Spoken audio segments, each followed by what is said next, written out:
Thanks very much, Arjuna and Justin. Welcome along to the second half of the 24/8 Series Esports finale here from Barcelona. 12 hours on the clock here today. We've already, would you believe it, completed half of them. Still 6 hours to go though, and another full set of points to give out. It's myself, Learyl, and Lorenzo Bonda with you for the next 4 hours or so. The Europeans are taking over as we head towards the night time a little bit later on. It's been interesting so far, Lorenzo. So important to have a good day today if you are going to be a title contender, and a lot of them are, I've got to say. 3 out of the 4 championship leaders coming into today have just taken 24 points from the halfway mark. That was basically what they wanted from the get-go, and it's interesting they go with this double 6-hour race within a 12-hour race. I think this makes basically a sprint full on from start to finish, and the strategies would get kind of clunky, especially at the early hours. So looking forward to see how the second half of the race will shape up, because there's so many things that are still not decided. It's still 6 hours of racing, so it's still open for everybody. How have you viewed this one so far in terms of the way that everyone's been interacting with one another? Arjuna mentioned during that first part of the show that this is becoming a staple finale, if you like, where the title is decided. In fact, there was more than double points previously, wasn't there? There was full points at halfway and then double points at the end in a previous time. This year it's just full points at both 6 and 12 hours. How have you found it in terms of traffic interacting with one another and all 4 classes getting along, which is pretty important?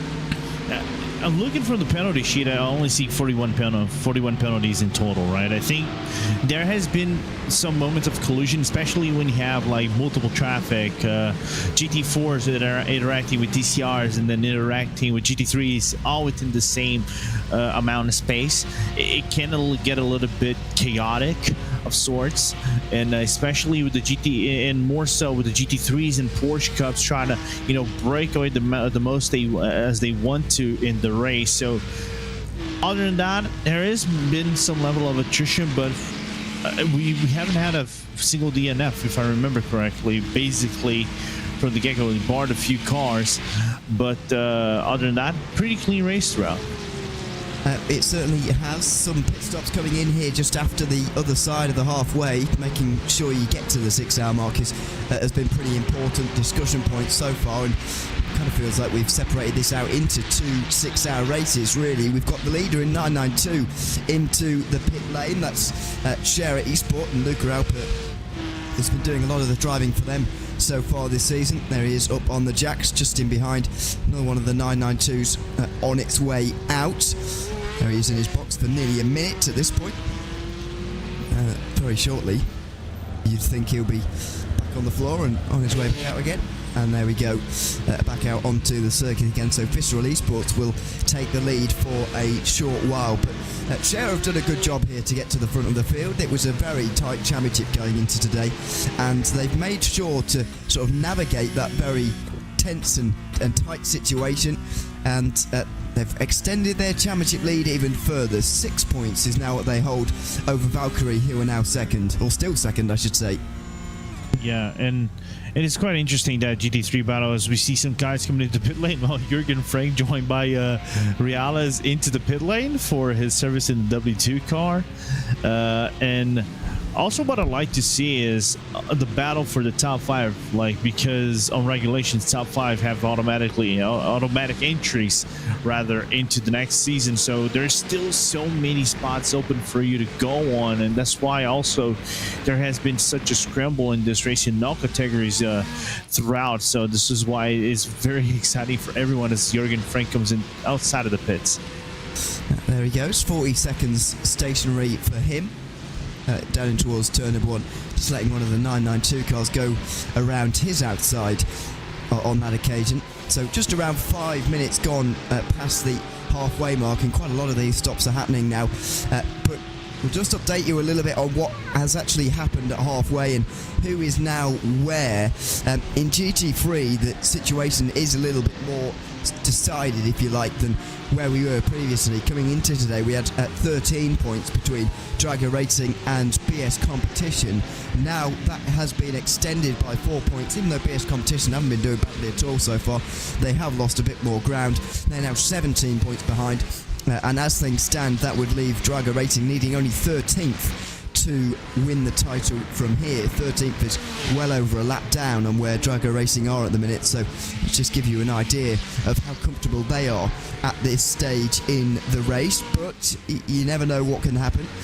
It's going to take an incident now, I think, at this point for Drago Racing to fall away, and I think that's the sort of a show as to how impressive their season has been so far, to be honest with you. It's been a wonderful season from them. Three wins overall, 3 podiums on the bounce coming into this race, maybe a 4th on its way here today at the end of the race, and just this race so far a marker really of what they've been able to achieve so far in the 23-24 season. Yeah, absolutely. I'm actually gonna. I was trying to look up, if I remember correctly, the last team I saw with this dominant ass performance might have been, I think, Redline back in the old days when this was actually the Neo Endurance series, not the 24-hour esports series. But other than that, it's just been no looking back for Drago Racing, and the outcome of the championship for them is nothing but deserving. This consistency of being either wins or bins has just been something phenomenal. Yeah, it's been great for them so far, but they are in the pit lane now, so they will lose that lead. The reason I only mentioned those 2 teams, by the way, is because they're the only 2 teams who can still win the title from here. There is the view of pit lane, and Drago Racing, Manuel Troncoso will stay in, and after 39.3 seconds make his way back out onto the circuit. Good to see for the GT3s as well that they're comfortably making it to the hour on each occasion, so that will be good for them at the end of the race. It's not always a given these days in GT3 that you'll be making a 12-hour race on 11 stops. No. If I remember correctly, it's like 11 to 10 pit stops. So I know they're going over the hour basically from the start of the race onwards, basically going like 1 hour and 2. So it's not even surprising to see these guys, extend over the hour and then be safe with the numbers they go on. Right on board with them, just out on their outlap for the moment.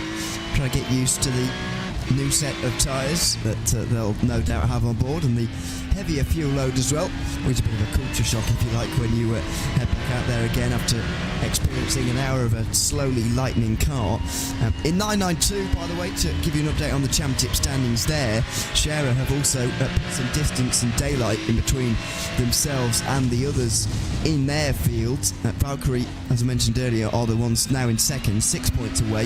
Then we've got Altus 12 points back, Williams 17 back, after finishing in 5th for the first half of the race. So there are your main contenders, but it's a lot more nervy, I would say, for Scherer and those who are involved in this leading fight in 992, because the gaps are just a whole lot smaller here. Although, in fairness, Scherer only need to finish inside the top 4 positions and they will be champions. I say only, but the gaps back to those positions are not very large at all. So it's going to be important for them to stay out of trouble for the next 6 hours. And that's one of the things about Barcelona as well. Never really gives you a lot of time to rest, because it is one of those circuits, especially these days with the faster final 2 corners, where things can go wrong a little bit more quickly and a little bit more easily maybe than they could in the recent past. Yeah, it's kind of funny how clunked up with traffic this track is of sorts. You never had a moment to breathe in comparison to other tracks as you go into the 24-hour series. Of course, it is completely different than what we actually witnessed and inside Nürburgring. Ewan. Of course, tracking station plays out a lot on this, of course, but it's impressive to see that Barcelona, for all intents and purposes, still provides some enticing multi-class racing with the better layout of Barcelona tracks. Yeah, it's quite crazy to think back to the previous times where we had the slower chicane, of course. I know it's not the most popular chicane in the world, although then again, what is? Not very many of them are by any means. So there you go. So thankfully now it is out of the way. I was thinking about this earlier on actually when we were coming here to Barcelona, as we look at the fight for 8th place between Ross McFarlane and Jonas Rutten. We'll let them get on with it on our screen. It sort of marks a bit of a change for me in motorsport in the last few years. All through my time growing up anyway, I've seen circuits get more and more tarmac as runoff on the outside of them, and circuits become safer, of course, which is always the priority, the main priority, but in some circuits losing their character a little bit as a result of making it almost a little bit too easy to recover from errors, if you like. Now, we don't want to see people flying into the wall all the time, but you do want to see mistakes punished at the same time. So it's about striking that balance, and it feels like in the last few years at circuits like Barcelona with the final 2 corners, and like Spa as well, who've recently made changes to their circuit as of a few years ago, we're getting that balance a bit more right now between making the circuit safe, which, as I say, is the priority mainly, but also making sure that circuits are challenging and characterful as well. Yeah, absolutely. Of course, like you said, I think Barcelona with the chicane lost completely its identity, because it's always been a fast track of sorts, right?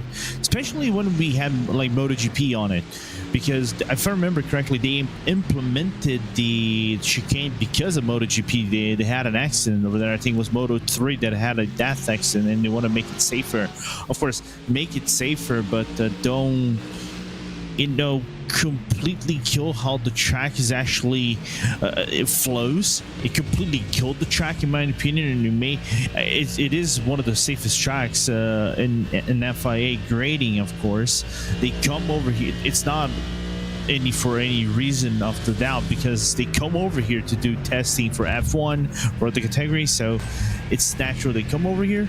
But then again, you have to keep this fast flowing track, despite being a medium high downforce track of sorts.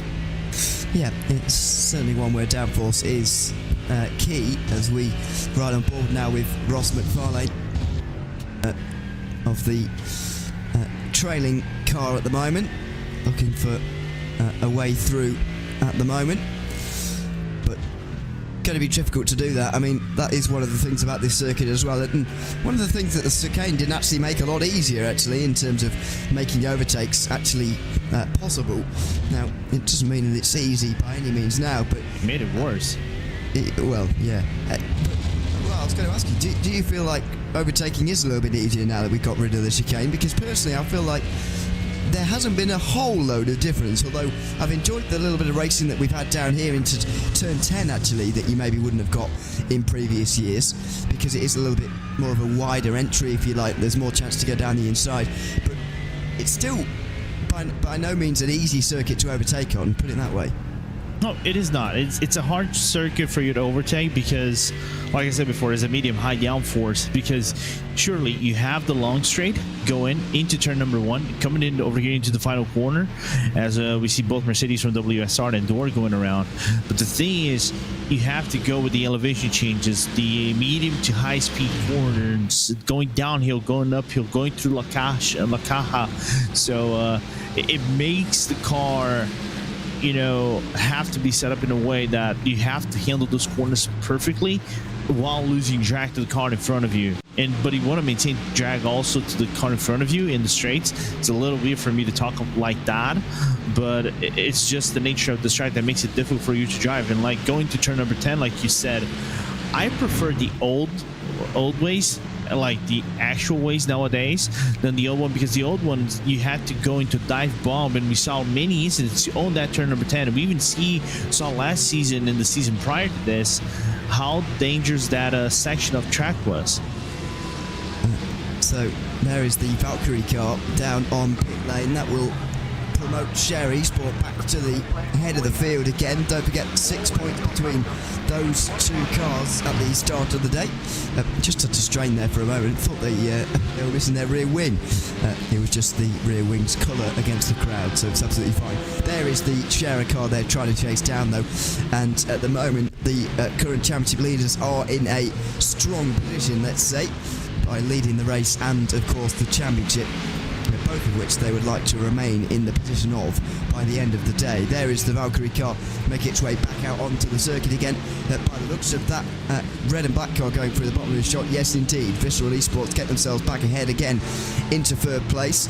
So other than the fact they all wanted to make it to the 6-hour mark, which is understandable, not too many games being played, to be honest, in terms of 992 as of right now. It seems that Share Esport are relatively comfortably in the lead. Yeah, if we went with the aspect of the first hour, basically what was the Dino Lombardi show, if you want to call it at that, then probably you would say, oh, maybe something is different over here. The seas of, maybe it could be favoring Altus with their pace early on. But Share just kept her calm, kept her cool, German style, cool, and eventually got back into the lead and just now dominating basically the entirety of the race.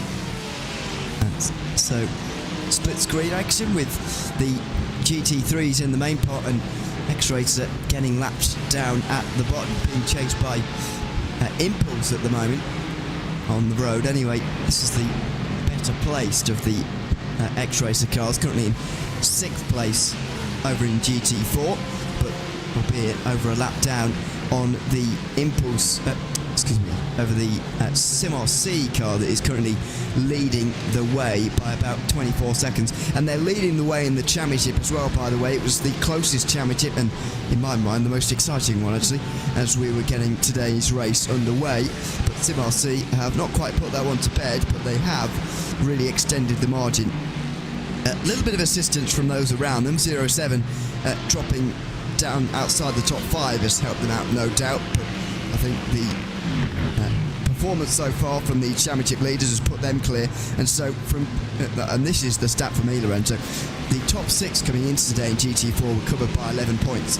Now SimRC have a gap to second of 11 points. That's what they've done to the rest of the field in the first 6 hours.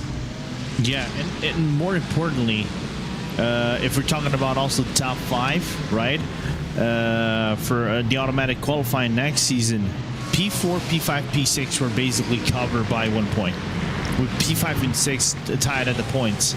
So it basically goes on a head-to-head racing, and you don't know who's going to come out on top.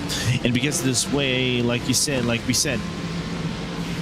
this is a 6-hour race split in a 12-hour race split into 2 races of 6 hours. Made this basically go as a scramble. Sure, think about long-term strategy, but at the same time, you have to think of a way of pushing the car as a sprint, so you really want to be ahead of your opponent and get all the points you can get moving forward now. Yeah, certainly so, because there's still a long way to go, and there they are indeed in the background of this battle we've been watching for the last little while here. So in this fight for 8th place, it's Tobias Esports, Butt Kicker and Door Esports, Jonas Rutten versus Ross McFarlane for this position, and a very busy racetrack in the bottom right of your screen there. 3 GT4s, all getting passed by one of the 992s, a GT3 coming up on them as well. That's the Williams Esports car, currently running maybe a little bit further down than they would have hoped to find themselves today, but nevertheless they're still in the race at least. And they're just finding their way through into turn 4, into Repsol. So they clear the traffic rather nicely. Some discussion in YouTube chat as well about which GT4s, just to go back to that discussion, maybe we should add in the future to iRacing. It's not a category I know a lot about, actually. So I don't particularly realise that many are missing at all. But we've got good variety already, and it would be nice to continue that on, because we always like variety in iRacing, and especially considering we get to have a few more cars on the grid in terms of individual manufacturers that you can have in an iRacing session these days. It's more than ever, so maybe a GT4 or 2 would be nice to have in the field. I wouldn't mind GT2. I think the car, but the GT2 I think is more of an SRO thing. I'm not gonna go in depth into that, but I know GT2 is being branched out in other categories. I know GT America, North America, in that sense, they use GT2s nowadays. I think some other series use it, but not as a multi-class like GT America does. I know there's the European GT2 series. I don't know if Asia actually does something like GT2. But coming into GT4s, I think we can have the Mustang. I would like to have the Camaro GT4 that ran into the British GT a few seasons back, and also the McLaren Artura, which I think is a beautiful car, by the way. Yeah, David says the Mustang GT4 and Lotus GT4 he's put forward. Somebody else putting forward the new Supra. M4 and the Supra. Yeah, the Supra. I saw Supra today. Not a bad shout. Yeah, all good options. I do forget quite how many there are actually in GT4, because there really is a great variety in the real world. And I was having this discussion actually on a broadcast the other week about how it might, in terms of popularity anyway, start to be overtaking GT3 almost, in my mind, because as was 10 years ago or so, GT3 was absolutely booming in the mid-2010s. You get huge grids with lots of different manufacturers, and mostly it wouldn't feel quite as manufacturer-owned as it does now in some ways, which is always the idea with GT3. But now in GT4 it has those big grids, very much the feel that teams are running it themselves, a great variety that is seen across the competition, and maybe a slightly slower car, easier to drive, better for the gentleman drivers. Maybe we'll start to see that category overtaking GT3 in terms of popularity. Maybe it already has. I'm not sure what unit of measurement we'd use to try and decide that. I think GT3 might be still the popular one, because we see lots of cars like in the European GT Challenge, the IGTC. But I think because of cost benefit, GT4s is truly becoming maybe the class to go for bronze drivers, for you to learn GT driving and everything, and it's becoming more accessible to everybody as they go on. GT3s I think took a path, and I don't know if we should blame ACO or IMSA, that sort, with the fact that now we see LMGT3 in WEC and sorts and else, that surely might have a boom or a new rise of GT3 racing, but at the cost of having the GT3, I think it's increased quite drastically over the years. I think one of the GTs still range around like 400,000 euros to own one, but I think the cost maintenance of having one, that's why it's taking so many people off, and maybe going to GT4s as a initial thing to go on. Yeah, and they're not exactly slow, are they? So it's still, you still get that same enjoyment, I suppose, out of those cars. Yeah, I mean, I wouldn't have got rid of GTEs in the World Endurance Championship, to be honest, if I was in charge, but there we go. That's another discussion for maybe another day. But yeah, it's a category that was fantastic, of course, but now we've got GT3s in this new fashion, I suppose, that's very much changed the landscape of it over the course of its history, that's for sure. But in iRacing, we've got a great variety of them, and almost endless ability to get them onto the circuit. So much GT3 racing happens, I should say, both in terms of official and organised iRacing events, and also leagues and in private lower level, that's sprint leagues if you like. GT3 racing happening all the time on iRacing, with its great variety and great accessibility for so many different drivers on this platform, which is fantastic. And of course, the showpiece event for the GT3s, if you like. Well, maybe you can have a debate about that if you like a little bit later, but the GT3s will have the chance, as they always do, to win the Nürburgring 24 Hours, and I'm sure they will. But just what are we going to see from that iRacing special event in a few weeks' time? Very much looking forward to seeing how 24 Hours at the Green Hell goes when we get to at the end of May. One of the one of the great special events, if you like, from the iRacing calendar every year. It's going to be an interesting one. Of course, I think a lot of people are still, I'm not going to say downtrodden on the fact there's no rain for multi-class racing at the Nürburgring this year. I know it's going to come soon. They're making improvements. They still want to bring rain tires into the TCRs, GT4s, and Porsche Cups. We know it's coming. It's just a matter of when, where and when this happen. As some developments in GT4 class, you and I'll let you take over this one. But looking forward to see how 24 hours into the Green Hell will go in next week. Yeah, I very much am as well. 25-second penalty, yes, for the 407. Now that's the 07 racing car that started the day in second place in that championship. Unfortunately, it's been a difficult day for them regardless, and so they are really, I don't want to say down and out yet, but it's getting to that stage in the race now. 25 seconds worth of a penalty. Now, we've explained before, or maybe you weren't with us, so I'll explain again.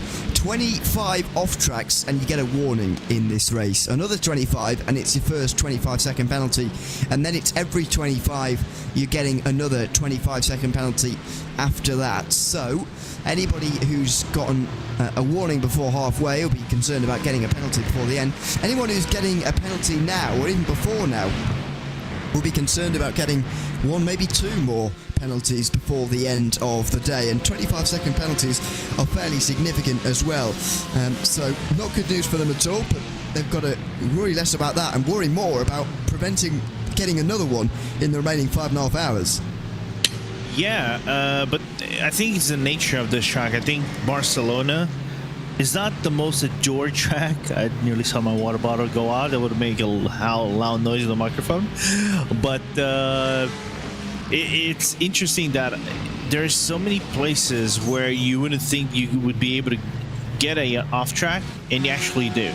And because of that, it basically it sets your whole race off motion, right? And like the final corner, you kind of can get a slowdown.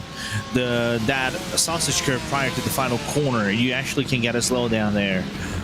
The right hand upwards towards La Caixa is actually a place where it's famous for you to get an off track. So there's so many spots that you normally think, oh, I'm not gonna get an off track to sit over here, but yeah, you kind of do. And 24 got a penalty, a warning before the halfway mark, and that includes the number 5 Obsidian car, which has already got a penalty and got one before halfway. So if they carry on that trajectory, they'll have another 2 penalties before the end of this race, which is a minute and 15 seconds worth of penalties. That is a significant amount of time to lose in a field like this one. As of right now, 30 cars have gotten at least past one warning. 2 of those have got 25-second penalties to go with it as well. But I would say it's quite constraining on the drivers, to be honest. Not because 25 is, a particular, I think it's too low of a number, or I think it's too much, or whatever. I think more so is the fact that it is the same amount as to what they've been able to get away with for 6 hours. That's quite a recalibration of the brain when you think about it. And you've been allowed to go off track 49 times without receiving any realistic time penalty for it in the opening 5 rounds of the championship. Now all of a sudden they're going to get one. Meanwhile, I'll interrupt myself because we've got a 10-second time penalty for Team Hoisingveld as well, and that's important because they're trying to chase down the championship leaders in TCR, and they ideally need to win today to manage that. 10 seconds worth of a time penalty though. At the moment, that's not going to lose them any time, but it feels like we're not quite sorted out yet in TCR. I don't think there's a lap pace difference, let's say, between Hoisingveld and Impulse. No, they're neck to neck, basically. Last lap for Hoisingveld was a 51.2. It's the thing to think about.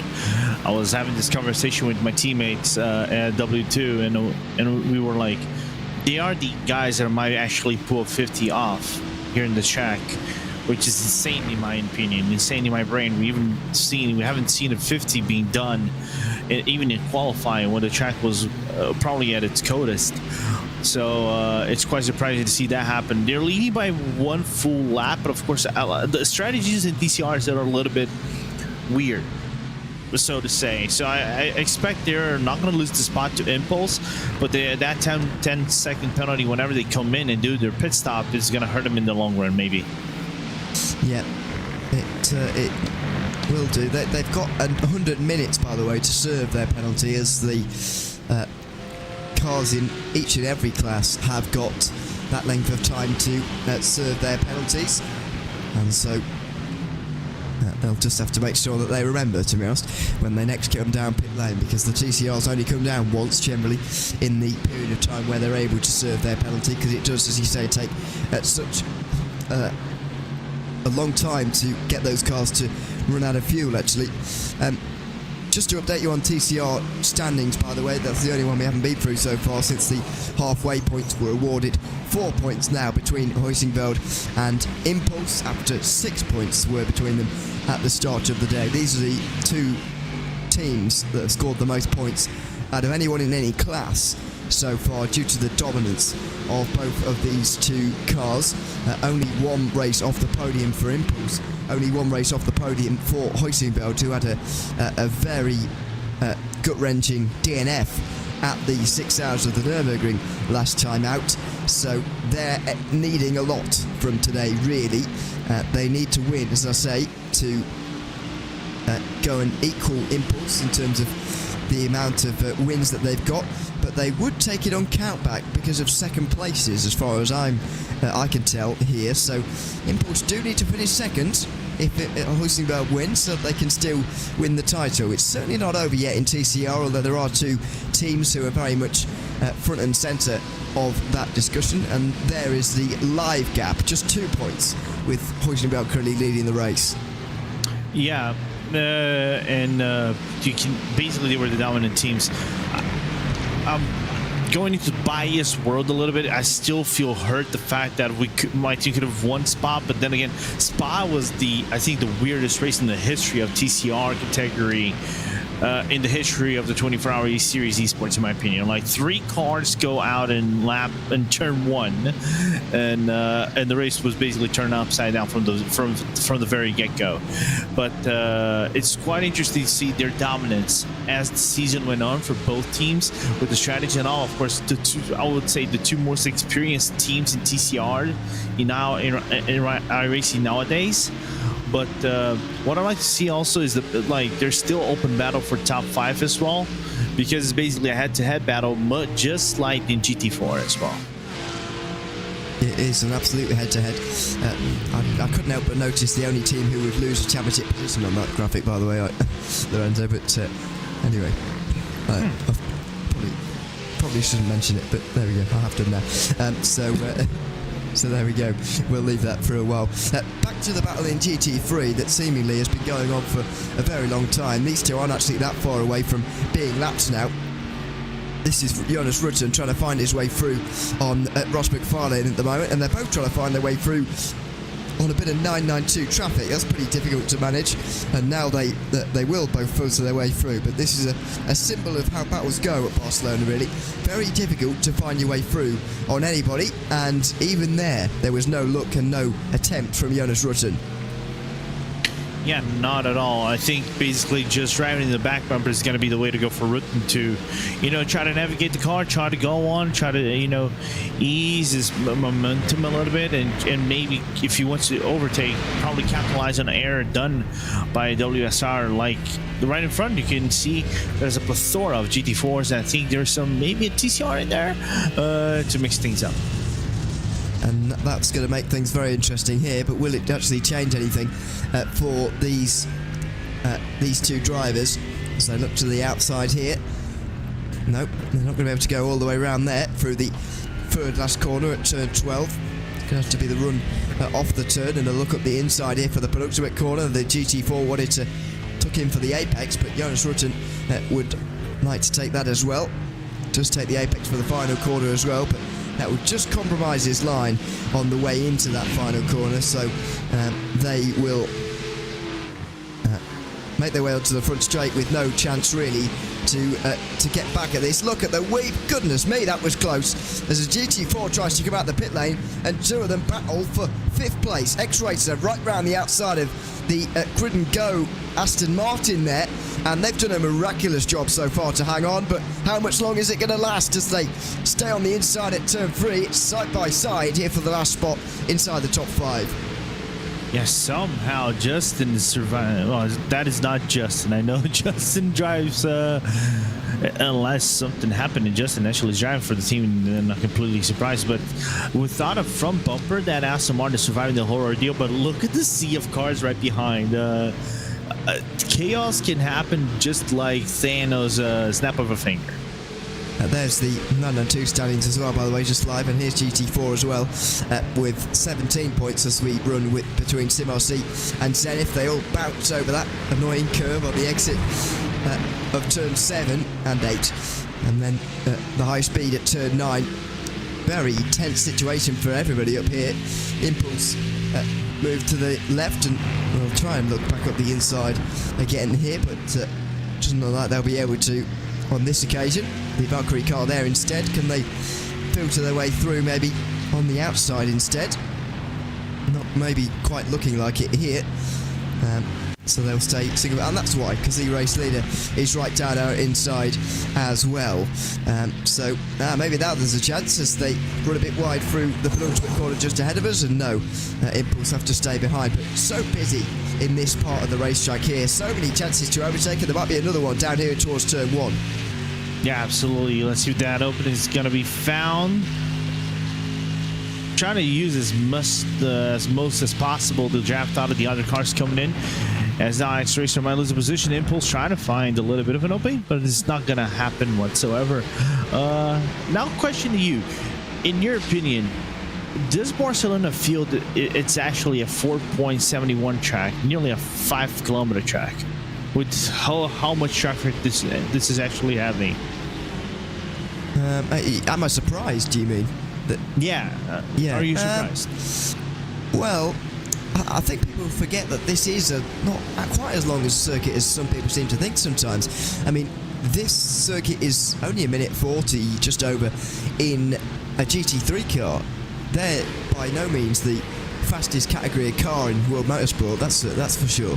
And without the final chicane, really just decrease the time. So the amount of average speed that they've gained over the years is significant, even despite the longer route through turn 10, for example. I'm not entirely surprised, to be honest, because there's a lot of cars on the field. 50 started, and that's a significant amount around most circuits. Especially this one, though. I mean, it's not quite as long of a circuit as some people seem to expect, and certainly than some of the others on this calendar as well. Obviously, Nürburgring stands out among that, but you know, we've been to some long circuits. You know, Sebring's longer than this. Spa certainly is.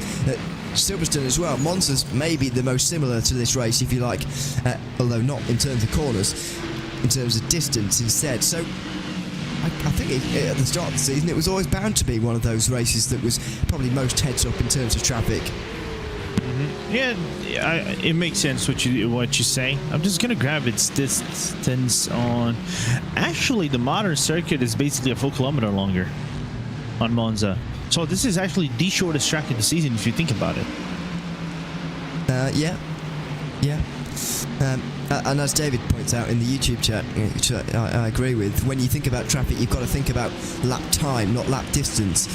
Although the two don't go hand in hand sometimes, and it is about the time and the decrease in time since we sort of livened up the final sector, if you can put it that way, has been fairly substantial. For all of the categories, but that results in quite a busy time for everybody. I mean, it doesn't matter, to be fair, at what circuit you're at. If you see this in front of you, we're watching a train of 5 GT4s. I mean, even at the Nordschleife, you're going to feel like you're experiencing some very busy traffic if you're a GT3 and you come up to the back of this group.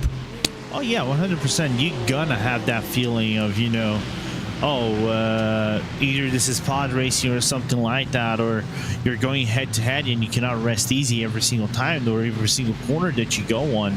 Don't get me wrong, it's a good feeling because I don't know about you, but I feel a sense of dread. You driving all by yourself, especially when you try to catch up to other people and it basically becomes a gap race. So I'd rather try to be at someone's back or try to fight for position, go up and down, and have this emotion and the thrills and the nervousness of navigating traffic. As Alex Racer probably got a huge run on Justin Ram. Oh, look at this, big defense needed again down in towards turn number 1, and they'll try and crowd them over to the right-hand side for as long as possible. Outside line here for X-Racer. They've been here before, but they weren't able to do it last time round. This time they are. Inside line at turn 2 does the trick nicely, and so the Grid and Go-Kart down to 6th place. Alexia Loma is up inside the top 5. Now what about Impulse? You've got to strike in these situations. When the car at the front of the train is offline, you've got to strike, but it doesn't look like Impulse have been able to do that. No, not at all. Didn't get that opening and didn't go on, and unfortunately not going to have the run. Without that front bumper, he's not going to have the drag that he probably wants to. Surely, you can also make the excuse that this is not the car that Justin normally likes to drive on. He basically is a McLaren main driver in the GT4s, but trying to work his best with what we have, what equipment he has in his hands.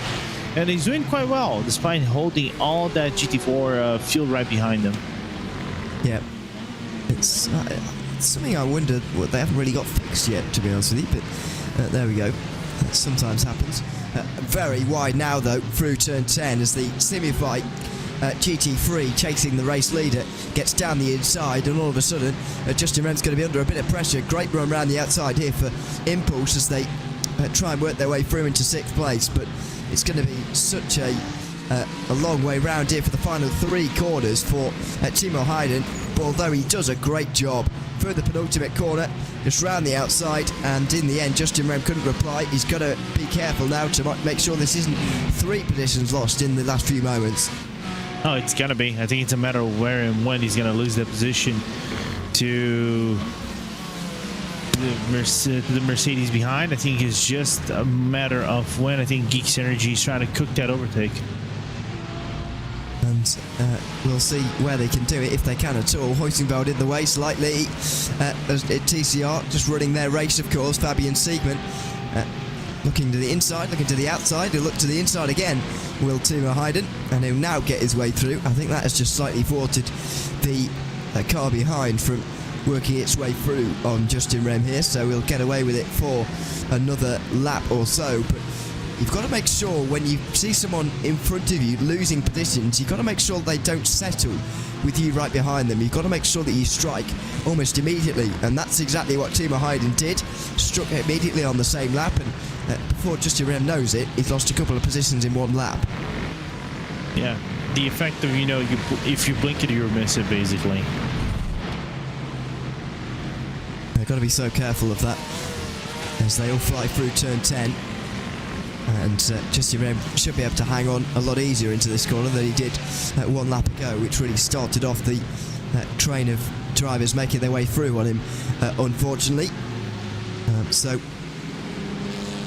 he's still running in 7th position, and will look to try and hang on to what he can until we get to pit stops. Here is the WSR and Door Esports battle again, and I think this is more of an accurate representation of how battles at the Circuit de Catalunya normally go.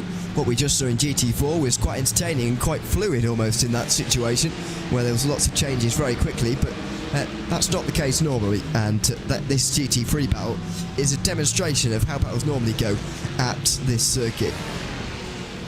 Yeah, for GT3 racing is basically a race of, track positioning of sorts, trying to overtake the other driver to get a better run.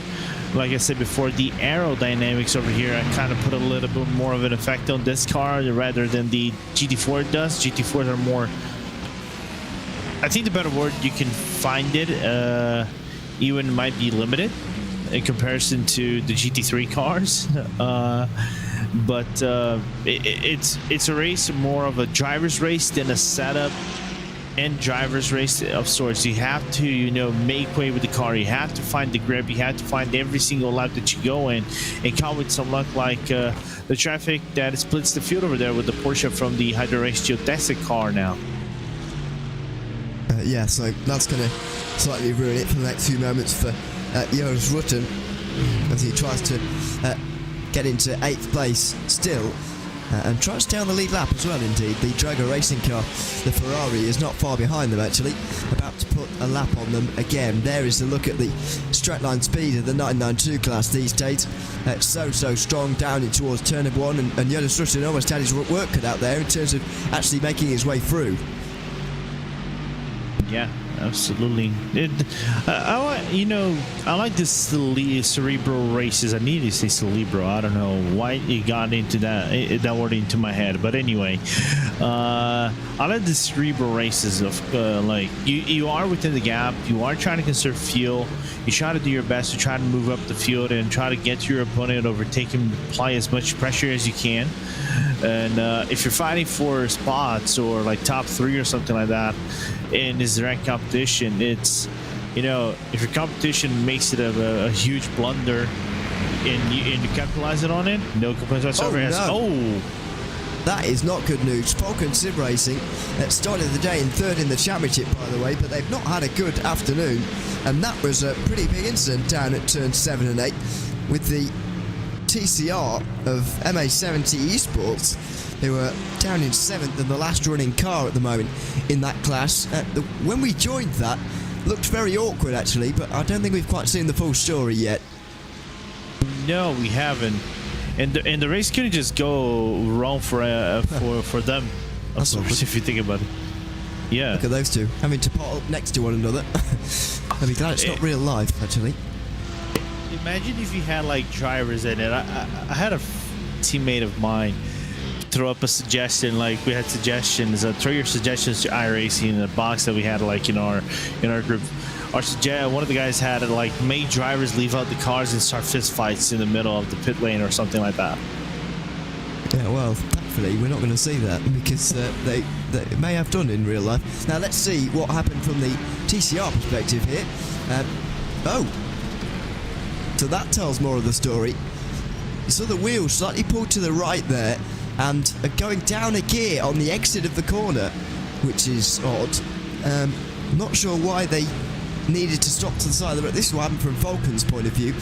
And wow, slamming on the brakes, and the Falcon car goes straight to the back of them. And look at the suspension damage on that thing now. No, you hit the car, what, like 165 kilometers per hour head on without even being able to manage to brake the car properly. The suspension was going to be broken from the get-go. Unfortunately, to see that. Well, it is under investigation by the stewards here, by the way. They had 20 minutes or so of not having to do anything after awarding that Team Hoisingveld penalty, although they are always doing something, of course. But it's been no penalties handed out for a little while yet. Maybe we'll be seeing 1 or 2 handed out there with the pair of those cars. Well, Falcon, by the way, already at the point of halfway, were mathematically not able to catch this car anymore. The Drago Racing team, who are still leading the championship now by 17 points to PS competition, and they're now 32 ahead of the Falcon Sim Racing team. That's before the end of race points being added, by the way. I'm just telling you what the base is after we've had halfway points. So Falcon were already out of it, but it's not all about winning here, Lorenzo, if you are focusing on points, because there's still plenty to race for outside of that when you're thinking about next season, thinking about the future. And so it is not done, if you like, when you're out of mathematical championship contention. No, you're still thinking about top 5. Like I said, top 5 gets automatic entries. In GT3, rather, I think this was the one that, you know, there was still some indecision, because you had like Maniti, CB5, WSR, Sabelt, Williams, maybe T75 Bernhard, the number 75 in the mix, trying to fight for those for the 5th spot. for the 4th and 5th spot eventually. Even Falcon at this rate, they're probably going to be thrown back so many positions that they probably might lose out on the on qualifying. We have to look on the long run. But yeah, you have to fight for every inch. It's like there's a great quote from Al Pacino in Any Given Sunday: "The 6 inches in front of your face, you gotta reach those. You gotta go for that inch. You gotta reach for that inch. So everything that you can go on and cling on for you to get on through next season without going into pre-Q, it's worth it." Well, I fear in that case for Falcon, because they didn't pick up very many halfway points.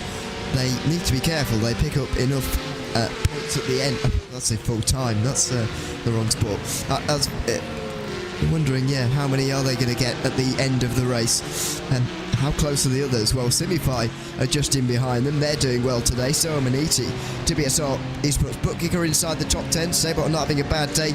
Williams will need to do a bit better if they want to get inside the top 5.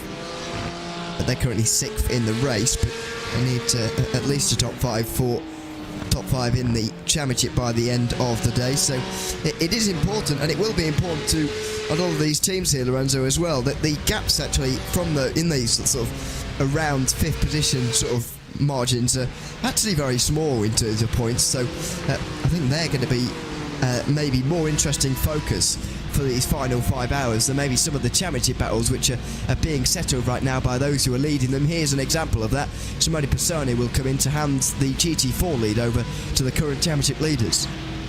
Yes, now Fraser's going to pick up the car, and looking forward to see what the Scottish is going to do. These are and like you said, this is one of the guys fighting for a spot in GT4 next season. They are the 6th car, just tied with Grid and Go.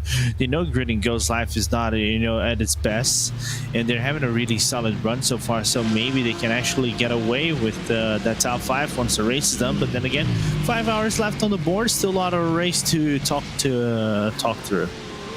There is still a very long way in the race to go. You mentioned pre-qualifying there. You're obviously part of teams that have no doubt had to do that in the past here. Just don't want to sort of say it's a bad thing or whatever, because it's obviously necessary, and to get the best teams, you need to do something like this. But it is a harsh format, if you like, in terms of getting the final number down to the correct amount of teams, and getting and forming a great set of teams that we've had this season, and we always do in 24H Series eSports competition. Is it sort of something you can describe, the way that you have to go through that process as a team to actually get into the series, and just how difficult that process actually is to get into a series like this, which, as I say, has got so many great teams within it? Yeah, it is very hard. I'm not gonna lie. I think for TCRs it was more simple, because you don't have a lot of teams going and registering for TCRs. Mainly the teams that register for TCRs are teams that we probably know or seen racing, or are new ones who really want to try the landscape and see how they would fare against top level competition, especially on the endurance racing. But other than that, it's been very hard on other categories. I was talking when back in pre-Q last year, like especially for GT4s, GT4 gaps were so ridiculously close. I think top 11. I think 11 gyro, 11 or 12 cars actually made the cut. And up to the last day of pre-Q, you didn't know who were going to make it through. It was insane, and I think this is going to be the same thing next season. And now with the format, with the 24-hour esports series being close to the IVRA one, to the IVRA system of sorts, and IVRA actually guaranteeing spots into the 24-hour esports. For example, in GT class and in the club sports series for this season specifically. Well, not this season, but next season, rather, makes everything more open for everyone to try different things and see where they're going to get off, whether they're going to be doing that IVRA or pre-Q specifically. Yeah, absolutely. That's been in operation now for a couple of seasons, where the two have converged is the wrong word, but the system sort of work in cooperation with each other these days, and so you can earn spots on the grid in multiple ways these days to a series like this one, but that doesn't make it any easier by any means. So it's very interesting, and there's lots of racing, this style of racing. If you enjoy endurance racing, this style of sports car racing, then there's plenty of it across 24/8 Series esports competition, and also the IVRA Championships as well. Don't forget, we've so far this season, or we will have had this season in the 24/8 Series esports championship, a good 42 hours of racing.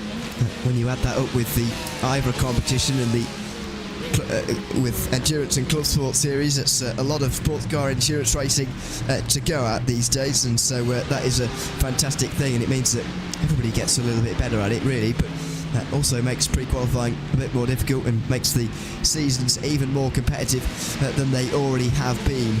Out through turn 3 now for this battle in GT3 that doesn't seem to want to go away. Dory Sports are either purposely staying behind here, or they are stuck behind WSR Esports Bookkinger, who are still up ahead of them. Yeah, still. The question is about this battle is, will we see the end of it? And if so, when?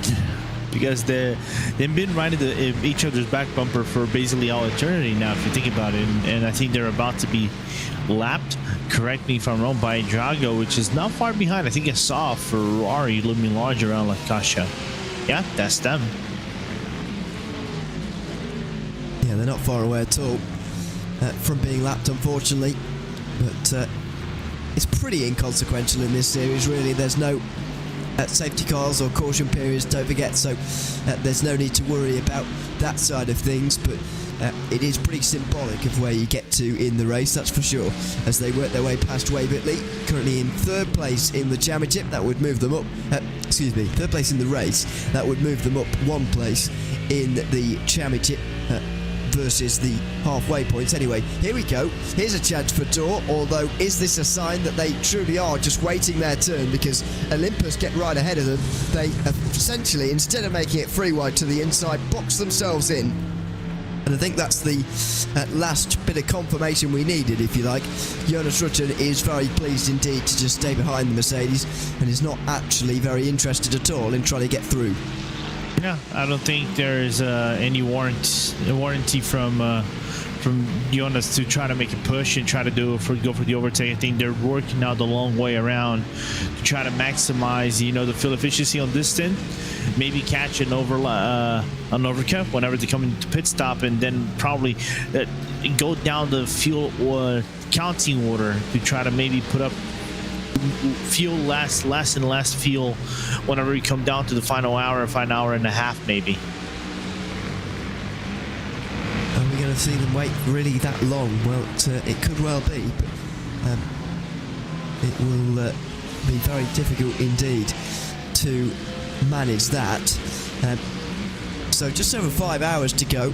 The GT3s will be coming into pit lane in the next 10 minutes or so, but Drago Racing still lead by quite a considerable margin now. 21 seconds is the gap to Simify, who are currently running in 2nd position.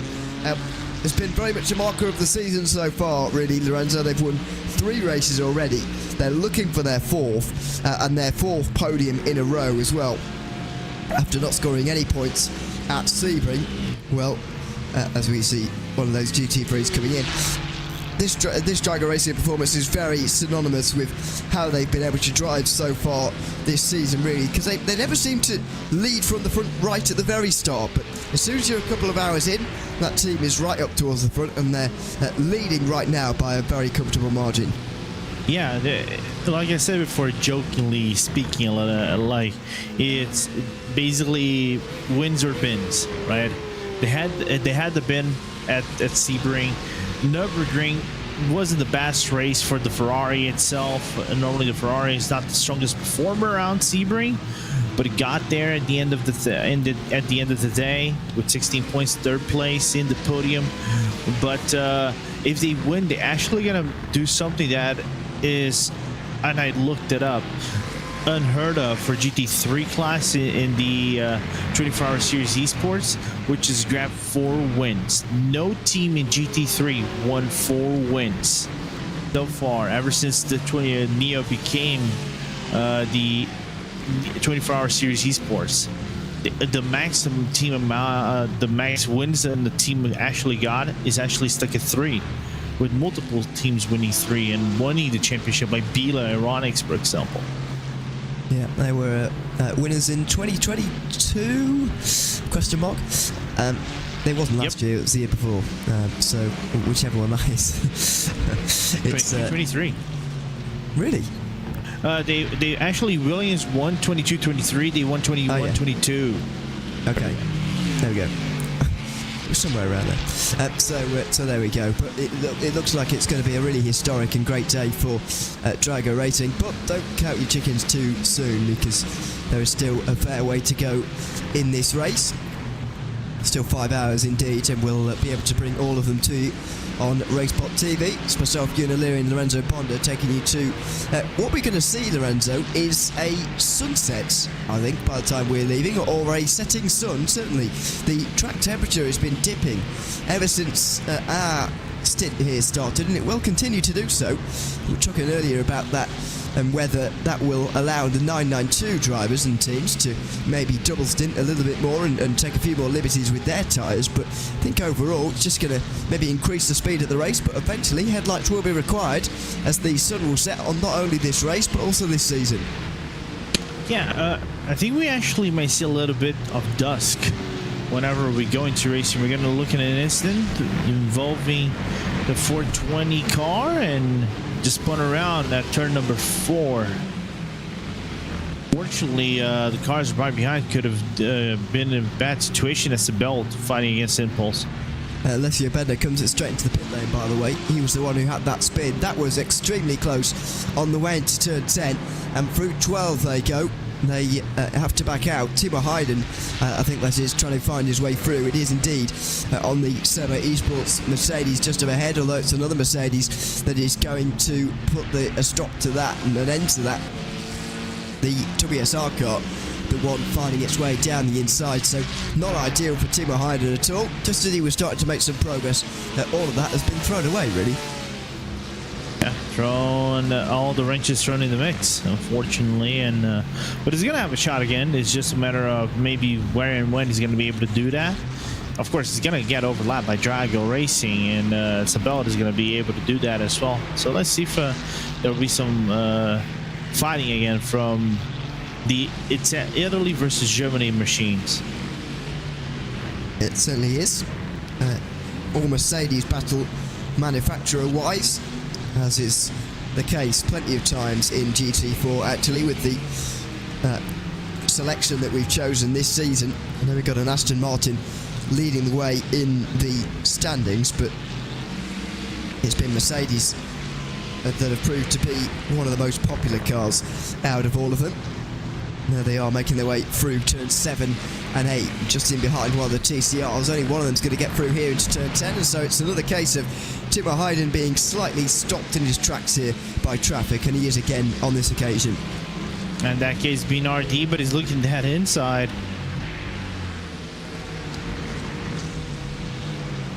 Here we go into turn 10. Side by side for Timo Hayden as he works his way to the inside. Can Sabo hang on here for the inside at 12, because that's what won them the battle last time round? Well, they can't repeat it, I'm afraid. Timo Hayden, who works his way through, and he is into another position here, past Sabo Esports, as they all try and chase down Simon C. That was fairly efficient in the end, only took him a couple of laps and a couple of attempts to do it.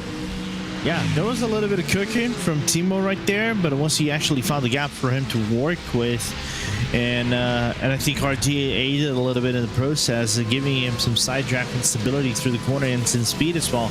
Just made the overtake work, as now Olympus is going to dive on the inside with that Porsche Cup to do the overlap. Yeah, Olympus just splitting the difference there. By the way, if you...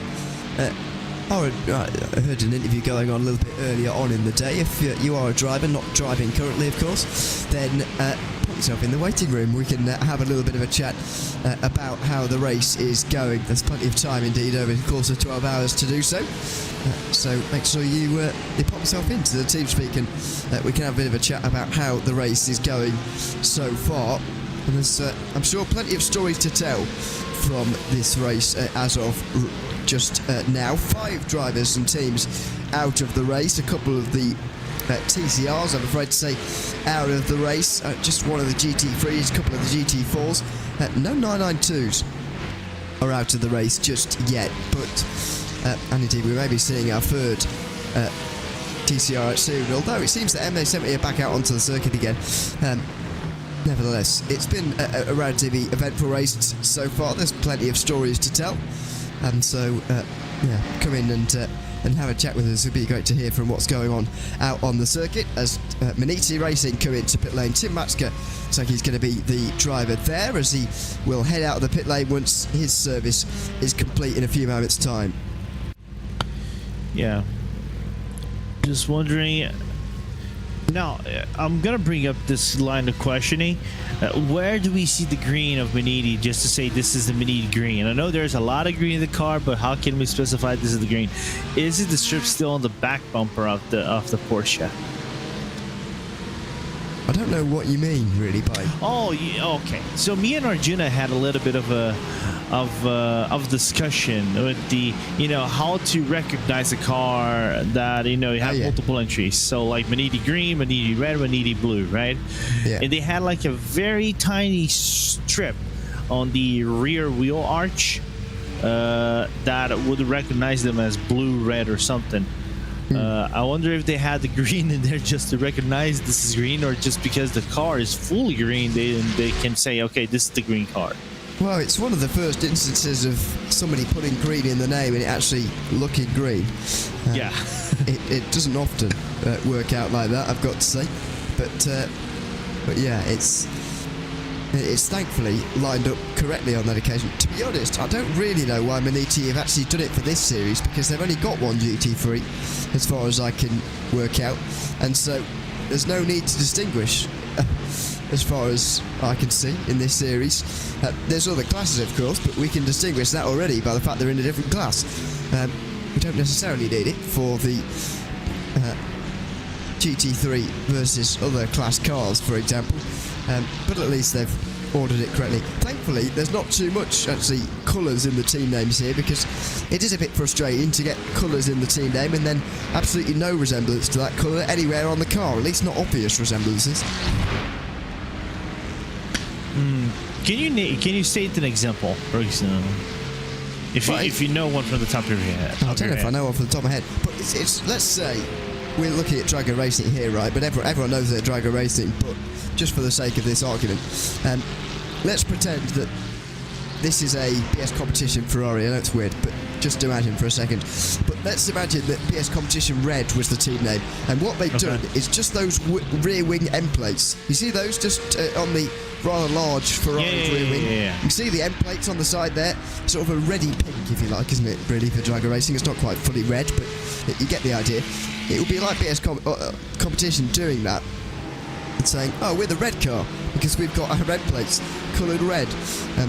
Here's a look at the actual BS Competition car, obviously a BMW, as they mostly are. And by the way, it's not a dig at BS Competition, because they are often one of the... It's not a very good example from me, actually, because they're often one of the great teams at distinguishing their cars, because they do the half-and-half liveries very well, Lorenzo, and they've got one of the best in the world at half-and-half liveries, and they just use that instead of making us get confused over two very similar-looking grey and blue cars. Yeah, but do you remember when they brought in the green and gray livery? I think I try to remember which race it was, but it was a good livery.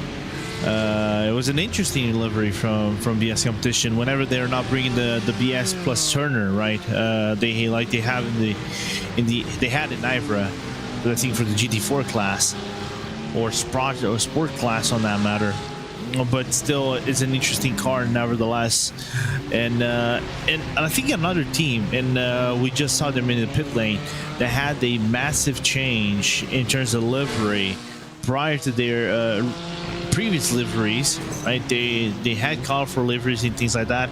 Is the Williams one? They basically use the same livery that the F1 team uses nowadays. Yeah, and I quite like the fact that they've matched up in that respect. By the way, somebody coming into YouTube chat to say wing mirrors and wing end plates make it easy to tell. It's not easy to tell. Those examples where they're running on their own and we've got time to talk about it is fine because we've got a bit of time. But when you're looking around in a moment of not a lot of time and you're trying to find whichever car that you're looking at, it's a little bit difficult to tell sometimes. So just leave the team colours out of it and do an entirely different livery, a little bit of a different take on your original team's livery. Why not? Because just makes it easy for us and everyone. At least it makes it easier. In my opinion, at least it's much better than putting LED strips on the car, like the endurance LED strips, like you would see at night. Some people, some teams, like I've seen in endurance, like in the lowers. Whenever I was riding lower splits, they have multiple teams, like the, like the 180 degree and things like that. They used to have the strips to differentiate which team it was. That's just wrong. Well, it's not the worst idea, but yeah, it's a similar thing. As the Visceral car, by the way, gets a time penalty here. 10 seconds for making contact with Alessio Bender at turn 4. That was the spin that we saw for that GT4 not so long ago. And 10 seconds for them is quite costly as they're battling for second position with a fairly lively 992 field today. We've got the Valkyrie car just behind them in second place, so that's going to set them back a little bit. Didn't really see enough of that incident to really work out whether they deserved that one or not, but Race Controller decided they do, and so they will be getting 10 seconds worth of penalty at their next pit stop. Yeah, that's an interesting one. I'm probably going to agree with you and say I haven't seen enough to make a decision in my point of view. Of course, but we can just make opinions. We're not gonna basically make assertions and then say what is the actual penalty that should be handed down to the teams. Yeah, we did see it earlier, but I don't feel confident enough to make a judgment on it, to be honest with you. So that's why Race Controller here, and we don't do that job. And so there you've got a 10-second penalty. That's the last thing that Race Controller have to do here for a little bit. The 420 in the meantime did get a 25-second penalty, which is the third of the day for exceeding track limits on too many occasions. So we're now up to 33 cars with at least one. Here's another view. Yeah, the 420 there of Alessio Bender was pinned on the right-hand side, and it was Vince Peters who, well, I'm not sure if it was him, but it was that Visceral Esports car that really came across on them. Yeah, I think it makes a little bit more sense now to say this is a warranted penalty. Yeah, absolutely. It makes more sense to us now that we've seen it from the onboard. Onboard is always, well, often the way to go with those kind of incidents in terms of figuring out who is at fault for what, etc. Thankfully, though, we've not seen too much of that so far. We were talking earlier about whether we were surprised that we've seen the race that we have. I mean, that was the 48th incident that Race Control have investigated so far.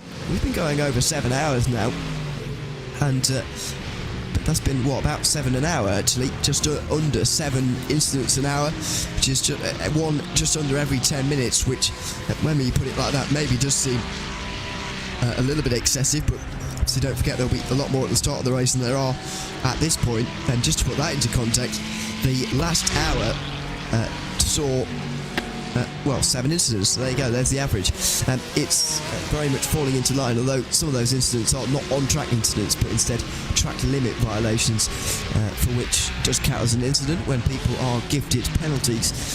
So So yeah, it's been a decent race for that, and certainly during the hour and a bit we've been here, it's not been too bad in terms of incidents. It's been nice and clean racing. I think that one incident there has been one of the only couple that we've really seen in the last hour, and thankfully looks like Falcon and MA70 Esports have made their way back out onto the circuit again after their incident, although I'll say that Falcon are now embedded within the 992 traffic for overall positions, and they're a long way off the lead.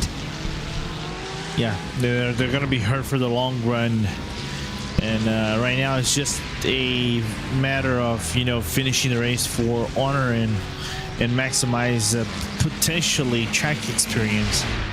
But it's unfortunate to see that happen. It certainly is. I'm afraid. This is a look at the Team Hoisingveld GT3, currently running in 10th position. They're a lap down on the leaders of the race, which is Drago Racing, of course, in the new Ferrari making its debut in the 24/8 Series Esports Championship for an entire season anyway. This 296 has been around for a little while now, surprisingly a long time, and it's been the car that's picked up 3 of the race wins so far this season. But Hoisingveld may be looking a little bit as to how they can get a little bit more out of this car, because clearly there's nothing wrong with Drago Racing's Ferrari by any means, and not suggesting that at any point there has been anything wrong with the Ferrari indeed, but we are seeing here a very big difference between Hoisingveld and Drago Racing, and surely when you're in a team like this and you're seeing manufacturer teammates, if you can put it that way, in that situation where they're doing a lot better than you've got to be looking a little bit about what you can do as a team to try and get up to those heights, because the Ferrari is capable of winning, clearly. It is. It's a car that you can extract quite a lot into it. Like I said, I think on one of the rounds, it has some considerable speed, good acceleration. I think it was the Monza round that I said this. It has considerable speed, considerable acceleration, good corner entering ratio. You can kind of turn the car around a corner. I think it's more nimble than what the 488 GT3 was, in my opinion. And it is a larger improvement in how the car is basically going around the track. But I think for you to extract its full, it not only dedicates a special driver, not saying that the Team Hoisingveld is a bad team in terms of rosters, but I think that in high level racing, Drago just simply has a superior team to extract the maximum out of the car in comparison to Team Hoisingveld. Yeah, see, clearly so. It's got to be a little bit of a head-tapping situation, if you like, to try and figure out. They are the only 2 Ferraris still left in the race after Impulse Racing Ferrari retired a lot earlier on. They only made it a couple of hours in this race before becoming the first and so far only GT3 retirement of the day. We go on board now though with the Team 75 Bernard by Sim RC car. The Porsche is currently running and chasing down the Team Hoisingveld car just up in front. This is the closest battle in GT3 for the final spot inside of that top 10, and it's driving the 24 called Karim Havertz, who is currently at the wheel trying to chase down the Rene Lenz driven Hoisingveld car. This is as close as we're going to get in terms of a battle in GT3. So for Havertz in the next few moments, it's going to be about chasing down the Team Hoisingveld car as best as he can, and then wondering about how he's going to make a move when he gets there. But I think getting there is going to be the key task for the moment. Yeah, 100%. Teams that share eSport, by the way, for a lead in 992 have made a pit stop, I think. Unless it was a mistake. But they've lost the lead now, and they are way down, I'm afraid, to second. Let's see if they can get the lead back. I thought so, but yeah, it's not an ideal moment for Scherer to lose the lead. It may be absolutely nothing to worry about. So we're on board though with another one, the Porsches, and there is a look at the slightly slower version. Now, the only reason I mention it is because if they are just on the other side of a mistake, then it would be a problem. They're not, as it seems. They're on the other side of a pit stop. 66.6 seconds in the box for Raphael Renhofer now, who's back out onto the circuit again in place of Luca Alper, who's been doing a fair amount of the driving so far, sharing with Renhofer on course. And this is the outlap now, still waiting for Vince Peters to come in this round of stops. So we'll see Scherer back into the lead shortly, I would have thought. But Scherer, I think Lorenzo, another example of the teams in the lead of the championship at the start of the day starting off well and then continuing on in terms of the championship lead, not allowing others to gain any points on them. After all, if you are the championship leader and you're winning the race, there's not a lot that can go wrong, really. No, it's not, and I think it has been one of the fine surprises for me this season. Overall, you know, it's a team that I think for top-level racing, and it is known for racing in the Nürburgring Langstraßen series in the NLS, but I think it's finally due to have its march this season as you know, Luca Alper, Raphael Renhofer, Julian Ryman try to, you know, qualify for the Porsche Esports Super Cup. On the last season, I think only Renhofer nearly made it into, I think he made it to contenders but didn't make the cut to the regular season. And they proved to be a very strong team, especially with this Porsche, you know, specializing the car and taking the full extract out of it as the race go on. And once they started pull up some really solid results, and like teams like Altus and Williams Academy not be able to, you know, to put up the same pace as they do in regularity, I think they just became the true contenders to win this season. Well, they've proved themselves in other series like the Digital Nürburgring Langstraßen series, where they won the equivalent class there, not called the same, but the equivalent class. Admittedly, that is over only one circuit, but when it's included in this calendar, it just makes things a little bit easier for them. I think the real defining moment of the season, though, was Nürburgring, to be honest with you, Lorenzo. I don't know if you saw much of that race. I'm sure you did, given what you do, but it was a real race of championship leaders not having a good time, to be honest with you. In all four classes, by pretty early on in that race, there had been incidents for the championship leaders at the time. Tracker Racing recovered from it best, evidently. They still finished third and retained a healthy championship lead, actually, to BS competition, even despite their race win. Excuse me, in 992, Altus Esports were championship leaders, but lost 14 points to Scherer. Now coming into today, they were at 6 behind, so they would have been 8 ahead at the time. That was pretty damning for them at the last round. Simar C only finished 9th in GT4, so that cut their championship lead quite considerably. And Tim Huizinga had a fairly big crash in the first hour with another TCR, and so all four of the championship leaders had incidents, and clearly it was about recovering from those as best as possible, and Trager Racing were clearly the best at that, able to finish third on that day.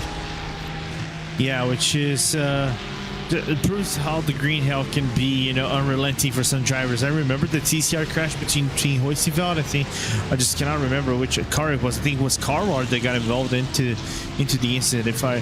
Because my team, I know one of the drivers in W2 was actually one of the first guys on the scene. But anyway, it's just things like, you know, of not looking, once you have a gap, don't look back and try to maximize the potential efforts for it. And by the way, looking at really something at our race chat, apparently Falcon is out again of the race. Yeah, apparently in the final corner they've had another issue, Thomas Cope says. We got a warning, by the way, to the 962 in the geodesic car for contact. I wonder whether that's maybe related. It's certainly not. That's the 420 car. No, the 16 hasn't been involved in anything. Excuse me, the Falcon car hasn't been involved in anything as far as the stewards are concerned recently. The 44 cars. They go side by side for 5th in 992. Moritz Weinrich getting that place out of Jersey Glack for Williams Esports Academy. The geodesic car into 5th place in 992. Bobbling over the curb now, just getting off the ground ever so briefly. With just over 4.5 hours to go in this race here this afternoon. The final round of the 24H Series Esports 23-24 season here at Barcelona, in what's becoming now a traditional final race. This is the goings on in GT4. Now, this is the Grid and Go car with a front end reattached again, I wonder. It certainly is, so that's good. They've at least got their car a bit more repaired now, but you just wonder here, Lorenzo, how actually repaired internally that car is, in terms of, is that car still compromised in terms of straight line speed? Because it doesn't look all straight quite. No, it doesn't look it is fully straight, but it's gonna have to pick up some more speed as it goes on. That's 100% confirmed. But the question is, can they undo the damage they probably had with the front bumper being detached from the car? That's the real question. I don't think they can, but they would require some sort of a miracle to actually recover all the positions lost as the run goes on. Well, there's still plenty of time left to do it, of course.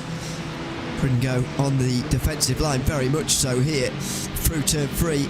Tighter line able to be retained by the Mercedes, which may have a look at the inside of turn 4 here, but staying behind indeed. The X-Racer car looking for 6th place now in the race, and not able to do so on this lap. Not even able to use the TCR, which they've just overtaken, as Scherer dropped behind Valkyrie. Now, how's that happened? Because they came out the pit lane in 2nd. They're now down to 3rd. Is this a meaningless interchange between two teams on different strategies, or is it a cause for concern for Scherer? It looks to me, Lorenzo, like they're just on a heavy fuel load, and it's understandable that they won't be as quick as those around them who are still yet to pit.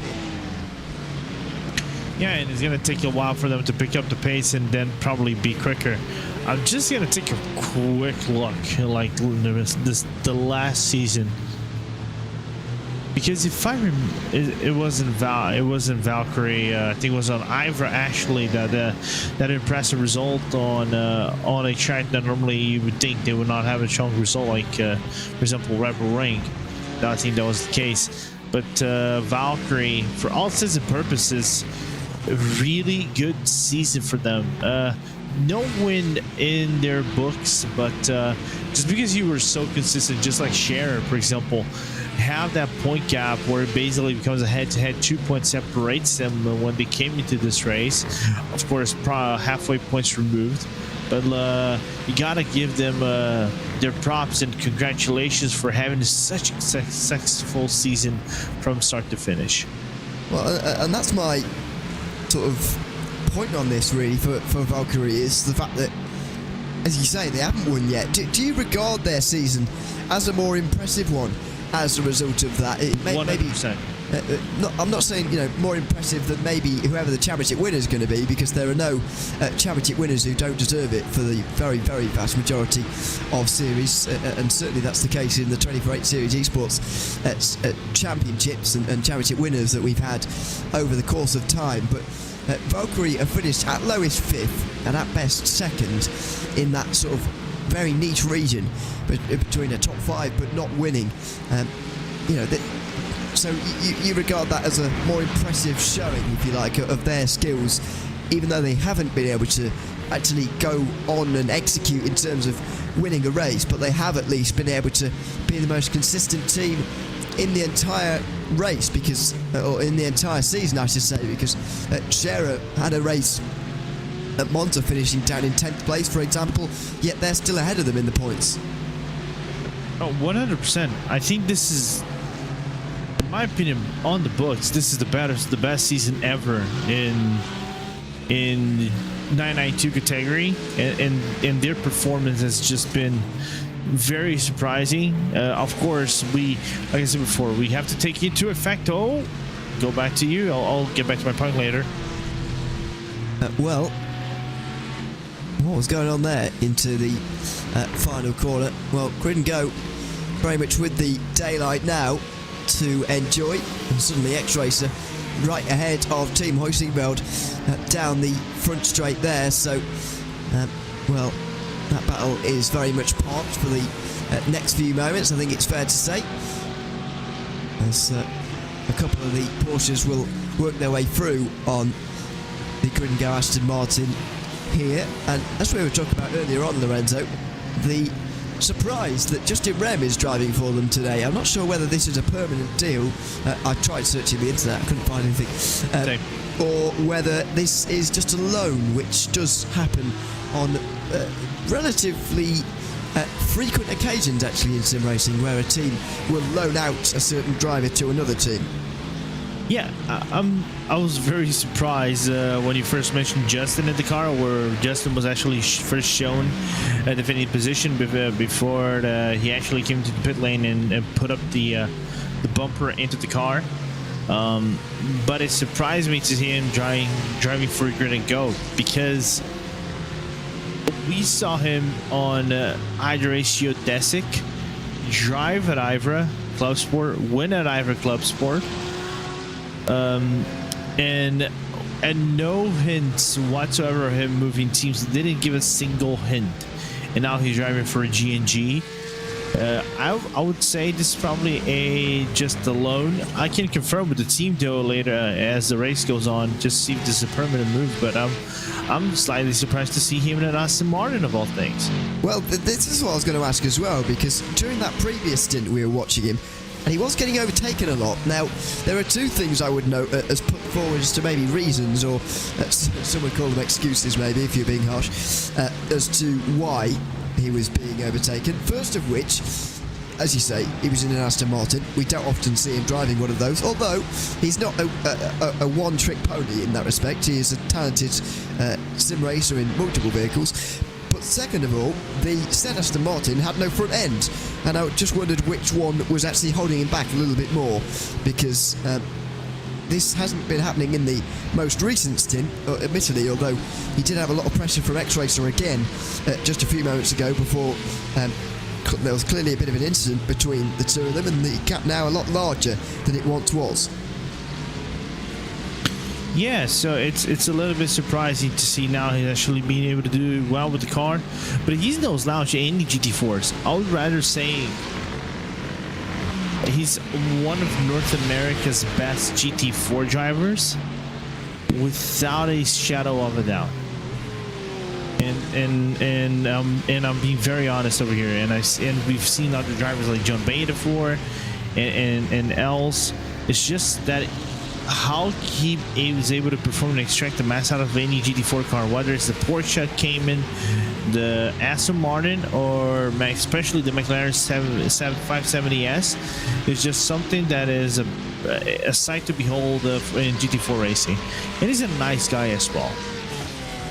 Yeah, absolutely. He does plenty of driving in the week as well. He's not one of those guys that sort of prepares just for one series at a time and does all effort into one. It's multiple efforts into multiple series very often with Justin, as we look back at Callum Havertz again chasing down Hoisingveld. Now, we joined in with this battle a little bit earlier on, and all of a sudden Havertz has really closed in here, so all of a sudden it looks like we might well get a battle for 10th place as Team 35 Bernard by SimRC look to try and get into the top 10 with both of their cars. They've already got the 75 up there. We'll see if the 24 can join them as well.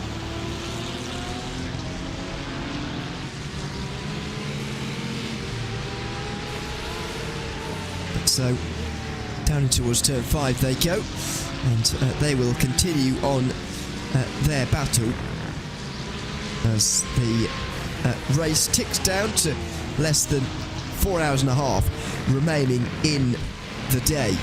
Now, in the 992 category, as we've talked about many times, we've got the Cherry Sport car currently leading the way by 26 seconds or so.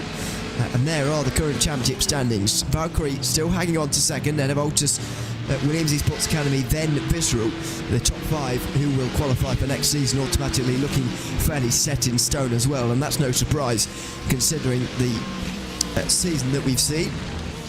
However, just a bit below that, we've got the 921 team of Olympus Esports, who are running a little bit further down in the field, just outside of the top 5, and very thankful for them because they so often come and join us and have a chat with us. It's 8th place for them currently running, and Thomas Cope can now join us for a little bit of a chat with 4 hours 25 remaining in the race. Thomas, welcome into the YouTube chat. The real chat indeed, and good to have you with us. How has this final race of the season been for you? We've nearly completed 2/3 of this event now, and you're inside the top 10, 8th place as things stand. How have you felt the race has gone for you guys so far? Well, it's safe to say Barcelona has not been treating us nicely. We had a rough start, picked up a couple of slowdowns, went from before we started on the grid and then down to 10th, and then we've been fighting ever since. It's definitely been a challenge, but we're plodding away. Yeah, I mean, it's all you can do at this stage in the season, really. I mean, what were your plans going into this one in terms of what you wanted to achieve? Was it all about the sort of the end of race result, or was it about getting into the top 5 in the standings? What was the aim at the start of the day? The start of the season for us was more just learning and understanding. I mean, this is our first year in the 24 Championship, and we're really just a new team stepping onto the scene. So for us, we just wanted to learn, get used to the people around us, and get as much data as we can, and we'll take it on to next year and go from there. But it's been a good year for everything, and we've definitely learned a hell of a lot. Absolutely. I mean, do you feel as a team, because you guys in Olympus have been doing a lot of racing over the course of this sort of endurance racing season, if you like, which stretches right the way from autumn to the springtime, I suppose. Do you feel like you've all come on as a team, if you like, at your standing in terms of sports car endurance, iRacing kind of field has certainly stepped up, if you like, over the course of this season? Yeah, we've definitely come on. We're definitely getting better. I mean, we've gone from a team that's roughly about 3.2k as an average between all our drivers to about 4.5, 5k. So we're definitely getting better and improving year on year. This has been a good year in terms of all the championships. I mean, it was the first year on in the endurance championship, returning to the club sport as well, and then obviously here as well. Plus also the Porsche Esports Caracal GB, we've had a couple of drivers in there this year, so it has been a good year for us as a team. Well, you say all of this in the context of the team, of course, but what about your individual performance this season? It's been a long season, over 40 hours of racing, and you've been part of a fair few of the laps turned by these cars over the course of this season. What do you feel about your personal driving performance, I guess you would say, over the course of the 24H Series season? Definitely a hell of a lot better. I mean, I started off the season, I think, about 5.5, 6Ks, so I'm at 6.9. I should be getting better and keep improving and improving. Hopefully I might try and look into towards the Porsche Esports Super Cup next year in the contender, see if I can try and get a qualifying to that, but we'll keep striving and have a good off summer and come back strong and try and have everything going for me next year.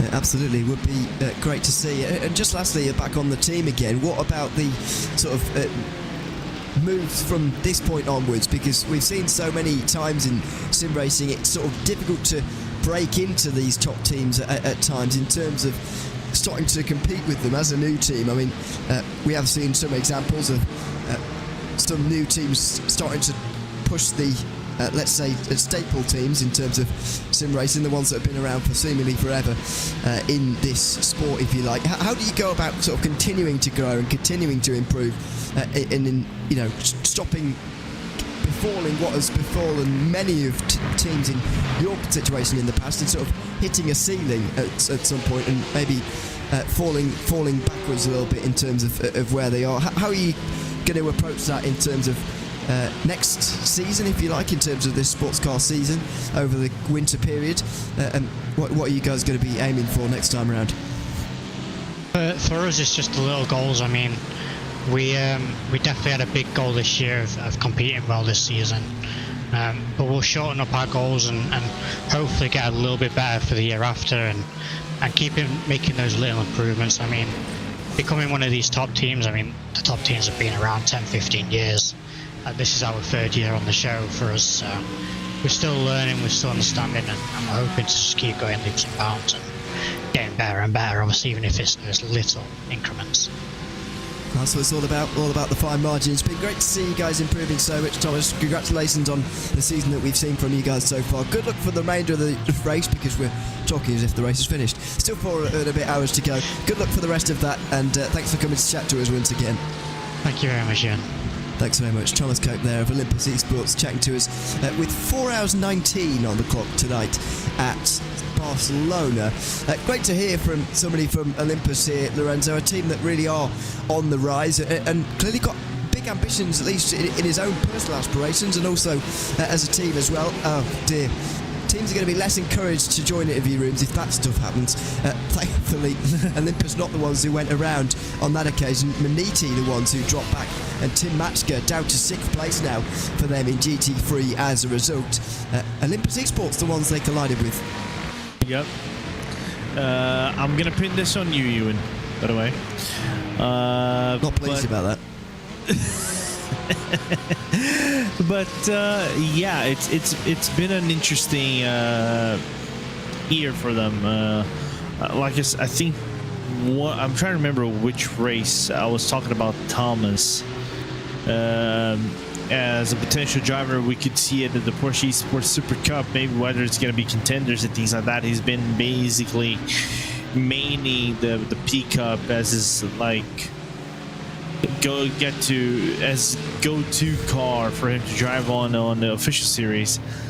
But it's good to see the team as a whole has a mindset, has goal. They brought in a few additions, some Portuguese drivers to drive, if I remember, at Ivory Club Sport. I don't know if they actually did driven this season for them.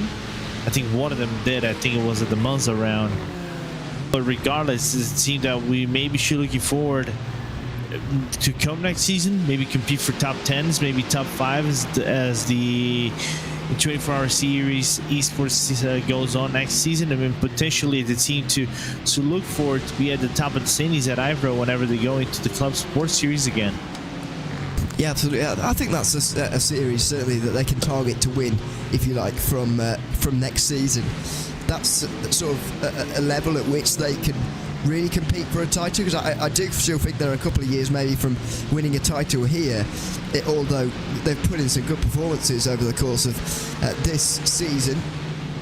The standout for them, probably a 6th place finish at Silverstone, but in a very competitive field, of course, finishing ahead of quite a lot of the, or one or two anyway, the teams that they'll finish below in the season standings. But either Club Sport is certainly somewhere where they can go out maybe for a championship and try and take that, because I don't think we can understate really, Lorenzo, how much a championship win on that scale for a team like them, and you know, they're not the only ones, but there's some other teams around that level who would really feel the benefits, I suppose, of the confidence from winning a championship. It's different to winning a race, isn't it? It's the belief that you can do it over the course of a season. It's the belief you can be consistent, and the belief that you can hold on with the pressure mounting upon you at the end of a season. That's what's different about winning a championship, and the confidence they and a lot of other teams in that sort of bracket would gain from that is significant and can't be understated. 100%. You know, you fought against top teams. Like, for example, I was looking at the Ivory Club Sport last season. You drove against Apex Tech Racing Esports, basically dominated the whole cup field, doing really good over there. But against other teams like Visceral, Orion has a very decent team in Cup as well, and you're going against teams like over here in Williams Academy. You went against Altus and other brands of teams that you got the experience now. You got the confidence of saying, no, we can go head to head with them. We can bring the fight maybe next season. And we're gonna take iRacing seriously and take this as a study case, maybe to go on next season with an automatic entry already on our hands for the 24-hour series esports in 2025-26. Yeah, exactly. That's going to be something they've got to figure out first, though, is actually getting back to this series again. That'll probably be their first objective, to be honest, because that normally happens in late summer up here in the Northern Hemisphere anyway. So that'll be their first call to action as we get a couple of the TCRs close together here. RD Simsport looking for their way past Wave Italy right now. Now, this is a battle for position indeed. I thought there was a lap between these two because there's quite a few laps in between cars and TCR, but no, you're right, that's not the case here. It is a battle on track. I can't remember the last time we saw a battle on track actually in TCR, but it's RD Simsport trying to find their way through into 4th place.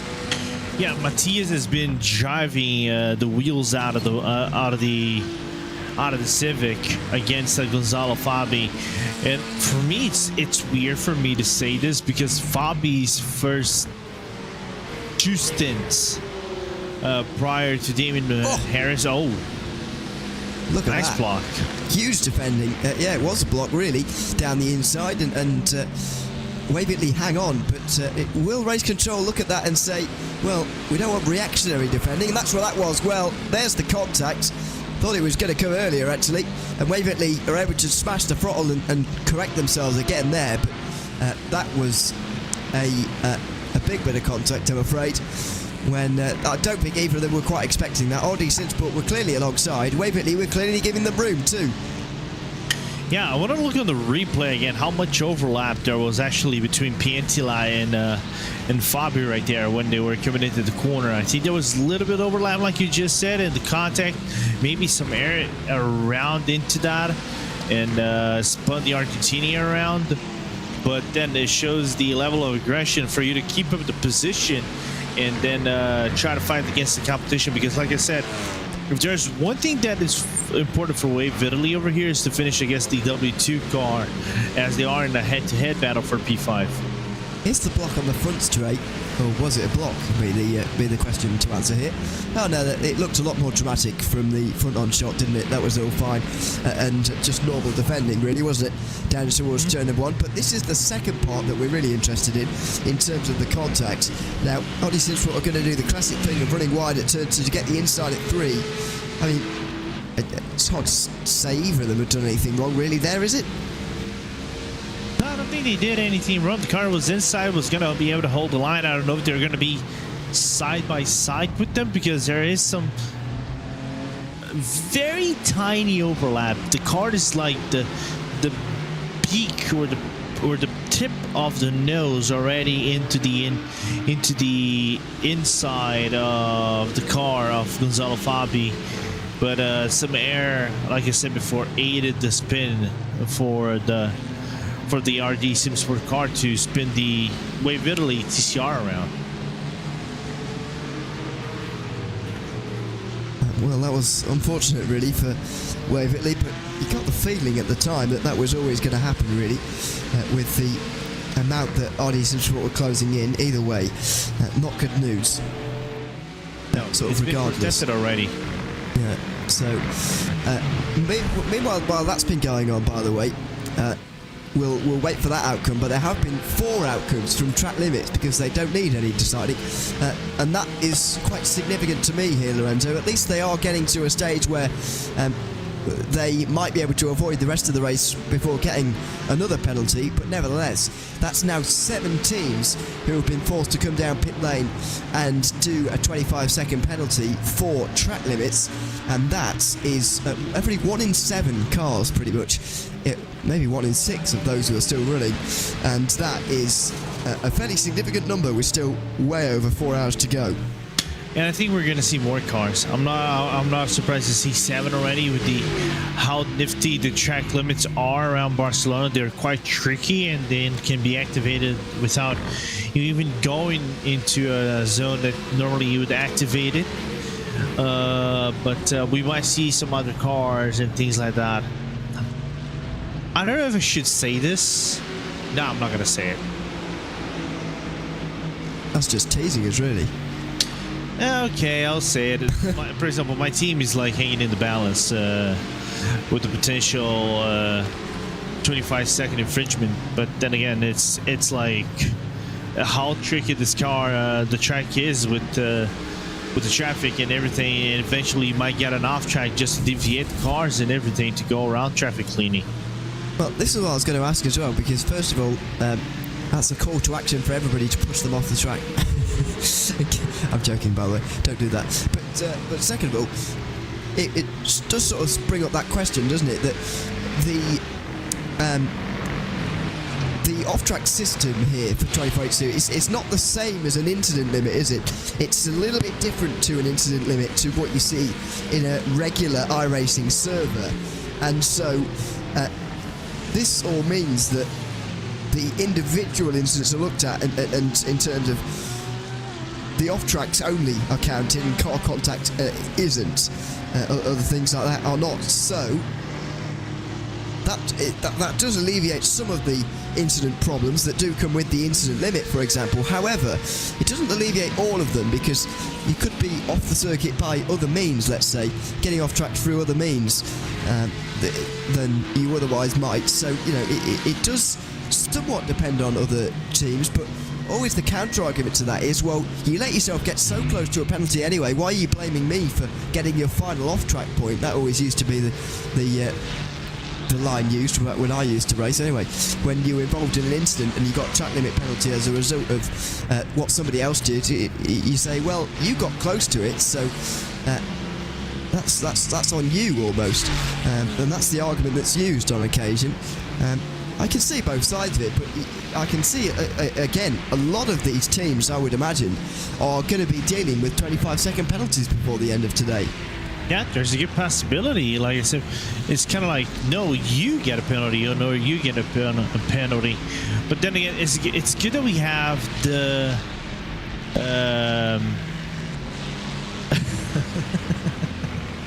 I had to open my mouth, by the way. I'll let you know in a little bit, because my team got a penalty for I think the track limit infringement. But it's the thing is, it's like, it's good that we have this track limit system, because it allows you to push, it eases up the things like that. But there are so many tricky tracks for you to go on, and Barcelona probably is arguably the trickiest track, in my opinion, this season for you to get these off tracks. That I know you kind of have to do laps and laps and laps to see where the limit is actually placed for you to where you're gonna activate or not that off-track incident. It's quite funny that you said you were close, and now you have got one. Yeah, we had like 50x a few hours, like an hour and a half ago. But we knew we were going to get a penalty. It was just a matter of when. Yeah, I mean, not where. Not if. How much and how closely do teams actually keep a track of how many off tracks they've got? Because as you say, it's not easy. Let's say this is a one-driver series, which of course is not, and it will never be. But if it's a one-driver series and you've got this rule, it's very difficult to tot up in your own head and do the maths on how many off tracks and how many incident points are actually going to count in this situation. So is it not something that you guys are working out for the driver behind the scenes to say, you know, oh, we've got this many in the bank, you need to be careful on this side of things, because otherwise we're going to get a penalty? Yeah, it's not easy, because it basically, when you get the information of the incident points, you don't get the you don't get like a how many off tracks you have, or how many car contacts you have, whether it's going to be a 1x, 2x, or 4x. You get the total amount, like 10 off tracks and then 8x because of contacts. So basically got like 2 4x. And so you have to do mathematics. Okay, I got like two four by contacts, and I got 10 off tracks. Therefore, I still have 24 more, 15 more to use before I get a warning. 40, basically, nearly 40 more for you to get the penalty. So it's a little bit tricky, especially if you're not following it properly or coming in off the server like some drivers are, so they can reset their configurations and avoid being cashed out by the server. Well, it's something that all of the drivers are going to have to keep a very close eye on here this afternoon, as we've have we seen another one? Oh no, we haven't seen. Indeed, that's 8 penalties and 36 teams now with at least a warning next to their name. The contact, by the way, that we saw earlier between the two TCRs is being investigated at the moment, but as is 3 other bits of incidents between 2 different cars. So we are going to have to wait a little bit for the rulings on that. Race Control taking their time over each and every one of them, of course, as usual. So there is a few incidents to go through as of right now, but there is the confirmation of it. That's really not necessary, is it? Just making absolutely sure Lorenzo knows. It's just rubbing this, the wound, basically. Just, I gotta think about one thing. We are not a Race BR anymore. That is true. Although... One tiny remark. I just gotta be very picky about it. Yeah, there we go. It's not common for teams to change the name halfway through, but there we go. We've seen it. I mean, it happened one of the seasons, actually, if you think about it. I think it happened, I gotta go back. If I remember, it was when Ronan was the second, the runner-ups in one of the seasons. I think was the 2019-20 season, when they were like Team Undefined or Team 99. They become Team Ronan SimSport. No, you're right. It has happened before, but it's not common. Too common. No, yeah, exactly. It's not quite common, I wouldn't say. Look at the amount of traffic here for the race leader, by the way, as it gets towards the end of the middle third of the race. Just 4 hours to go in the 24/8 Series eSports season at Barcelona, and just another thing to keep Manuel Troncoso awake, really. I do find that it's somewhat helpful for the leader to see so much traffic around them, because it just keep them alert, if you like, and keep them engaged in the race. If they weren't seeing anybody for quite some time, it would get fairly monotonous driving around again and again and again. But you've always got to stay on your toes in this series, and so this is helping him to do that, really, and helping to keep Drago racing a good few seconds of a margin here. 22 seconds still the lead, which hasn't really changed, to be honest, in the last 2 hours. No, it hasn't whatsoever, which is interesting in my books, you know.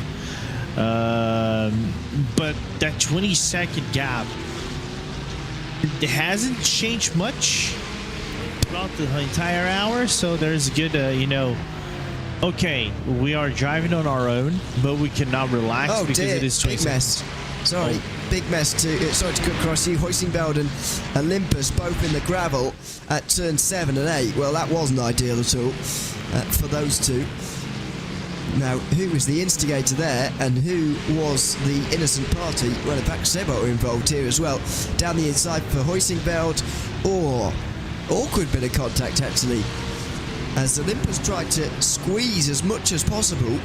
But on the inside, Hoisingveld just got a little bit loose and a little bit out of shape, and eventually, in trying to correct all of that, went straight into the side of Olympus, who, by the way, also are one of those teams who have exceeded the track limits quota for the race. Yeah, very odd incident in my books. Well, there's another piece of contact for Race Control to look at. That's 6 incidents that they'll have to look through in that case. Well, Manuel Troncoso is running away with the front of this race, and we haven't had too much time to focus on him so far, so let's ride on board with him for a few moments. We're coming up to the end of the middle third in the 24/8 Series eSports finale here in the 12 hours of Barcelona. 4 hours still to go here at the Circuit de Catalunya. Make sure you stay with us here on RaceSpotTV. Myself, Ian Leary, Lorenzo Bonda will be with you on for another couple of hours on the other side of this. This is on board with the race leaders, Drago Racing and Manuel Troncoso at the 12 Hours of Barcelona.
the precision of Manuel Troncoso taking you around the Circuit de Catalunya with just less than 4 hours to go in the 24H Series eSports season.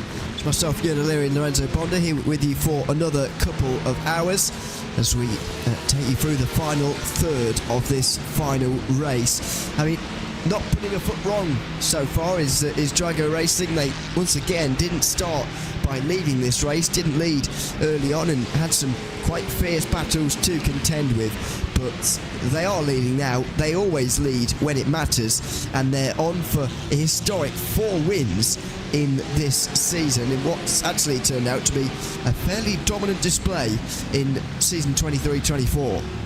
Absolutely.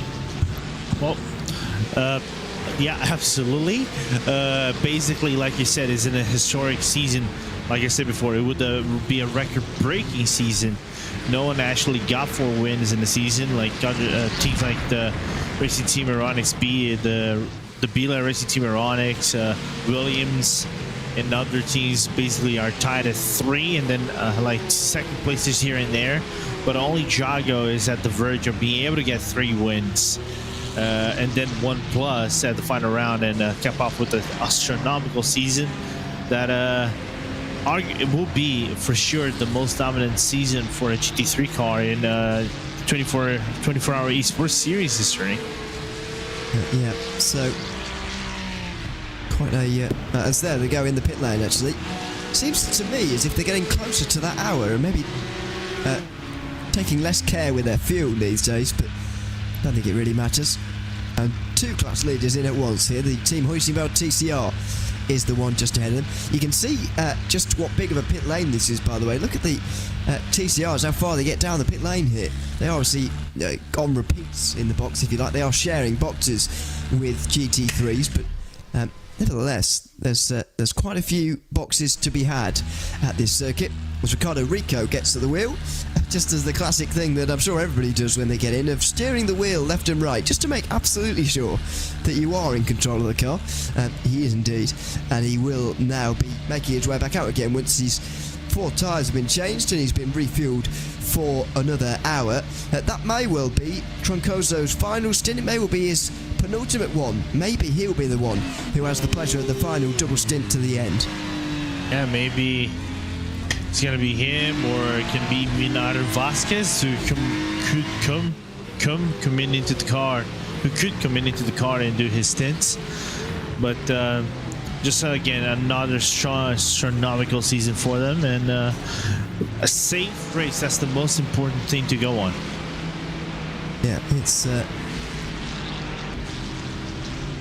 still a long way to go, and I wouldn't have thought that one driver will do it all. In 992, Share Esport are leading the way by just over a minute and a half, and there they are. Not actually that far ahead on the road, actually, in real terms, of the overall leader either. Svisceral Esports, who are in second position, in what's the biggest gap actually of any of them now, any of the leading gaps anyway, in this field. Minute 33 to be precise, but this is very much showing to me that Share Esport, as they have been threatening to do actually over the course of this season, not just in this series but other series which I've referenced before. In fact, they won the DLS, for example. They're showing themselves to possibly be the best team in the world in this car in terms of endurance racing. I know that they don't have really a presence in PESC at the moment, but it's a very different style of racing there compared to what you see in the longer form races. And a lot of the drivers who did PESC, for example, were doing the Digital Nürburgring Langstrecken Series, which Share Esport were able to win. Now, you couldn't make the argument that, well, the endurance races are their bread and butter. That's what they practice for, and they're against drivers who don't necessarily practice for it quite as often as they do. But nevertheless, Share Esport are in danger of becoming one of those teams who you really look at in this car, and at the moment you feel like they can take on pretty much anybody in the 992 class. Oh yeah, 100%. They are basically, you said, arguably the best team in the world. I'm probably going to put them inside the top 3. I would say Altus and arguably maybe Team Redline. Whenever they do like their entrances in the car with the outing, especially when they have a strong team like with Diego Pinto, Sebastian Job, and many other drivers like Johnny Vecchio as well. in the car. So they are a team to be feared. But in regularity, like driving regularly into championships and private championships at that, you can then say Scherer might be the best in the world today in the business. It depends what you mean, really, though, Lorenzo, because in terms of, I feel, endurance racing, very different to the pest racing. As I mentioned, it's very short races that you see there. The whole event, including 2 races, takes barely an hour for the most part, whereas an hour is just one stint here, and you've got to stay on top of it right for that period. There's less wheel-to-wheel action than what you see in that sprint format. However, there is more strategy involved. There's, especially in the DLS, there was a lot of strategy involved. There's longer stints involved, more consistency, more emphasis on consistency in this series and the DLS and others as well. So it depends what you mean. It always comes into 2 different categories, isn't it, when you're trying to figure out who's best in each. You think, well, is there a team maybe better at the endurance side of things and a team better at the sprint side of things? Because at the moment I don't think you can even consider them a top 5 team when you're thinking about the sprint side of things. But no, when you get to the endurance side, I would argue they're the best at the moment in this car, by seeing off the teams that they did. And by the way, Pinto and Job did do a fair amount of driving for Redline in the DLS this season. So, you know, it very much depends what timescale you're looking at with Share Esport. I mean, like I said, you are correct in the assumption. I'm not putting them down. Like, I'm just going, like, let's just say you go into the. Of course, there's not going to be a 992 class in IMSA, for example. But let's just say you got these. I'm not saying this is high tier. This is an S tier, in my opinion. If we go like in an infograph and do like your radar graph, right? That the all streamers like to do in their championships and sorts. But in high profiles, let's just say IMSA, the SRO stuff. I don't know if if it would be correct to rate them in the top 5, just because of the other teams have so much high caliber drivers and like road champions and everything, that if you put something that it would be worth on the line, then you could say, oh, they probably have a better team to do these kind of things than Scherer does. But like I said before, we go private leagues and things like that. The DLNS of sort is a private league, but you need to have a real world driver, because Scherer, like it is a real motor team, is a real racing team that drives in NLS. Then you could say they are the best in the world. It's very relative to, you know, scenarios and all, in my view. Yeah, Scherer are the new team for a team that you may be a lot more familiar with in terms of name. The Phoenix racing team used to race a lot of Audis and so on. Had a name change. Was it? Yeah, well, yeah, of course. Just not as that team name anymore. What is it, about 18 months ago or 2 years ago maybe, when they changed their name? Give or take. A little while. It's been a little while now, but I think some people are still getting used to it, especially when you think about the eSport team. Not a lot of people make that real world connection, but that certainly is there, and that's got to be helping them as well. But yeah, I think it would be difficult to put them in the top 5 of the sprint stakes, if you like, but in Luca Alpert and Rafael Renhofer, for example, and that's just to name 2, by the way. They have got more drivers who are capable of running at this speed out, because don't forget, of course, going into the final race of TNLS, they had 2 teams in with a chance of the title. In the end, only one of them really stood a chance with the way the race went, but that was partly their own doing, I suppose, whether you look at it like that. Do you think that they should make a run for things more, I don't say professionally, because they are doing a very professional job at the moment in the longer form racing.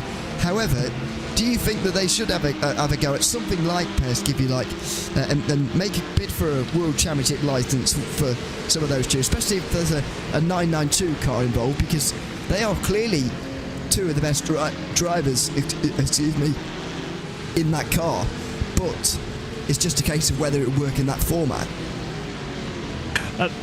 I think so, and I think it's a matter of when they're going to make that charge. and get it, like, let's just say, into PESC. Like I said before, Rafael qualified, if I remember correctly. I don't know if Luca did. I'm nearly sure that that Rafael actually did qualify for contenders. And he was quite good into it, but the thing is, the level when you go into contenders is so high, and it's so much difficult, especially that you have the one-shot qualifying, and the qualifying matters at contenders, and then you carry yourself out in the sprints with the high attrition rate, especially in the final laps, like it is a high-speed chess game. All right, I just saw a message. It was Luca Dahlgaard that actually made into contenders. Thank you so much. I knew one of them actually made it. I know Renhofer, I think, was kind of cutting it close on qualifiers then. So it just proves how hard it is for you to get in a series like that. But I think with the experience they had last season, surely they can make a really good, strong charge this season and maybe put up like 1 or 2 drivers besides Dahlgaard. A couple of your guys made it as well, of course, Lorenzo. I didn't realise that. So there we go. Previous name, of course, but all counts are the same. Yeah, it was the only representative for them. And RaceSpot's own William Chadwick, also William. I don't know why I've called him William. That's it is a Sunday, I suppose. Bill, you call him Bill. Bill Chadwick. Bill Chadwick. What, have I missed a joke here? Why would I do that? No. I'm just throwing a good joke. Just a good old Will. Just trying to cause trouble, to be honest. I like to stir trouble. So there we go. Yeah, exactly. Yeah. So as Neil Cott makes his way out the pit lane, by the way. Yeah. So I wonder whether Luca Rafael will take on the contenders this time round, or whether they will decide it's not for them, and this sort of longer form endurance style racing is the better way forward for them. I do feel like it does exaggerate their strengths, if you like, rather than crowding their weaknesses, which might be the case in PESC, because it isn't always about speed and consistency. Of course, it's a very different skill set. So we'll see, but that's all to come in the very, very distant future, that we should probably divert away from. As we've been talking about that, he's put another 4 seconds into second place there, but we'll focus in on other classes as well, since they do all deserve it. 4 classes that we always have in the 24H Series Esports Championship. It is SimRC who are leading the way in GT4 for the moment, with 3 hours 43 remaining on the clock. We've got Zenith just alongside, 51 seconds behind, but I think the story here, in all of the classes in fact, is the gaps between first and second very large at this stage in the race, and each of the class leaders is starting to really see a huge advantage. I mean, there's the championship advantage. 13 points for SimRC, who are looking comfortable at this stage. Yeah, and SimRC just leading the charge one more time is the thing to think about. Like, it is the closest racing, but SimRC has just dabbled with success and failure so many times in one of the closest contested fields. For example, they were fighting at, like, if I remember, at Monza and also Silverstone with 07 Zenith and Impulse so closely. They sometimes couldn't, get around closely, as we see a penalty for a car racing. And I'll get back to you even in a little bit. Just how complicated it was, as you now see the cities in GT4. How closely contested is that top 5? 7 points separates Bivana from 07 racing in a race that with 3 hours and 40 minutes. 40 minutes. Still a lot can be decided, especially on top 3. Jeez. Yeah. By the way, that penalty was for ignoring blue flags and facilitating an overtake. That was with a car in their own class, which is the difference there, I suppose. Normally blue flags are advisory, but when it's in your own class, you do have to at least not get in the way particularly. It's not quite like Formula 1 where you have to dive out of the way quite so dramatically, but you do have to facilitate an overtake, is the wording used by race control on this occasion, and they did not do that. So just a minor 5-second penalty, slap on the wrist almost, with the gaps that you're seeing at this stage in the race. Race Control, they're working nicely through the incidents. One which I was really interested to see what they were going to do with, Lorenzo, was the TCR incident between RD Simsport and Wave Italy Racing Team that we saw about half an hour ago now. They had contact, of course, Race Control deeming no further action necessary, and I would agree with them on that, to be honest, based on what we saw. Same. Like I said before, there was air, some air in the contact right there, but there was some overlap given, you know, between the Wave Italy and RD car. The RD was already in the inside, was not fully into the inside, but there was already a gap that he could work around the inside. He was tipped already a tiny bit into the inside of the Wave Italy Civic, and he could have made the corners side by side without too much of a problem. And of course, Fabi got spun away, but Race Control just deemed the better action, you know, not to punish the RD car. Yeah, I think that is the best course of action, to be honest. There's a look at the points, and the battle for 5th is going to be a very interesting one here. 07 Racing have not had a good day, and so that's giving Movado the chance to get themselves in the top 5 and giving Impulse a chance to make themselves comfortable inside that top 5 as well. So a couple of changes here, but 07 are only 8 points away from 3rd, so it's very close and congested in GT4. Sasha Engelsby is currently 5th, just in behind 4th position at the moment. We're seeing a battle happen at this present time, but 07 are way down in 12th place. Admittedly, there's so many laps down, it might not matter, to be honest. They might be down and out, to be honest with you, but they must be kicking themselves. Started the day 2nd in the standings. They're going from championship hopefuls to pre-qualifiers now next season. Yeah, which is a letdown for the Italian Audi, and is a team that I think you can agree with me, even when we are looking at them at the Sebring round and the Spa round, they were so good out of the gate. Of course, Spa, they had a few troubles early on. They bounced back at Silverstone and Sebring eventually, but for a team that had so much promise early on, just falter like that in the final race, where they have to, you know, be safety cap pop everything with the goal result, just is a bummer. 100%. Really is, and as you say, they have dodged quickly in some of these races. I mean, as you say, Spa didn't turn out very well for them, but I do remember them having a decent start very initially to the race. Yeah. Their actual finish was at 9th, which is a lot lower than you'd expect to see them. But, as you say, great start to the season. By the halfway mark, they were right up there as championship contenders. They didn't quite have as many as points as SimRC, but they were challenging, and they did a decent job as well, I think, of capitalising on a bad Nürburgring round for SimRC. I mentioned earlier on that all of the championship contenders had issues that day, and it was about gaining on those issues for those who were further behind, and it was about mitigating them if you are indeed those one of those teams who've had problems.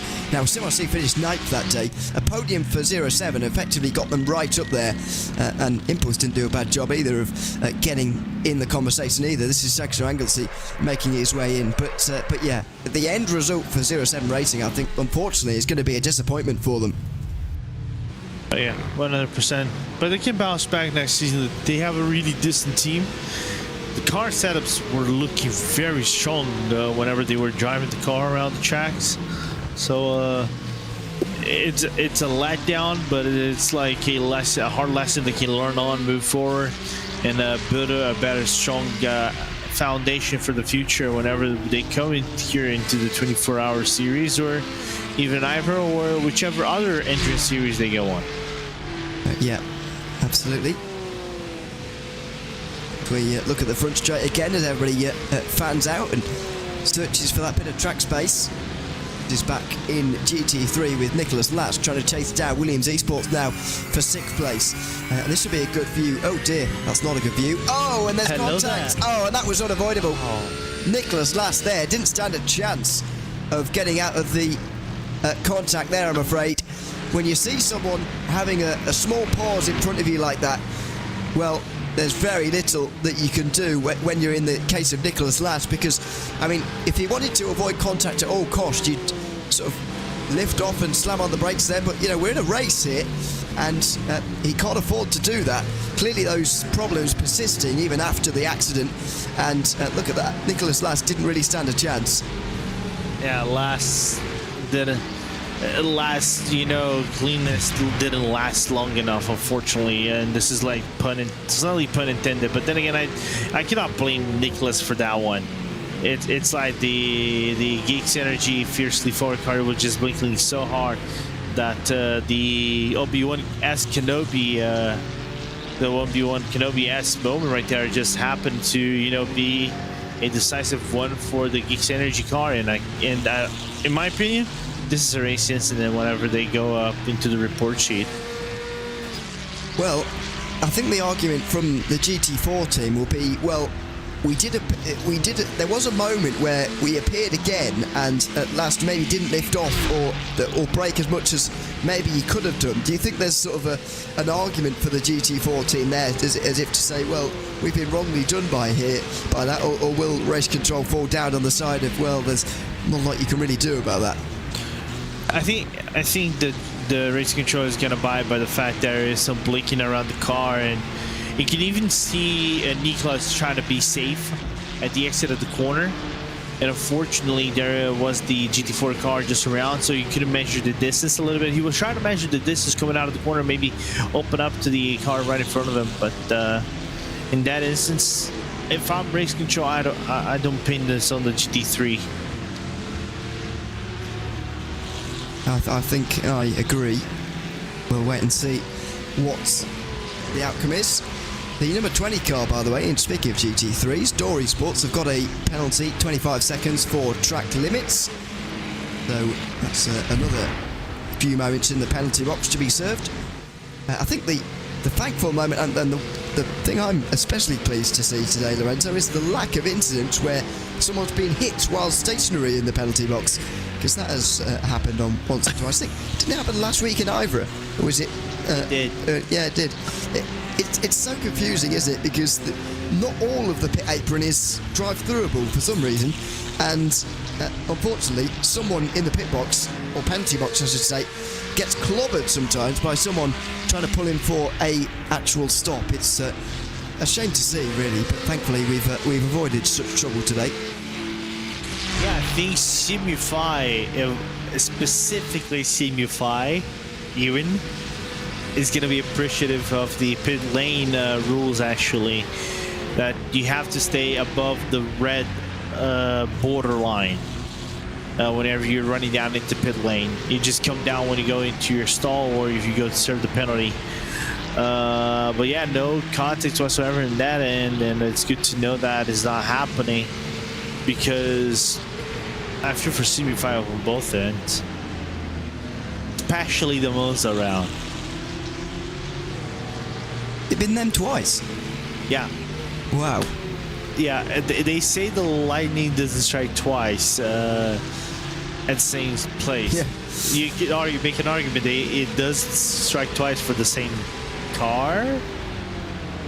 Question mark? Or for the same team? Question mark? Yeah, same team for sure. Yeah, that was especially annoying for them as well, to be honest.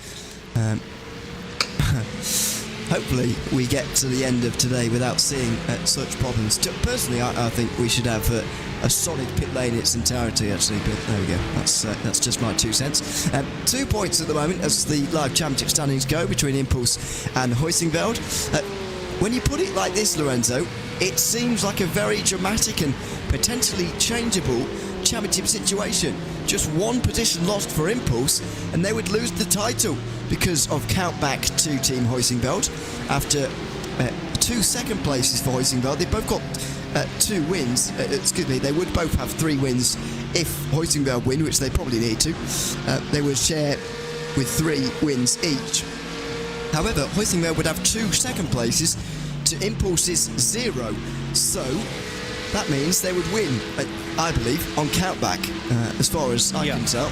So when you put it like that, it does suggest that Impulse are in a very nervy situation, but realistically, they're so far ahead of third place, I don't really feel they've got much of a chance of losing it without problems. They've got to stay out of trouble, most of all.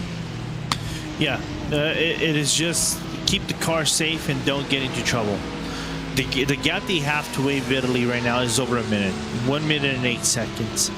TCR has basically been, like I said before, I think the craziest race of sorts in terms of, you know, strategies, because you go 90 minutes in the car. Even I think teams took more of a sprint race than endurance, but while still thinking endurance, but they just went from the gates, you know, flat out foot into the pedal to the metal. And then you have to think about traffic itself benefiting some teams, and Impulse and Team Racing Valve. We have stated this many times, Ewan.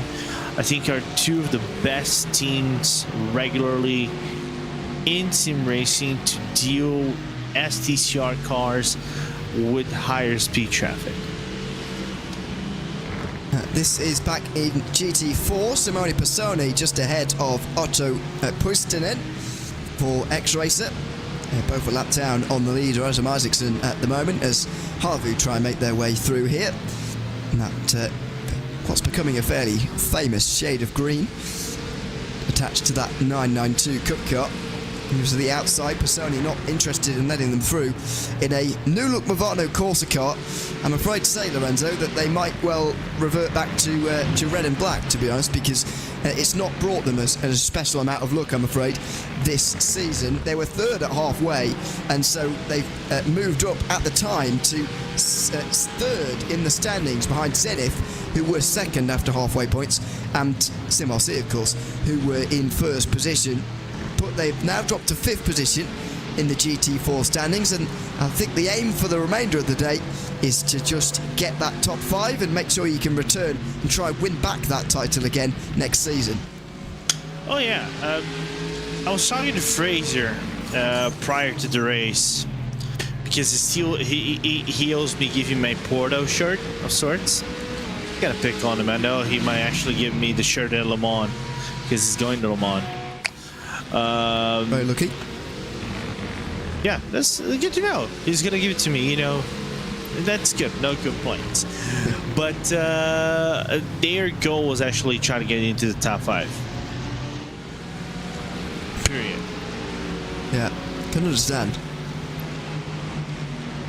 Yeah, so I think they were being able to do it. I just know how that offset strategy in terms of the fuel is going to get them towards top 5. I think GT4 might be the one that is still cloudy, who's going to make it or not into the automatic spots. So I think they'll manage that, but I think it's worth bringing up. I think it's worth bringing up, isn't it? If you remember, last season's finale in GT4 was just such an exciting one. And it had such drama towards the end of it that, you know, he could barely believe, really. At some point during the 6 hours of the Nürburgring, which was also the penultimate race last season, I think it was Urano, wasn't it, who were leading the title? They're not around anymore, unfortunately, but back in that time, they were leading the championship. They were winning the title if the race were to end at a certain point, because there were so many points ahead. And don't forget that it was so many because there was a similar situation to what we've got this year, with points being awarded at halfway and so on. So there were so many ahead that they were wondering about that. Then they had problems, and so actually lost points on the day. Then they had problems at this race as well, and so it was all of a sudden the floor was open to almost anybody to come and win the title.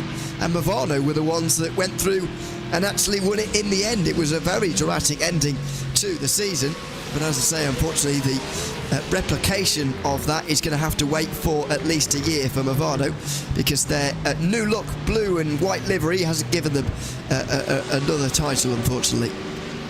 Yeah, it's insane to think of that of sorts.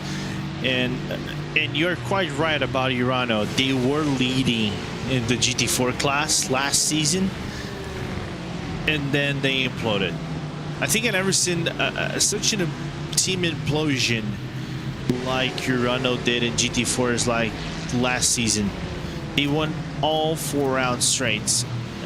Like they won Spa, they won Sebring, they won Coda, they won Monza. They came to the Nürburgring, nothing, nada. They completely imploded, 8th or 9th place, and then Vivano and SimRC just took over and got the points on them. I would say that I've never seen a season where 2/3 of the races have been won by one team and they've not won the title, but I have actually seen that more than once. So there you go. Not saying it's common, but it is remarkable, and remarkable things happen in sim racing from time to time too. There you go. Also saw a 6-round season once where a team won 4 of the races but not the title, to losing by a point or so. It was very dramatic indeed, but there you go. It can happen, but doesn't look like it's going to happen to SimRC this time round, although it very nearly did at Nürburgring, where they finished down in 9th position. I think it's a wonderfully placed race, isn't it, the 6 hours in Nürburgring, that has been the penultimate round for the last couple of years. I really hope that it returns next year, to be honest with you, Lorenzo, because it's so well placed, because anything can happen. It's not at the start of the season where everybody's all excited and thinking, well, we haven't really got the order of the championship set yet, so really anything goes today. But we very much, when we have it as a penultimate round, we very much do know where everybody is in the field. We very much know where everybody should be finishing, if you like, in the field. And as the penultimate round, as it's the Nürburgring, strange things always happen. And as was the case last round, 4 weeks ago, all 4 championship leaders indeed had strange things happen to them. It's thinking about this way, Ewan, it's kind of like going to see the movie Midsommar or watching a terror movie, but virtually in a virtual manner, while racing in a dark forest like the Green Hell, surrounded by green. Imagine if it was at night, it was gonna be even worse. And like Blair's Witch is haunting you down, or the Boogeyman or the Slenderman is hunting you down. That's basically what happened to Urano. All film references will be left to you. Yeah, man, I'm. Oh, it's dear, like Olympus. Sorry to get you up again. For the second time, it's for an Olympus crash. Well, it's not been a good end to the season for them, I'm afraid. It's been a season of development overall for the winter, but I'm afraid it's not ending well. Olympus have broken their rear left. I think that much is obvious from this shot here, Lorenzo, but more may be broken than that. I'm not even really sure how they found themselves there. Let's have a look. It was technical issues, I think, is the way to describe that one. Did the monitor just like turn off? I don't know. I think the throttle stuck at a point, because you notice when he was rolling backwards, his wheels were still spinning full on the throttle. Yeah. And surely if the monitor was off, they would have sort of locked the brakes on, surely. You're right. You're right. You might be right on this. Unfortunate. Yeah. Just don't tell me it's a Fanatec thing, otherwise we're gonna see Fanatec memes for the rest of the race. We'll find out what happens more specifically to Daniel Sedgley, who I think was still at the wheel of that one. It was the case while we were chatting to Thomas Cope. Oh no, it is Thomas Cope now. So I'm not sure whether he's gotten just into that car now or whether Sedgley was in and now that's changed, but it looks like there might be a driver change there coming up soon. They might well plod through the final 3 hours, but I can imagine whichever of the two of them was at the wheel at that time won't be getting back in again. Oh, they won't get back too soon in the car. That's just how racing it is sometimes, especially endurance racing. It's brutal, man. Well, it's a showcase once again that mechanical failures do indeed happen in sim racing, and they happen to the wheels themselves, as the race leader gets past this battle that we've been watching for the last little while for 5th position. Movano, of course, is still hanging on in this battle. battle here. Doing a good job at that. Well, 3 hours 20 still to go. And what is the final quarter or so of this race going to bring us? What drama is still waiting for us at the end of this season? Because there's not been too much going on in the last few hours or so. It's been everybody ticking off the laps, everybody avoiding track limits penalties, and everybody avoiding getting into contact and stuff like that. That's the name of the game, but just wonder whether there's more drama still to come in the final quarter of this race. Yeah, talking about track limits, you want to hear a new one? I'm guessing we've had some more. Yeah, we've literally just got 25 seconds. The TCR car. Yeah, I would tell you how many that is now, but I've lost count actually. Might be 9 overall. I think we should have a indeed. poll on our chat. Say how many off-track incident limits, penalties are we going to get in this race? Well, you need to specify though, because how many individual cars or how many different individual penalties are going to be handed out? No, because how I many reckon penalties in general? Okay, penalties in general. Because I would argue anyone with a penalty before the 8-hour mark is in danger of getting another one, because every 25 is a penalty. Now, you needed 50 to get the first one, but it's every 25 after that.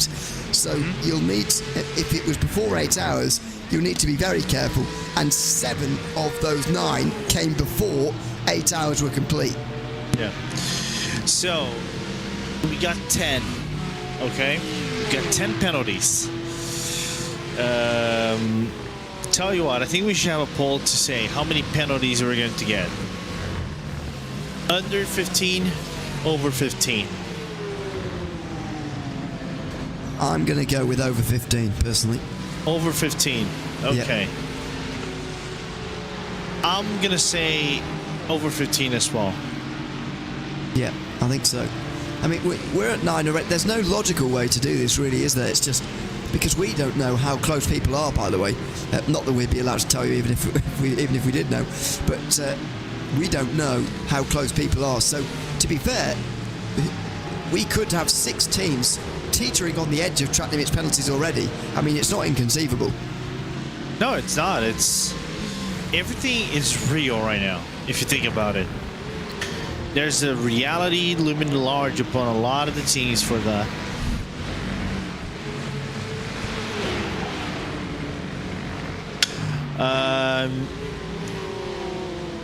now the question is how damaging that penalty is going to be. For Wave Italy, I don't think it's going to be very damaging for them, because they are in 3rd place. They might actually lose 4th to RD Simsport, to Entropic, maybe. And I'm just saying, like, a big fat maybe, because they're 40 seconds ahead. It's just that it's been complicated, and then everything can just unravel as the stint goes on for everybody. We've had confirmation, by the way, from Thomas Cope, who's told us what went wrong. He said his power brick, whatever that is, for the wheels and pedals went out. So it was indeed a problem with the wheel and pedals, which meant he had very little to no control over what the car was actually doing.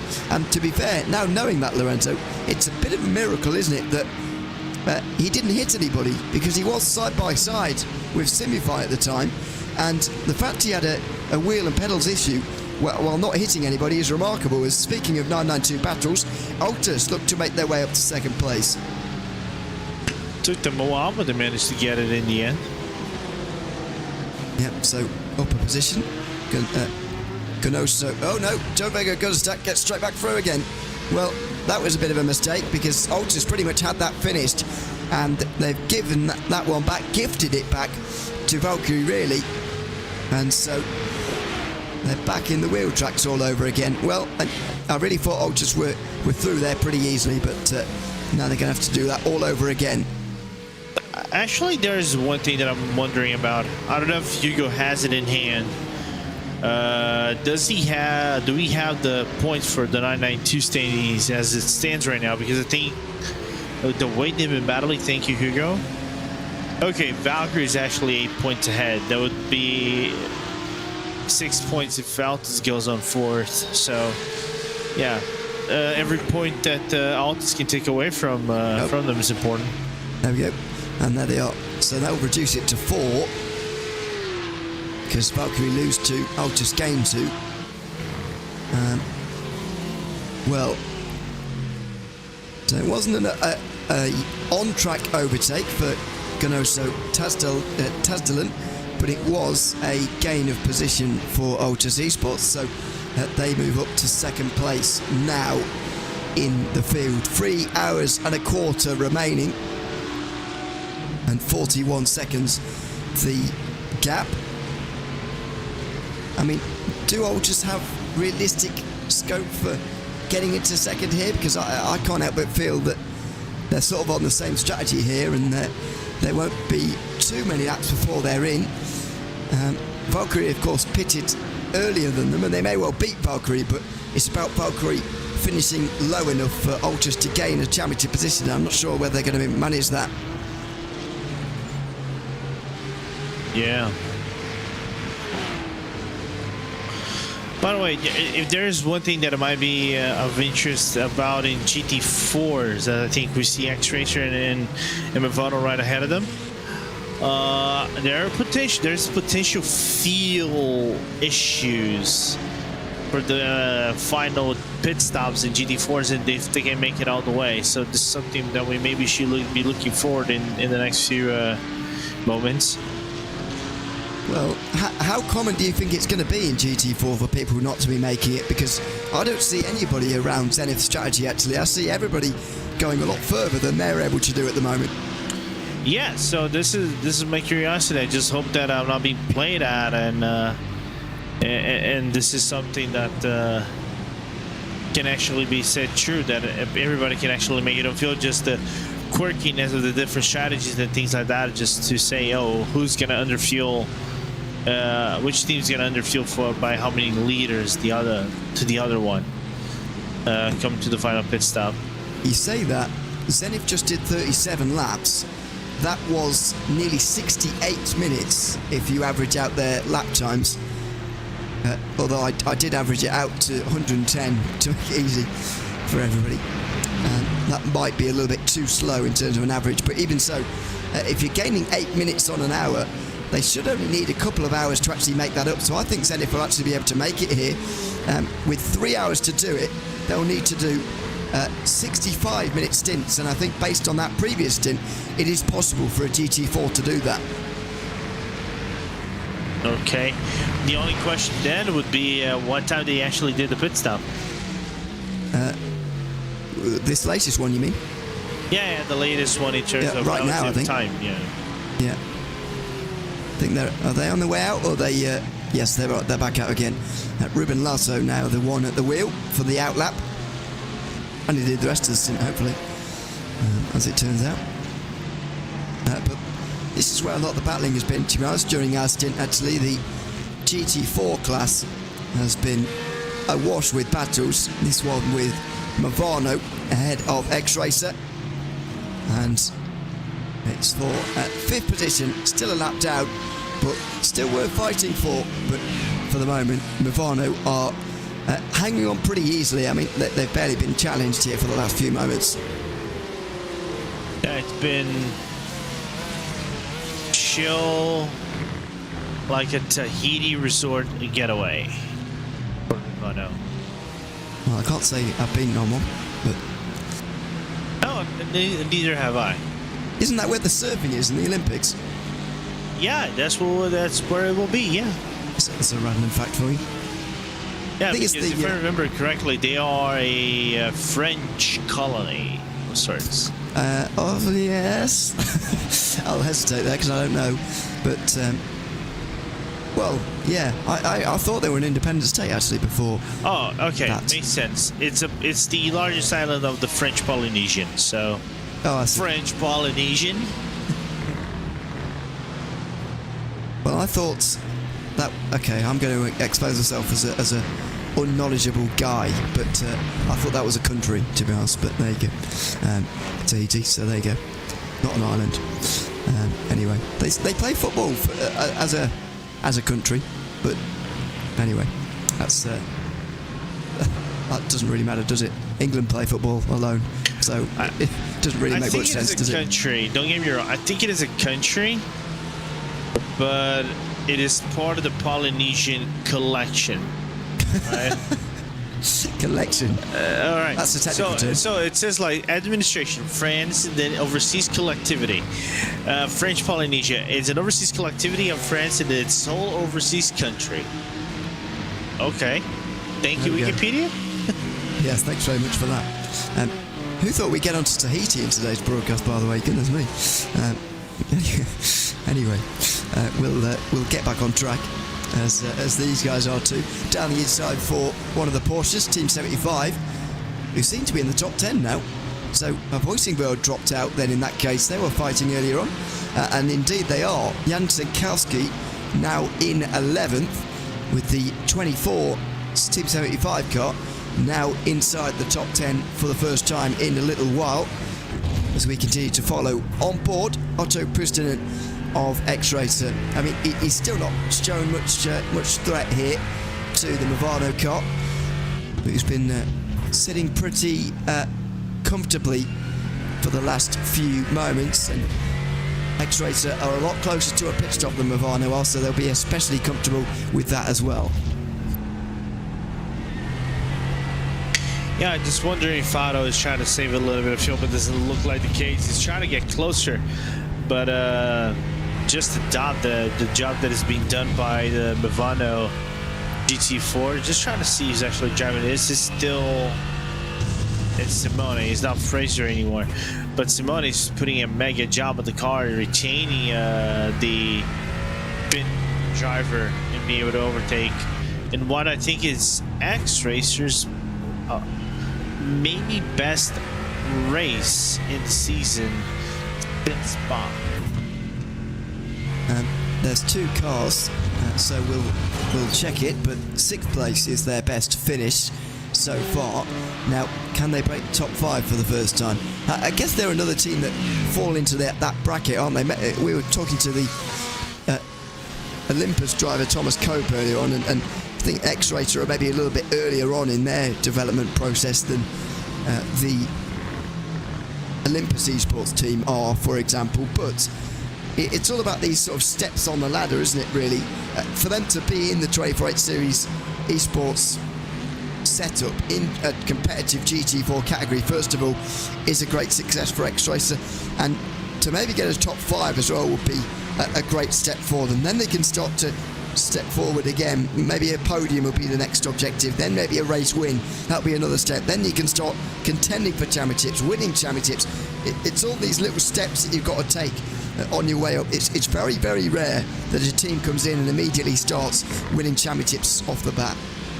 Yeah, you would have to be either a team that specializes in the car and can overperform like top tier teams like CMRC, like Movano, and so others. And they have a very decent lineup. Otto Pustinen, they have Alexia Loma, and many other drivers in the entry list. So it's a team that we could be looking for, maybe, I'm not going to say this season, of course, but surely if they qualify for pre-qualifying next season to make an impact on everybody else in the field. Yeah, very little hope of them getting a top 5. It will be pre-qualifying for them next season, I would have thought. The only other way, of course, to get championships immediately off the bat is to come into sim racing with endless amounts of money and just buy all the best drivers. Yeah. That hasn't happened, obviously, and hopefully won't in some ways, because you don't want to see one team winning everything. But it did make me think, Lorenzo, what would you do if you were suddenly had millions of pounds to spend on a GT4 team for a series like this, and you had to pick a few drivers? I mean, there's plenty to go off here in this series, isn't there, to pick a trio of drivers who would likely win you a title. Oh, all right. So if I had like, what's my budget? Give me a certain number. I'm talking like endless. Just you just get to pick 3. Like infinite. Like me using model load on the Sims. Okay. Wow. How many drivers? 5 drivers, like no, just the regulations? Just go for 3 because it's 3. Okay. Okay. To make it easier for everybody. Yeah, make it easy for me. Okay. All right, first driver I'm actually gonna pick. He's gonna hate me for me to doing that and putting him on a GT4, even though he kind of likes driving GT4s here now and then. Is Fraser. Right. I think he can drive the wheels out of the car whenever he wants to. Second, Dean Ledger. Okay, yeah, nice. And third, good question. Who can I actually bring on this one? I'm actually gonna go with one of the. I'm probably gonna pick Quentin Ganez over here. That's a good pick, actually. Yeah, I didn't think about him. Yeah, that's a good idea. Play along at home if you want, by the way, and make your own team, because I know it's just we got to that stage now where there's so much history in this championship now, where and there's so many performances to draw on that we can sort of think about a sort of dream team in that respect, as we follow a battle for 5th in TCR again. The RD Teams and Wave Italy teams are back together again. Interestingly, you didn't choose any of the drivers I would have chosen, actually. Although I was, to be fair, I was only thinking about drivers who have been in this race, but that's fine. I was thinking about Adam Isaacson, as he's leading the race. Okay. Not quite that simple, but he is a good driver. Timo Heider as well, who's driven today for Impulse. He's always doing well for them. And Justin Rem as well, although you might have to choose McLaren in that case. Ooh, yeah, true. But I still think he'd be good in any of the GT4s, to be honest. But I agree. So that's who I'd go for. It's good though that we went for entirely different ones. I think it says a lot about the category that there isn't an obvious trio, if you like. In some series, indeed entire championships, there's an obvious trio or duo, if you like, when you're trying to pick a dream team, if you like. It's good for the health of GC4 that there's quite a number of these drivers, that lots of different people would select lots of different combinations of drivers to go forth with a dream team with unlimited budget and a new season ahead of them. No, it makes complete sense, and I'm not gonna lie, your picks are very solid picks. So, and we all picked from guys that actually are doing or done things in this race, and they are high quality guys. And not gonna lie, completely forgot about Justin, and this probably would have been a guy I picked. So we're gonna look into an incident over here with Hoistingfeld. Oh dear, just coming in too hot into the corner. Yeah, Sinkowski, I think it still is at the wheel of that one, who will have to spin around back again and get back onto the road. Yep. So, just over 3 hours to go here at Barcelona in the final round of the 24/8 Series Esports season. Bit of traffic here for this battle for 5th in GT4. Otto Pristinen will not find his way through. He'll have to go around the outside of turn 9. There's another example of frustration in traffic, as the Mercedes GT4 was not able to find its way around the outside. So Pristinen will have to wait for another opportunity to find his way through. But SimRC are still leading the class here in GT4. They've got over a minute and a half ahead of Seba Esports, Zenith and Impulse are 3rd and 4th. They're a lap off the lead. Nirvana and X-Racer are in this battle for 5th and 6th. And there's another example of X-Racer being shuffled backwards there by Maniti this time. They will have to make up that advantage all over again in what could be becoming a bit of a frustrating little battle here, although I'm not entirely sure Bustonen is especially eager to get through and start putting that hole in the air, to be honest, at this stage in the race. The class leader comes in then, Adam Isaacson, as we were just talking about him. Will he hand over to his teammate? Yes, he will indeed hand over. So, yeah, a new race leader in driver form for the head of this race. It is Corentin Guinness, just as Lorenzo was talking about him actually. He's been summoned, and so SimRC will be back in the race with a new driver once they've changed all 4 tyres and refueled here in a few moments' time. So the seconds tick by and we get to the end of the third quarter of this race, if you like. Just 1 quarter of the 12 hours of Barcelona now remaining. 3 hours on the 24/8 Series eSports season remain here, with Drago Racing still leading the way, and in fact 3 out of the 4 race leaders are also on course to be champions at the end of the day as well. The only one where that is an exception, of course, is the TCR class, where Team Huizenveld are heading the field. The points that they're gaining today on Impulse, not enough at the moment for an unlikely switch around. So 2 points the live gap there. As out the pit lane comes quite a lively battle in GT3. This is not ideal for the race leaders at all. Drago Racing get ahead of Roberto Ferrari and put 10th place, 2 laps down now. And that's the battle between WSR and Dor, right ahead of him as well. They've been running in tandem for quite some time, and they will continue to do so as well on the exit of another pit stop cycle, and even nearly side by side there into turn 5. Awkward moment though for Ricardo Rico, as he has to try and work his way through. Down the inside he goes of the RD Synthport TCR,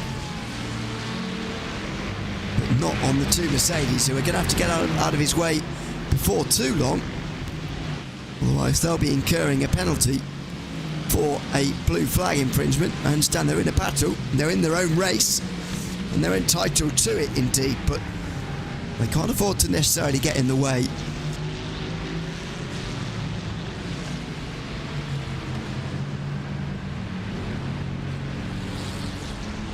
Still behind, still stuck behind in the Drago Racing car now. Can he work his way through, try and find a way to get back ahead again here and start to push on again, because that gap to Tristan Iglesias will start to come down if he's not too careful here. Ricardo Rico, there we go, one of them pulls out the way, and as soon as that happens, the other one may well follow suit. But can WSR use it as a means to follow through, if you like, and get back ahead again here?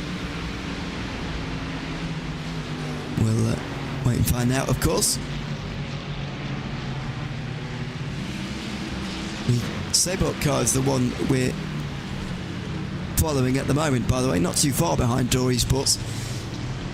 Realistically, a couple of lap cars between them, though, or, well, not lap cars, but at least ones that are on a different lap to them. And at the moment, they're not able to really close that in to create a GT3 battle for us.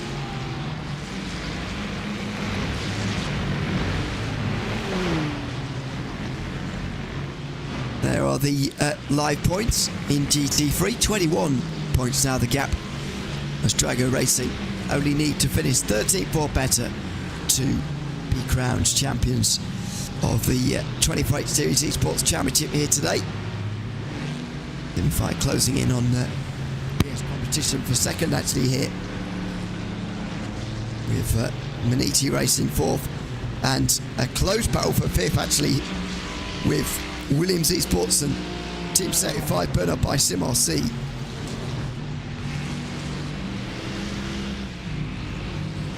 Now they're actually on the same points at the moment. However, it will be Williams based on the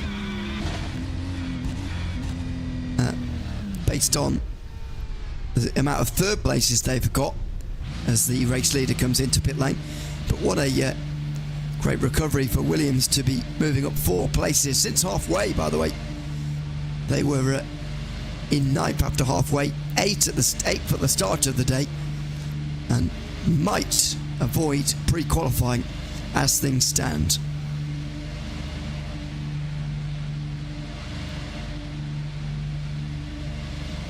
There's look at 992. 10 points between Share Esport and Valkyrie. Ultra Esports currently in the 14 points back in third place. And the top 5 looking very, very secure indeed. But there is the Share car working its way through. Raphael Renhofer now at the wheel of that one. The blue highlights, blue and white predominantly, green highlights to the wing mirrors and end plates, I should say. And there are the changes in GT4. Movado at the moment hanging on to a pre-qualifying spot. There's the story. Simone Persone 3 points clear at the moment, Lorenzo, from having to go through pre-qualifying. Yeah, absolutely. And you can see right there, I think they're going to be safe unless they get a crash or something like that. They are thrown back all the way to positions where the 07 team is located right now, but they're so far back. It's I'm not even seeing them in the top 10, so it's something that is catching my eye of sorts. But so far, being rewarded with that, and I know Fraser's going to be happy with that, with this qualification, and maybe go and be part of it next season without going to the pre-qual shenanigans. There are the standings in TCR, 2 points between first and second, and there they are running together actually. Well, this isn't something I was expecting to see today actually, Lorenzo. With just under 3 hours to go, Fabian Seeger is coming up to lap Impulse Racing, and that is a remarkable state of affairs. I mean, if we're talking about purely realistic what matters for this race, this matters absolutely nil. But it's a very symbolic moment that Hoisingveld have lapped their main rivals, and they're putting on a clinic here in this race. Yeah, it's insane what these two guys have been doing this entirety of the race. I know that once Team Hoisingveld actually got the way of the car going around, especially after for very stressful first hour they've went through, being spun around by a Porsche Cup. I think that was the Impulse Porsche Cup. They got spun around, I think not just once but twice on their first few stints, and then now being P1, lapping the entirety off the field, and they still have to do their pit stop is nothing short but amazing. Remarkable, really. Wasn't expecting to see that today at all, but there we go. Leader in again for GT3. This often happens. We get 3 leaders in an hour, which makes it sound like we're having lots of lead changes, which I guess in theory we are, but it's just pit stop cycles working their way through. Drago Racing at lead for the most part, and are on course at the moment to lead at the end too. But semi-fine BS competition, Lorenzo, are going further.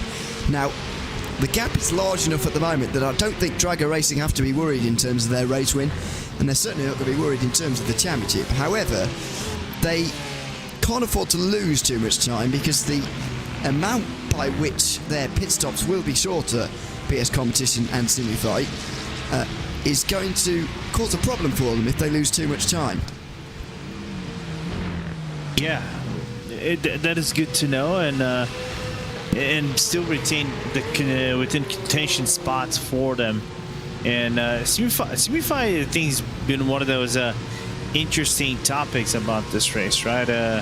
Has led the majority of the race within the first few hours. After that, just kind of like dropped off into, I'm not gonna say no man's land, but it's like either thinking you're gonna make it to pre-qualifying or not. So I think the race has been, you know, quite nervous for the former MSI crew that raced a few seasons back here at Neil Endurance here, the series or 24-hour series esports. Yeah, and they've won races indeed as well. They've not been able to win races this season, of course, but where do you place them in terms of the GT3 running order with regards to the teams? There's so many great teams in this series, as we've seen time and time again, but where does Simify fit? They're a team that have won races in the past, but never seem to be regular championship contenders, which it makes them a bit of a puzzle in my mind. You mean in endurance or GT3? Yeah, in endurance, overall? especially this series. Ooh, okay, endurance, I would rate them probably D. I came into the season rating them as the second best, just because they have so many good drivers into this, and I think, and like I said before, a good core of the team is part of MSI. That basically won every single race in 992 class. I think it was 991 back then. I have just confirmed that. I think it was during the 2021 season. Don't remember. Don't test me. Yeah, no, I'm looking it up. I'm looking it up. But regardless, a team that knows endurance, knows sprint racing as well, has drivers to, you know, contend with other teams, but the results weren't just simply there. Everybody else, like Drago, surprising everyone and just doing the best they can, you know, to top a lot off. Yeah, I wonder what everyone expected from Drago at the start of this season, to be honest. They weren't a team that a lot was known about beforehand, but because they've not been around for quite as long as some of the other teams like BS Competition and Urano, who I would have had as the two big favourites at the start of the season, actually. Unfortunately, Urano were not able to complete the season anyway, and so those predictions look a little bit foolish now, but I think they were the top two, and Drago were not a team we know a lot about, but they have always shown themselves to be really strong. I remember at Petit Le Mans maybe a year or two ago when they put on a really good performance actually, and competed with some real top teams, as we always get at the special events, of course. They were fantastically or they drove fantastically well. Jaden Ladick was a real part of that, and on that day anyway, and in this series it's gone deeper than that. It's been less about individuals and more about the team as a whole. The team as a whole has done a really good job this season to perform quite like this and be on their way to a title. So yeah, I wonder how many people at the start of the season would have said Drago Racing will go on to win, because I can't feel that many of the people predicting champions at the start would have said Drago Racing.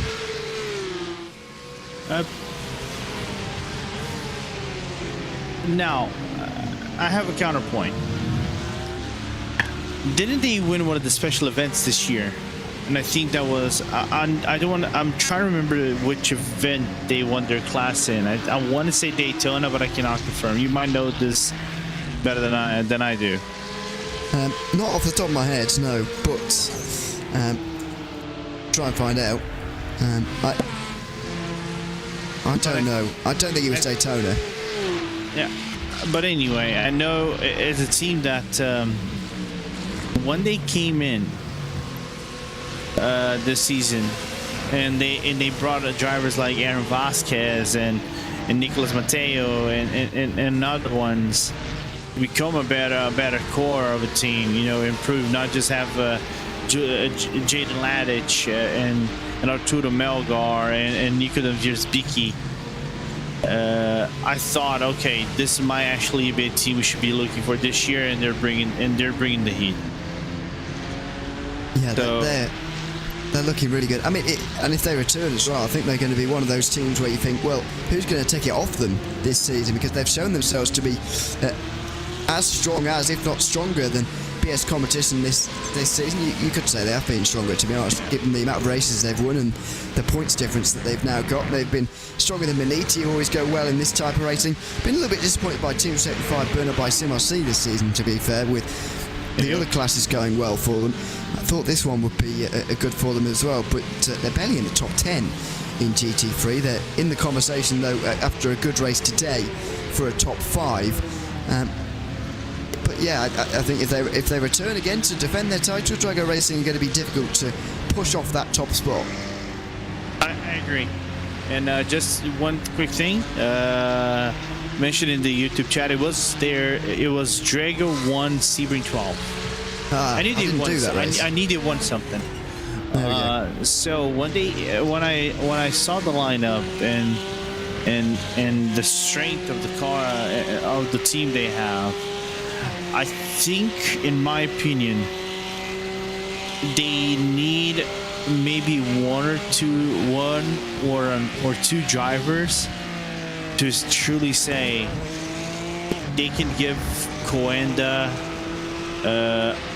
They already given Altus a run for their money, but Coenda, Redline, and these other teams like Mouse as well, a true run for their money for the best team in sim racing. I think there is a good structure in there.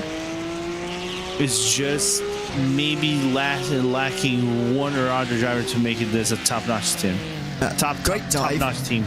Great dive from Matteo Coenda down the inside of the Valkyrie car. Look at this, door banging on the way down to turn 7. As the Valkyrie car will have to go around the outside again here, and they still stay alongside. There was always going to be contact. Somehow, they're both still pointing in the right direction. Got to stand on the inside line. Coenta hasn't been giving him a lot of room, but he's returned the favour that wasn't even given to him in the first place. So, but Visceral with the inside line here are going to take the place. That was aggressive from them. They do want this second place, and they've now found it with a good pass, but that was pretty close to a catastrophe out of turn 8. You reach, I teach. So basically, good dive from Quenza right there to get the position.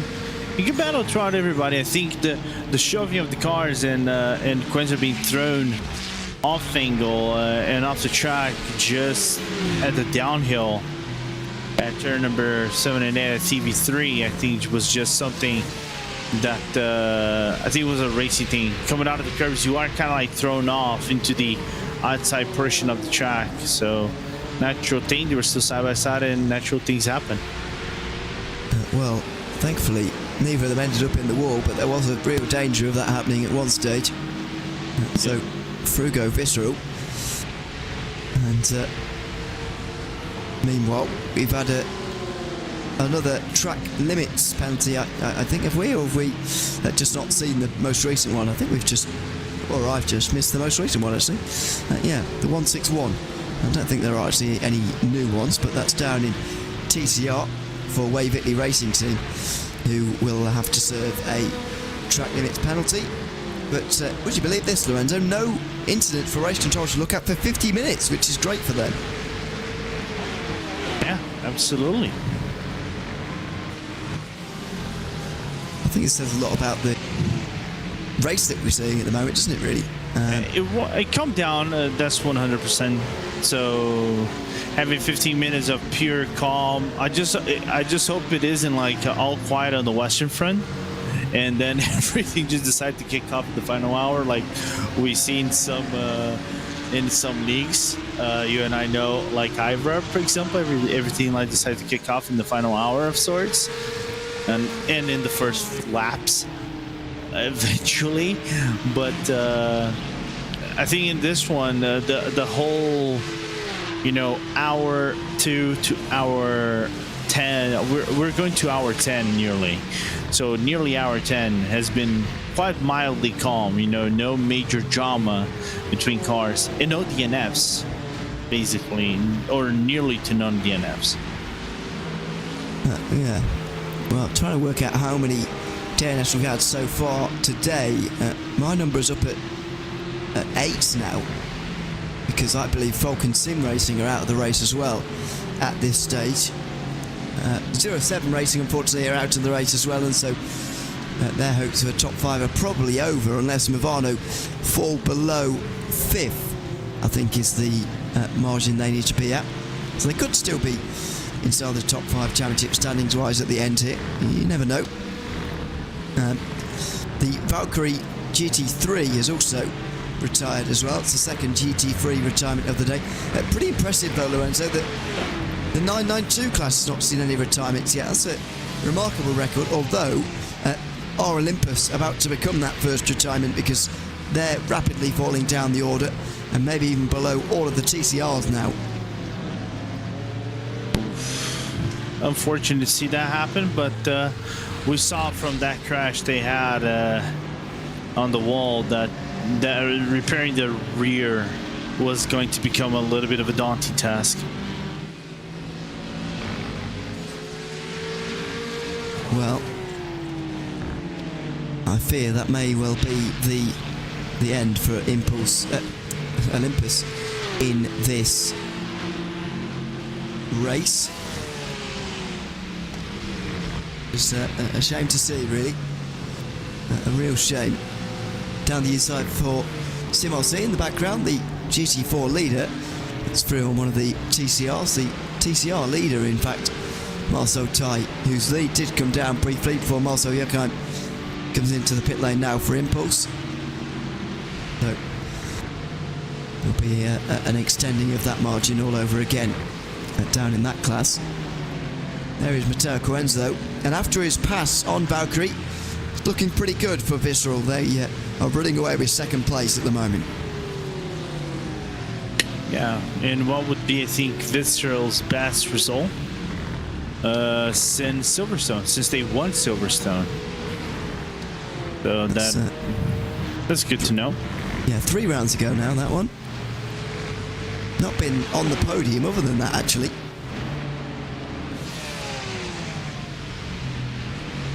Yeah, so let's see how that is going to unfold in the race, but it would be interesting to see Visceral having a really good performance once again, because it's been one of those teams, that has a very good lineup in the team, like with Vince Peters, Patrick Hingston, Ollie Peacock, Matteo Quenzer, who came from Wave Italy to Visceral Esports, Ken Halliburton, and Alexander Thiba. So you have basically a lineup of drivers who drove either Porsche Esports Super Cup or the Porsche Canada in other series, and had solid results to, not have the best season so far, even though they are 5th place, about 15 seconds back to Simify. There was just the split screen, by the way, of Impulse getting out onto the circuit again in TCR there. A new driver at the wheel, Norbert Leitner, but a lap down. If we're seeing TCR pit stops at this stage, Lorenzo, is it safe to assume that there's only one more to go from here on in for them? Pretty much, yeah. Like a full stint.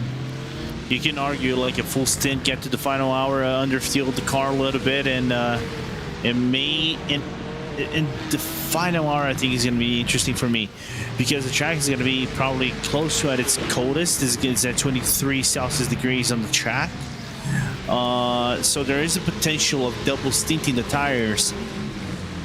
Ever since the track kind of dipped down to minus 30 Celsius degrees, or below 30 Celsius degrees, about like 3 to 4 hours ago. Yeah, it will be interesting. I reckon, though, we're seeing the finishing drivers now in TCR actually getting into the car. I mean, you will know a bit more about TCR than me. How common is it for drivers to do just one stint and then get out of the car? Or is it like in all of the other classes with 1 hour long stints where they all do 2 stints and then get out? Is it double stinting drivers, or is it just one at a time? It goes from track to track, really. Like, for example, Nürburgring, it is so taxing on the body because you're doing 168 corners nearly, right? I think it is even more than that, if I remember correctly. And you have to get them every single one right. That 1 hour over there feels like 5-6 hours at any other track. So it is quite a kind of natural to see like single stints, double stints, unless you're feeling confident and fresh. But the normal way to go, like the meta, is usually double stints and between two to three drivers in the field. Well, we'll see if the drivers we're currently seeing will be the ones to take it home down there. We go back to GT3 again.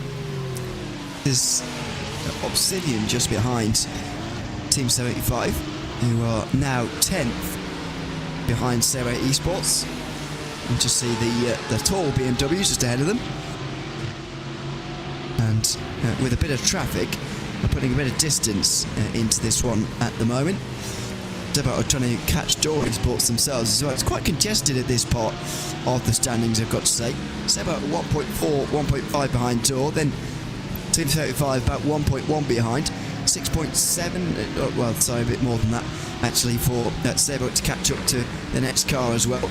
It's all pretty congested at this stage in the order, but no battles just yet here, Lorenzo. Yeah, kind of crazy how this race is transpiring with the fielding up the cars and all. Just the true pace and separate, basically giving the true separation of the cars, and they're giving this false sense of, oh, there's a race going on among all cars in the field. So 2 hours and a half still to go here for these guys to figure it out. It's going to be a little bit about their final pit stops too, although they're all covered by 4 laps here in this trio.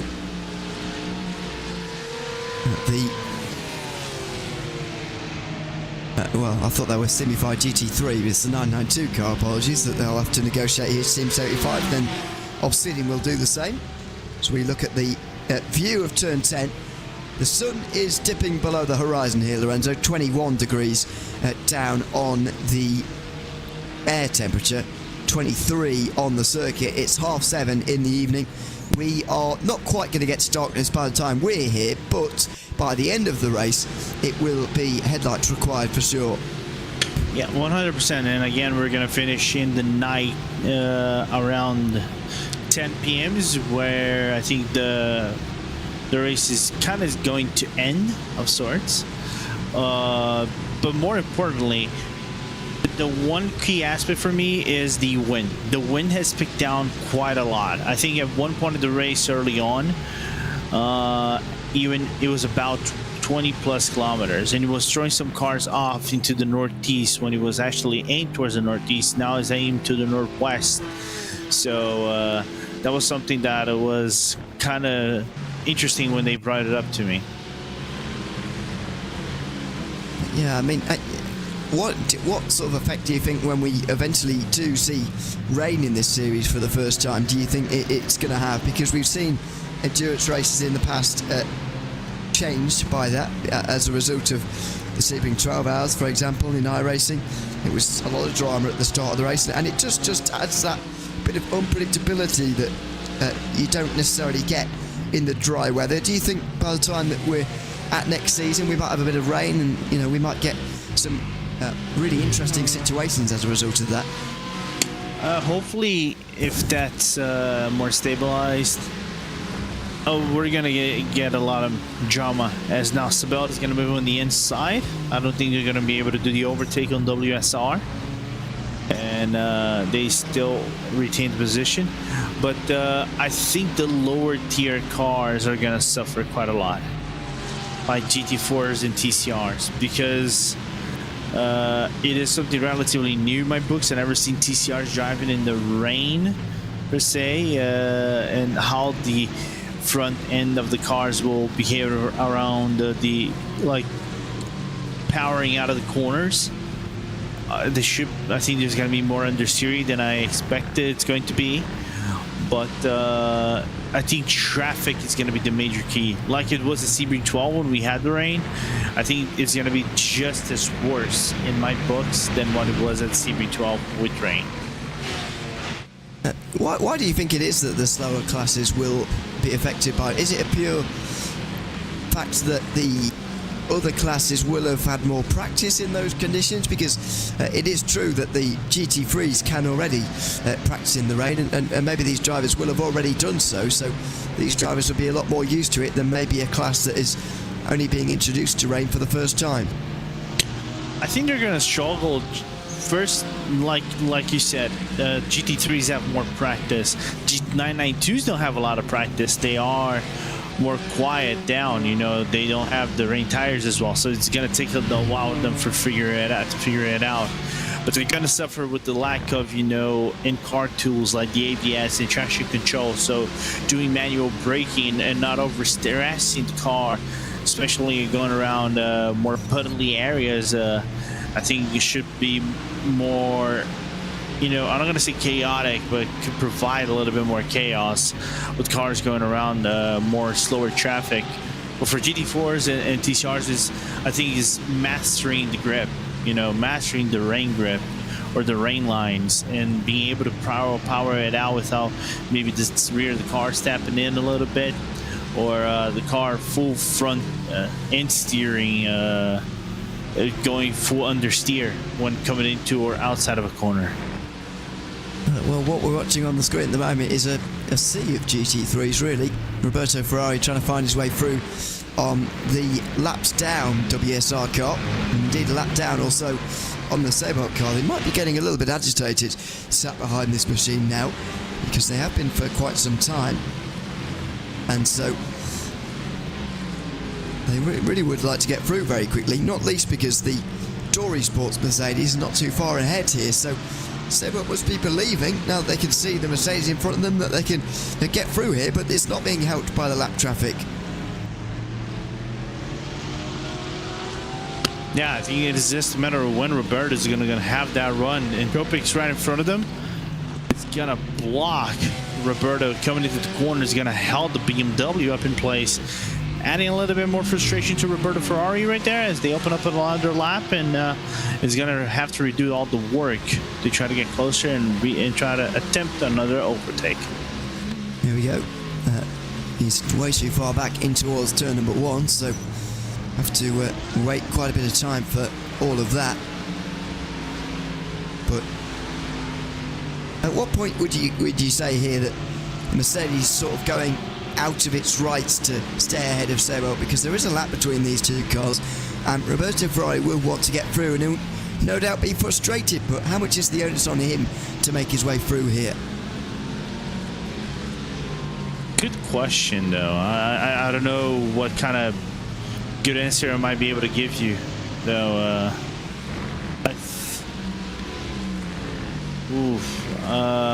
I want to say maybe. I think Roberto is going to try to save as much fuel as he can possibly save, coming down to the final order and underfield the car, and try to maybe overcut the car up in front of him and see where it's going to lead him to the end. But I cannot say 100% with certainty the strategy is going to work. Let's see. No. Admittedly, Roberto Ferrari is not actually close enough to really impose too much of a threat right now, I've got to be honest. So he'll just be sitting behind. Maybe he's pleased to just sit there for the moment, to be honest, because it's not the worst place to be in the world. He could save a bit of fuel for the next 25 minutes or so, or however long he wants to wait until making what may well be his penultimate stop of the race. But let's wait and see on that front. Down towards turn one. These two are a couple of the closest in the field. A bit more lap traffic up ahead for them, not in their own class either, in other classes, which is going to be easier to negotiate. There's the Impulse TCR car. Some GT4s as well. Movano's still holding off other GT4s, although not X-Racer this time. Yeah. Like to be the Impulse TCR that is holding up the field in place. Now it's going to be another GT4, but I think that's the Geek Synergy by Furious T4 car that is going to hold up in place in the Movano car too. So traffic gives and traffic takes, and especially in the clunkiest part of Barcelona. They both duck to the inside in a very similar motion to get through into turn 9. Did the same on the way down to turn 10 here as well. Dives are being made. No track limits discussions for the last few moments either here. It's been over an hour since anything was added to the race control sheet, which seems bizarre, but I've said it now. I've said it. It's too late. Actually, there is an interesting development. Okay. So, when Wave Italy did their pit stop and changed the driver to Anton Vetroduev, they didn't save the penalty in full. They have to retake the penalty all over again. And also, unless they want it doubled, they will have to do it outside of a pit stop, won't they not? Because TCR will go longer than the 100 minutes that will allow them to do that, unless they've got another 100 minutes. Yeah, they had 30-something minutes to do so. But they're still not going to need a pit stop in that time, are they? I'm trying to do the mathematics over here, actually. 30... If they pitted it with 30 minutes, that would be 1 hour and 44 minutes remaining. And 1 hour 54 remaining. Yeah. They would need actually a splash and dash to the end. Well, exactly. That's what I'm saying. It's sort of twofold, this problem, because not only have they wasted their time by not serving the penalty properly, they've also limited themselves, because unless they want, as I say, a doubling of that, then doubling of that penalty, they will have to come down and do it again. First of all, before they have to, but second of all, before they can make it to the end on fuel. So they're going to make 2 more stops, including the penalty, and they may be wondering that it might be worth doubling the penalty and just breaking that rule slightly. To be honest, we'll see. They don't want to. They cannot afford to break. If they break, if I remember, I think once you break, your time is double. Right, Yeah, so your penalty time is double. It might be worth it compared to the extra stop they'd have to make. Is it though, with W2 car not far behind? They are a lap behind, don't get me wrong. They're about a full lap behind. But the thing is, we might be, we or the team might be actually good on field for 1 more pit stop and don't have to worry about splash and dash, right? And those 50 seconds are going to hurt them big time. Now the question would be, in terms of pace, who has the better pace to end the race, actually? Yeah, but would those additional 25 seconds offset a further splash and dash later on?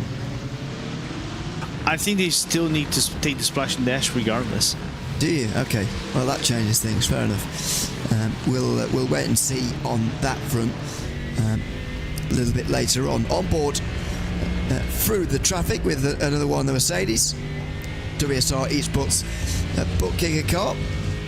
Now, I want to focus in a little bit on GT3 here and Maniti Racing, because while the stewards haven't indeed had any incidents for the last hour or so, there has been interest for Maniti Racing, because there's clearly been a bit of back and forth about their 15-second time penalty. You'll remember there was an internet outage in front of this Maniti Porsche in the about an hour ago. I'm sure you remember it, Lorenzo, one of the GT4s, and they were given a 15-second time penalty, were Maniti, for not taking enough mitigating action for the for the problem, which you can have your own opinion on. It's a very 50-50 one in terms of would you punish them for that or not. In my mind, anyway, it's a close call, and clearly there's been some backlash from Beniti about that, because subsequent to that being awarded, the penalty's been suspended pending a post-race review. So I wonder what that's going to entail, to be honest, Lorenzo, what there is going to be looked at after the race. But clearly Beniti have said something about that, because they said, well, what are we supposed to do with someone blinking in front of us? Yeah. For me, it's odd, because, like I said, you could see on the car behavior, I think the driver behavior, you can even see when he saw the first blink, he tried to measure distance, say a relative safe distance coming out of the corner, so he doesn't get into contact. And 1 second later, the car comes into contact with them and spins him around. The Geeks Energy Fiercely Forward car just comes in contact with the Beniti car, and the GT4 is spun around.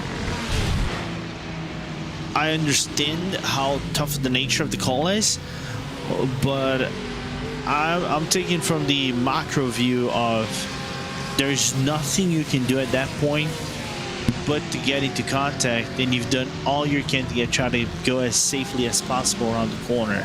So it's tricky, man. This is why being race control sometimes is an great position to be in. Yeah, exactly. It's so difficult to make the right call, because I can see it both ways. You can see it in a case of, well, what can Beniti do when there's cars blinking in front of them? But also, I did feel as if there was contact for quite some time when they were solid, while they could have lifted out and just backed out of that one. So I can see it from both sides, I really can. And I'm not sure which is the right one, if you like. They'll discuss that post-race. Alex Bennett, at the wheel at the moment. Beniti trying to end out their season on a high. Been a couple of podiums, barring the Nürburgring so far this season, but no race wins that have been shared entirely between Drago Racing and BS Competition so far this season. And it looks like that may continue. Actually, as we've been on air, to be fair, Lorenzo, the gap has increased by 1.5 times pretty much. Ricardo Rico edging on half a minute now ahead of the rest of the field. Yeah, just the pace from Ricardo has been really good in the race, so gotta give him a fair share of props, and again, just keeping the car safe once again. And more interestingly, with how things changed in GT3, the landscape, with the fact that Falcon kind of had their misfortunes with I think it was TCR traffic, and their race just ended in the blink of an eye, and now Steve 75 Berhard by CMRC taking over that 5th spot for automatic spots next season. Yeah, let's see as the darkness really does start to impose itself on this circuit now. Now over the line, and just over 2 hours remaining in the race for Ricardo Rico to see this one out and see the championship out as well.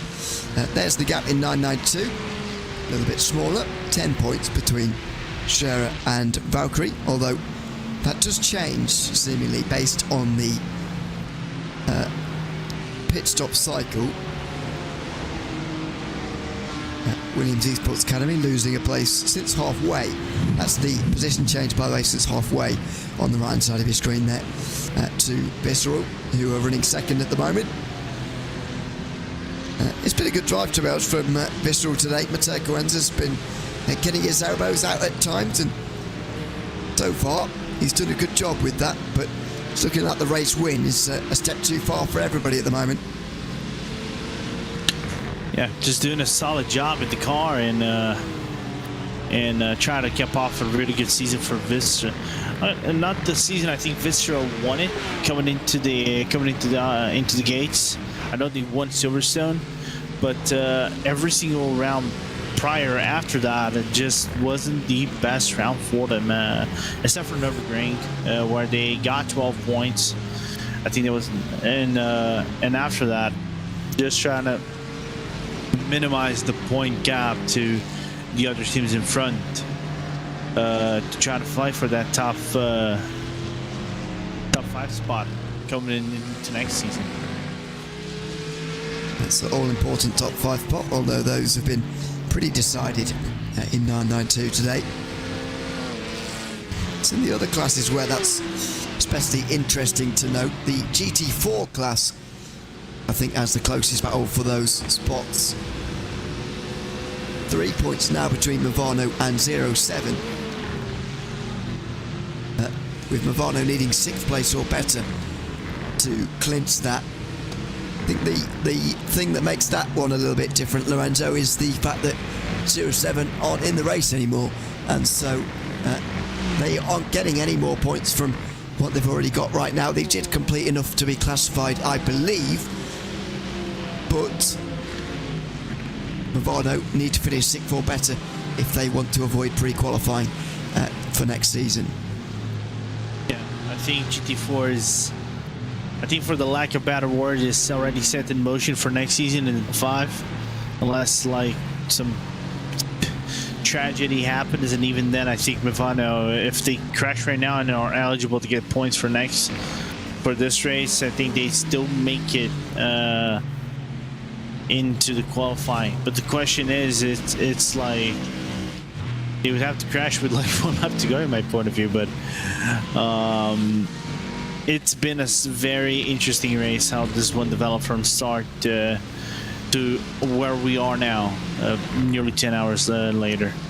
You feel like we're in a situation now in the championship standings, especially where we're sort of expecting the only thing to actually change these standings to be an incident at this stage. Do you see any of the championships being settled with a lack of speed in the last 2 hours, or do you think all of the championship leaders can hang on from their current situation with the points they've got? I think everybody is going to hang on. I think right now there's more of a sense of drive safe and get to the end and try to break away in a full massive sprint and see where it goes. The only one I still think might be undecided might be the TCR one between the only two in Wave Italy, because there is still the uncertainty of Wave Italy pitting. I think they're going to anticipate their pit stop and just take the 25 seconds. It's just on the general pace of Venture against Eric Goldner to see who's going to come out on top and maybe get that 5th position, because right now the point gap is only 2 points between one team to the other, but the relative gap favors the Italian team. Now, this is Grid and Go, who has spent a lot of today falling backwards, I'm afraid. X-Racer finally ahead of them as we look at TCR there, by the way, fairly settled, although worth bearing in mind once again that Hoisingbound would win on countback if they were to finish on the same points as Impulse today. That's worth bearing in mind for those two. Meanwhile, here's the battle for 6th in GT4. We'll see if Grid and Go can get anywhere near us. Yes, Telkala, the new driver, tries to make an impression, but for the moment has not been able to do so from 2 laps back in this race. Looking to reverse the roles here and be the one doing the overtaking for once.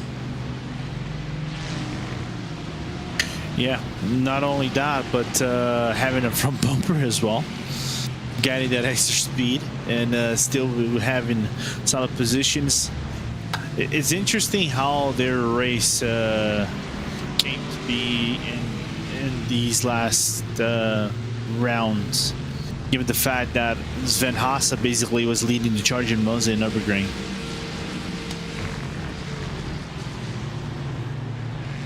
I said earlier, I do wonder what effect that's having.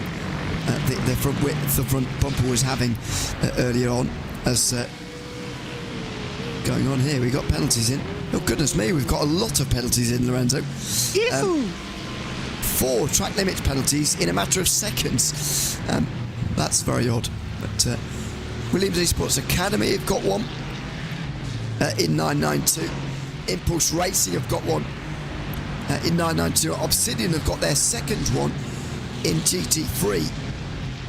And X-Racer's second car, so not the one on your screen at the moment, have also got one. But it's a very odd twist of fate there that 4 teams got it all in one go. Yeah. Remember that conversation about, maybe going over 15, lower than 15? we might see something else in a little bit.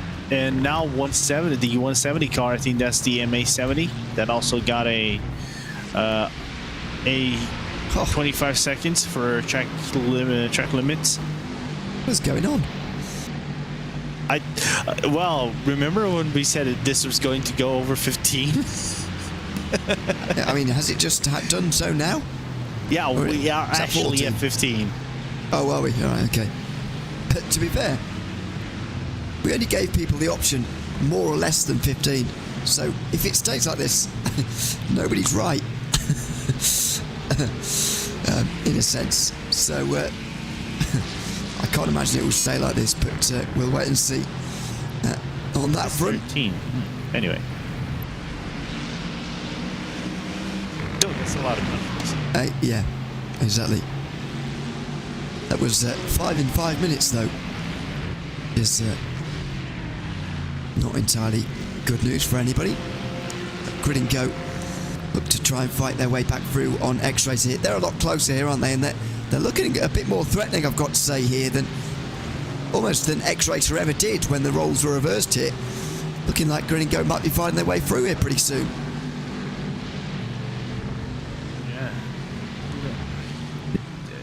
Jesse's pace has been really good I think on his stint so far. So X-Racers, a Finn battle, basically Finland versus Finland. So let's see who's going to come out on top. But I think once that Grid and Go car gets going, it basically is a freight train. It won't stop for nothing.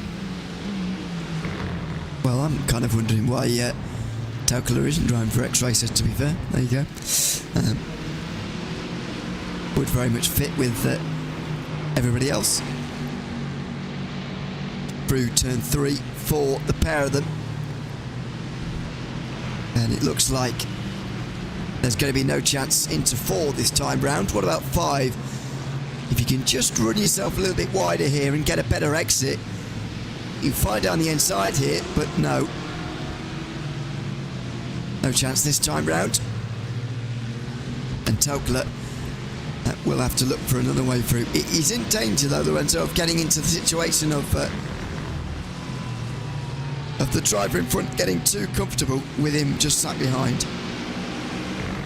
Yeah, I don't think he's comfortable sitting behind a car that is, on their point of view, slower in the traffic. So I think just Jesse is going to just look for the opening and attempt the overtake. I don't think he's going to be over here. I think he's cooking all the way down to the main straight.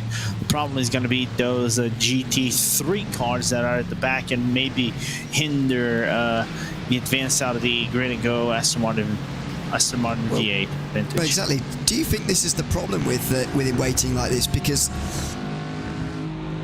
he might not get the chance again on the way in towards turn number 1. Surely, when there's an opportunity in front of you, you've got to try and take it. Yeah, but I don't think he's gonna risk the car for an overtake like that. They already lost the bumper early on, and you can see he cannot get closer. I don't know if he's actually lifting the gas a little bit. There's a little bit of gas from Jesse, but I don't think he's on full attack mode just yet. He's just waiting for his proper moment to strike.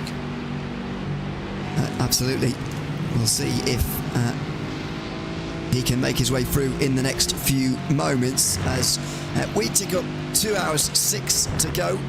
Thanks very much for keeping us company here this afternoon. Make sure you stay with us for the last couple of hours of the race, and most of all, thanks for putting up with my voice for the last 4 hours, because it's probably not been very easy to listen to. Coming in to save me a few minutes early, and I'm very thankful for it, is Joey Tebben, who will be with you until the end of the race. Lorenzo Bondo will be with you for a few more moments as we tick down towards the end of another 24/8 Series esports season. The sun's setting at Barcelona, and we've still got a couple of hours of action still to go. I'll bid my farewells. Thanks very much for watching. Make sure you stay on board for the final 2 hours, and I'll hand over to Joey Tebben to take you to the flag. I don't know about that, Ewan. I don't know if my voice is any better.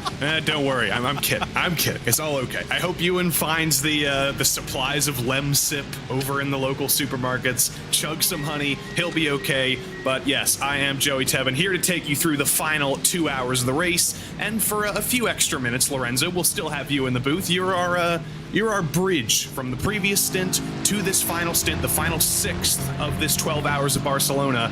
The most exciting battle on the track developing right now is this battle for 7th. It might be 2 laps down in GT4, but it's every point. It feels like a championship battle down here, even though it is only for about 7th in GT4. Yeah, well, I said before, the 6 inches in front of your face, you gotta go for that inch. You gotta reach for that inch. You gotta kick yourself for that inch. You gotta go for it. It might not cost you much.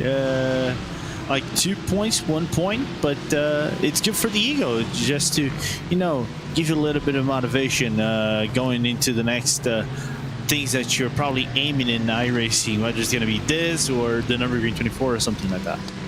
It's all about that momentum coming into next season, and for Grid and Go, the momentum's been on their side lately. They've won the last 2 rounds in this series in GT4. Didn't have the best start to the season. Started a little bit badly at Spa, off on the back foot at Sebring, where they didn't get any points at all. Silverstone was just okay, but the form they've been showing at Grid and Go lately has been very, very strong, and they might not come away with a lead lap finish in GT4. They're not going to be in contention for the win, but they're going to take a couple months off, Lorenzo. They'll focus on some other things, and when the 24-hour Series esports kicks off again next season, I mean, they were already going to be a championship favorite next season, no matter what at Grid and Go, but they're especially going to be the team that some people are looking forward to, as folks who can get on a little bit of a hot streak when they want to. I mean, coming off of a 2-win streak, both at Monza and Nürburgring, where Monza was basically, no, I'm not going to say Monza, just Monza. Obviously, the Nürburgring was also the Sven Hasse show, right? It's something to be on the lookout for coming into next season, to see who's gonna try something funny as Telclock goes for the move finally. Peeks to the inside to turn 1. Need to be a little bit further alongside, though, to make a move like that happen into turn 1 at Barcelona. That was the first real peck, though. That was the first attempt at a move. There's no more hanging back. There's no more just sliding behind and putting on the pressure. If Jesse Telkala gets the opportunity to make this move, I think that was him showing that he's going to go for it. If he gets a nose to the inside, if he can even have an attempt at making this move in the braking zone, he's going to be there. He's not waiting any longer. Yeah, I think he's just trying to, find the right time to do the overtake, but he can already see the 413 already feeling the pressure a little bit going around the corners right there, and Johnny Hagner is trying to do his best to keep the car in the spot and do his best. Another thing that is kind of interesting to see, Johnny Hagner in a GT4 driving for a team that is not Glacier Racing. Yeah, who could have predicted that? That's it's like throwing my eyes off. I feel like I'm in a dream. I feel like it's not real. Wild, bro. Totally wild. Totally crazy. The walls are bending. There's monkeys in the walls. Everything's going crazy here. But it is a Finn versus Finn battle. I think Ewan was hinting at that being interesting a little bit earlier, but they make contact. One Finn into the other. Jesse Telkala into the back of Johnny Hagner. I think there may have been a little bit of a blink there that may have led to that slight misjudgment of the distance between those two cars. But Jesse Telkala does get through with a little bit of contact and lets Yanni Hagner go back by. I think he realized he was at fault for that contact, maybe a little bit of internet issues as well, but Telkala does the sportsmanlike thing and gives the spot back to Yanni Hagner. He wants to do it the right way. He wants to do it cleanly. Yeah, he wants to do it clean. The problem is there's 2 faster cars right behind him, and that's the Altus GT3, the Porsche Cup, and I think looked like to be the Scherer car not far behind. That could be going a little bit crazy. No, that's the WSR car that is right behind him. The GT3 one that is going to be going for the overlap. So Telkala is going to be on the passenger seat one more time. Side by side, a little bit further back. That's GT3 traffic getting through on 992 traffic. These are some of those moments that we always look forward to in a multi-class series like this, Lorenzo. We have literally all 4 classes on our screen right now because there's TCRs just ahead. We're going to have a 4-class merge right now. How do you make your way through that? How do you navigate through all that drama? Looks like the GT3s and the 992s are going to get through on the GT4 battle, but there's still some TCR traffic coming up. This is not over. This is an absolute swarm in the middle of the track at Barcelona. Yeah, I think they're going to have to try to stay patient and find a way to negotiate. I think now should come down to maybe use the TCRs to advantage. You know, there are cars for you to be used. Just use them in a clean fashion that doesn't kill anyone, and you actually can get an advantage, time advantage of that, out of it. Yet again, Telkala getting very, very close to the back of that X-Racer Mercedes. He's so much better through those last couple of corners in the final sector, the high-speed sections, but he just can't make the move when he needs to. I don't know if that's a difference in setup, a difference in downforce, or just frankly a difference in driver comfortability there. But in those high-speed corners and in that 180-degree corner where you need to carry so much speed and you need to be so committed, that's the best corner for that Aston Martin. Unfortunately, the first sector and the middle sector, for that matter, he doesn't seem to be able to do much.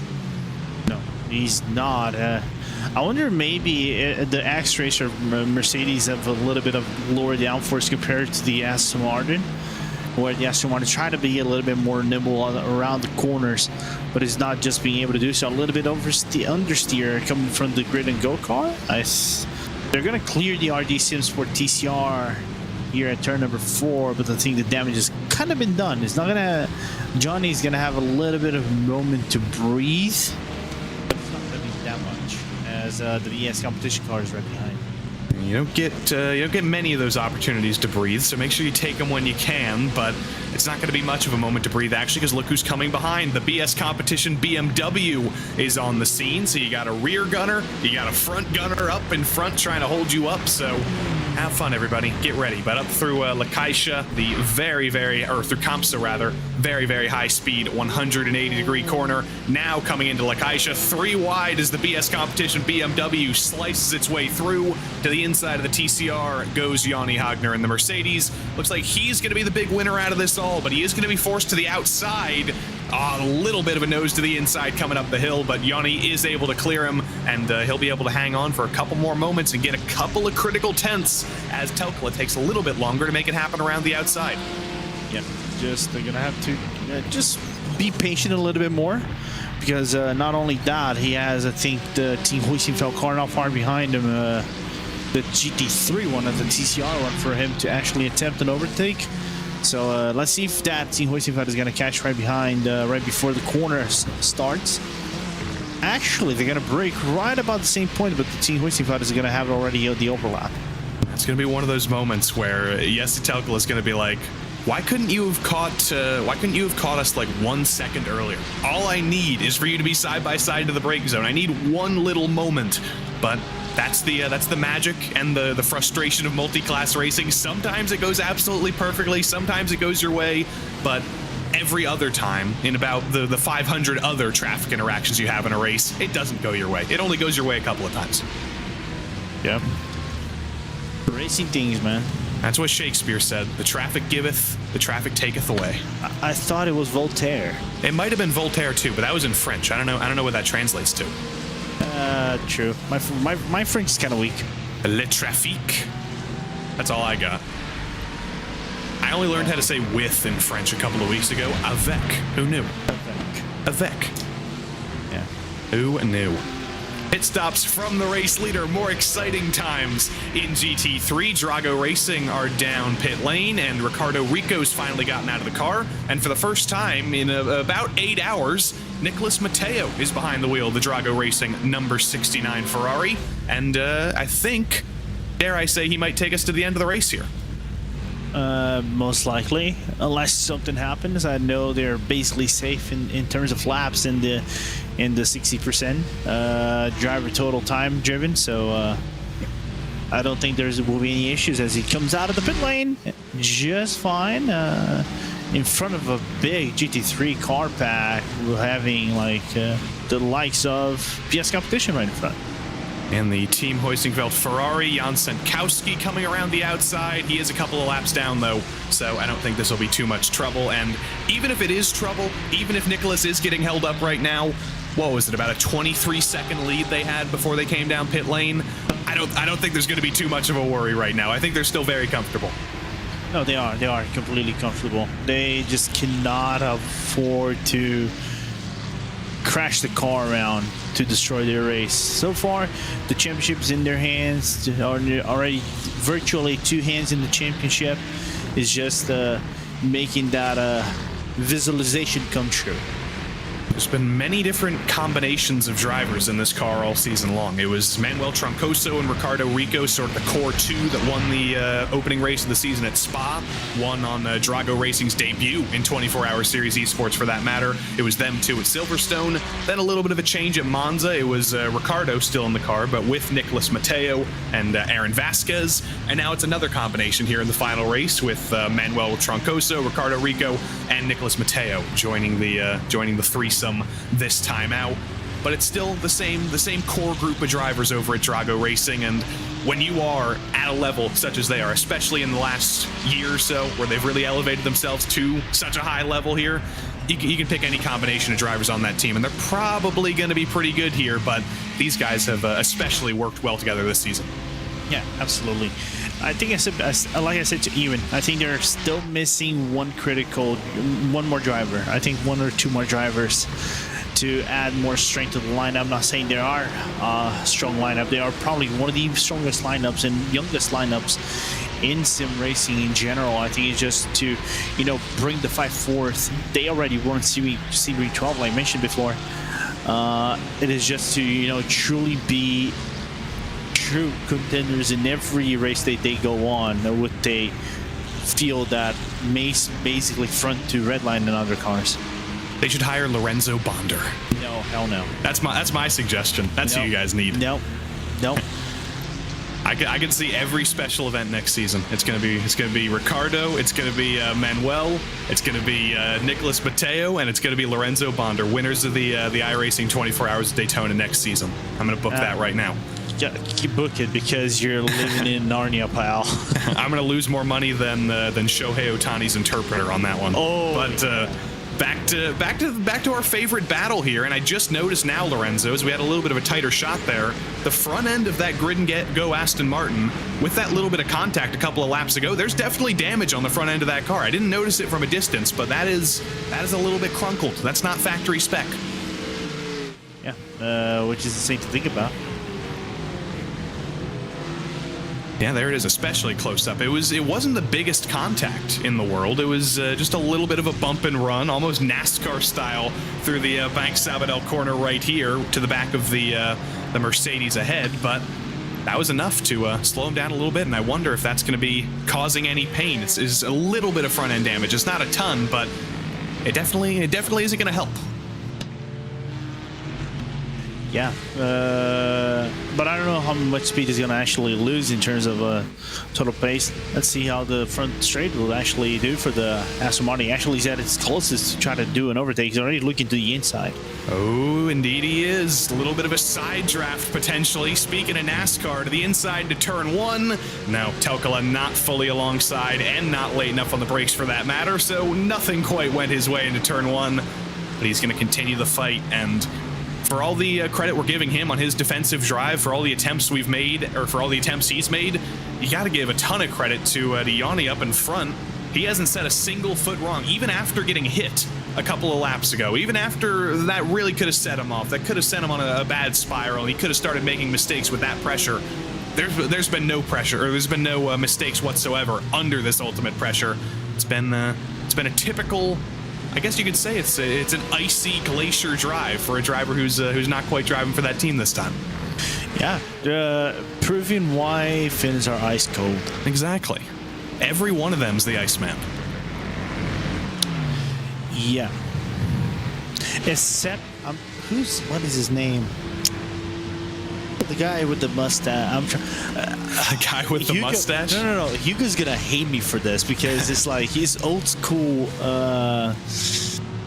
And not only Hugo, but everybody in the chat that is actually listening to my voice right now, they cannot bear listening to me anymore. Oli Pakala. All right, it's unless you're Oli Pakala. There we go.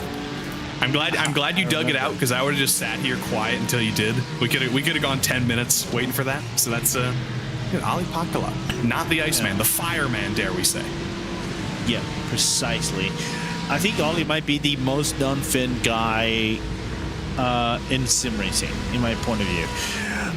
Meanwhile, I think we have a battle for TCR right down below between Entropic and Wave Italy. With potential developments, I might have breaking news on this. Oh? All right, so Wave Italy, when they did the last pit stop, you weren't here. Gonzalo Favi did the pit stop, and unfortunately, they didn't do 25 seconds, right? So they would have to take it again, 25 more seconds, and they had until.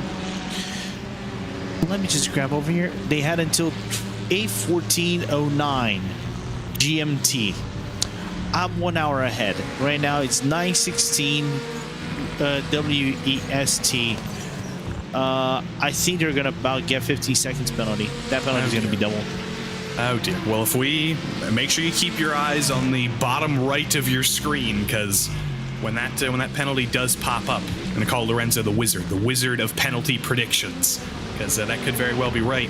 Little bit of gamesmanship here from the Wave Italy TCR, trying to steal a little bit of draft off of the Seibelt GT4. Not quite going to be effective enough to make that happen into turn one, but this is the battle for the podium in TCR. It's the battle for the final podium of the season. Anton Vetrodoev and Martin Kadlachik going at it here. Entropic and Wave Italy. Wave Italy definitely lots of TCR experience for them so far in 2024, whether it's in this series, whether it's in the Ivra Club Sports series, where they've been doing a ton of TCR stuff as well. It's not it's definitely an advantage to have multiple leagues where you're competing in the same car with some of the same drivers. They probably got a pretty good bank of TCR knowledge over at Wave Italy.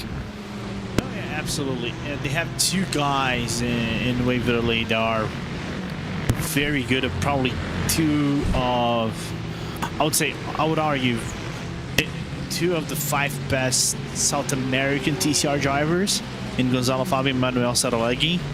They have a guy with extensive experience in Damien Owen Harris and Naveed Hussein. Two guys that I would say like old foxes of the craft. As they're going to go to the outside, I'll give it back to you, Joey. Experience is plenty over there. Let's see, can Anton make it happen the long way around? Unfortunately, longer way around and no banking through there. Laws of physics say no. But this is why I'm happy you're in the booth, Lorenzo, because I don't think there's a single other commentator who could say the sentence, I think these guys are two of the best South American TCR drivers. It's so specific. That's why we need you. We need your rankings of South American TCR drivers, because I don't think anybody else can offer that. Yeah, so it's very interesting how strong the TCR scenario or the TCR scene in South America is actually. Mainly, there's a Brazilian. I nearly swear to God, I think I would see the Dragon Racing being spun around by the Altus. Yeah, there's fists being thrown back there. Nick Mateo's trying to run away after that little bit of contact. You can see he's getting a little bit antsy, getting around the outside of those two TCRs. I think he is safe now, but yeah, that was a little bit more dicey than I think the driver who currently has almost a 30-second lead wanted in turn one. Yeah, now we can all breathe easy a little bit. But coming back, the TCR scene is so strong over here in South America. not here in South America, I'm in Portugal, but in South America, that they have Argentinian leagues with some of these guys. There's a Brazilian TCR league, which is sanctioned by the South American TCR league, TCR series, so it's kind of cool to see that happening. So, and now with the TCR being now properly named TCR, by on iRacing, I think it's going to get stronger and stronger as each and every year go by. Petrodoev had a couple of chances to think about going for a move. Didn't quite go his way. Replay, though, into La Caixa, GT3 and 992 contact. Very far off the road goes the Impulse number 915. No wall contact, though, but a little bit of side-by-side contact with the Mercedes sends them in a little bit of a setback. Yep. Could you argue there's a little bit of an impatience coming from Minton right there? Probably. You could think about that. Because we're getting into those parts of the race, Lorenzo, where we've had 10 hours of racing so far. There's probably some drivers who have spent more time in the car than others, who are getting a little bit a little bit tired, a little bit exhausted. The teams are ready for this race to be over, but still 2 hours left to go. It's kind of in that point where the frustration and the exhaustion might start to come to the front. You might start seeing a few more of those moves and accidents. Yeah. Just see how that one is gonna pan out moving forward.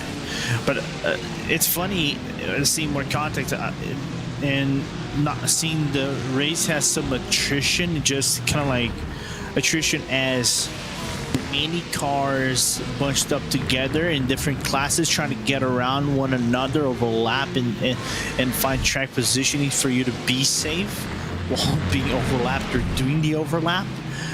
But DNFs per se or car contact, we haven't seen many. I'm actually gonna get to the sheet. Car contact that actually had penalties. There was one just now for the 901 Williams Esports Academy car, but other than that, there has been some others, but not in a whole bunch. I would say arguably you have like 10-esque penalties for contact penalties, but none of them actually accrued for DNFs. There's another look to the inside from Petrodoev in the Wave Italy TCR, but he wasn't quite able to do it. And also another dynamic in this battle, Martin Kadlicek in the lead car of this battle, in the Entropic and PFBR number 121. He's got real life experience in this machinery in TCR Eastern Europe. That's how popular this kind of racing is, not only in the sim racing world, but in the real world. There is a TCR Eastern Europe series, and the Czech driver has been very successful, getting a little bit of real life TCR experience to match with his virtual TCR experience, and I'm sure that's all helping right now. Yeah, absolutely. I want to go over to the TCR Eastern Europe series. You'll watch a race at the Slovakia ring. Yes. Balaton. I'm trying to remember which track there's another track that is really cool that I'm trying to remember. Oh, this is about to be really cool, or at least it was, but Martin got the elbows out, blocked Mr. Petrodoev down to the bottom of the track. He's feeling the pressure now, though, hopping over the sausage curb. He's going full defensive driving right now. Looks a little bit like Kevin Magnussen yesterday. That is a very wide TCR car going to make sure they hang on to this podium for Entropic. Now with 1 hour 40 to go, I think it's just getting your elbows out and see where it's going to lead to the end. You just got to be mindful to not take a penalty.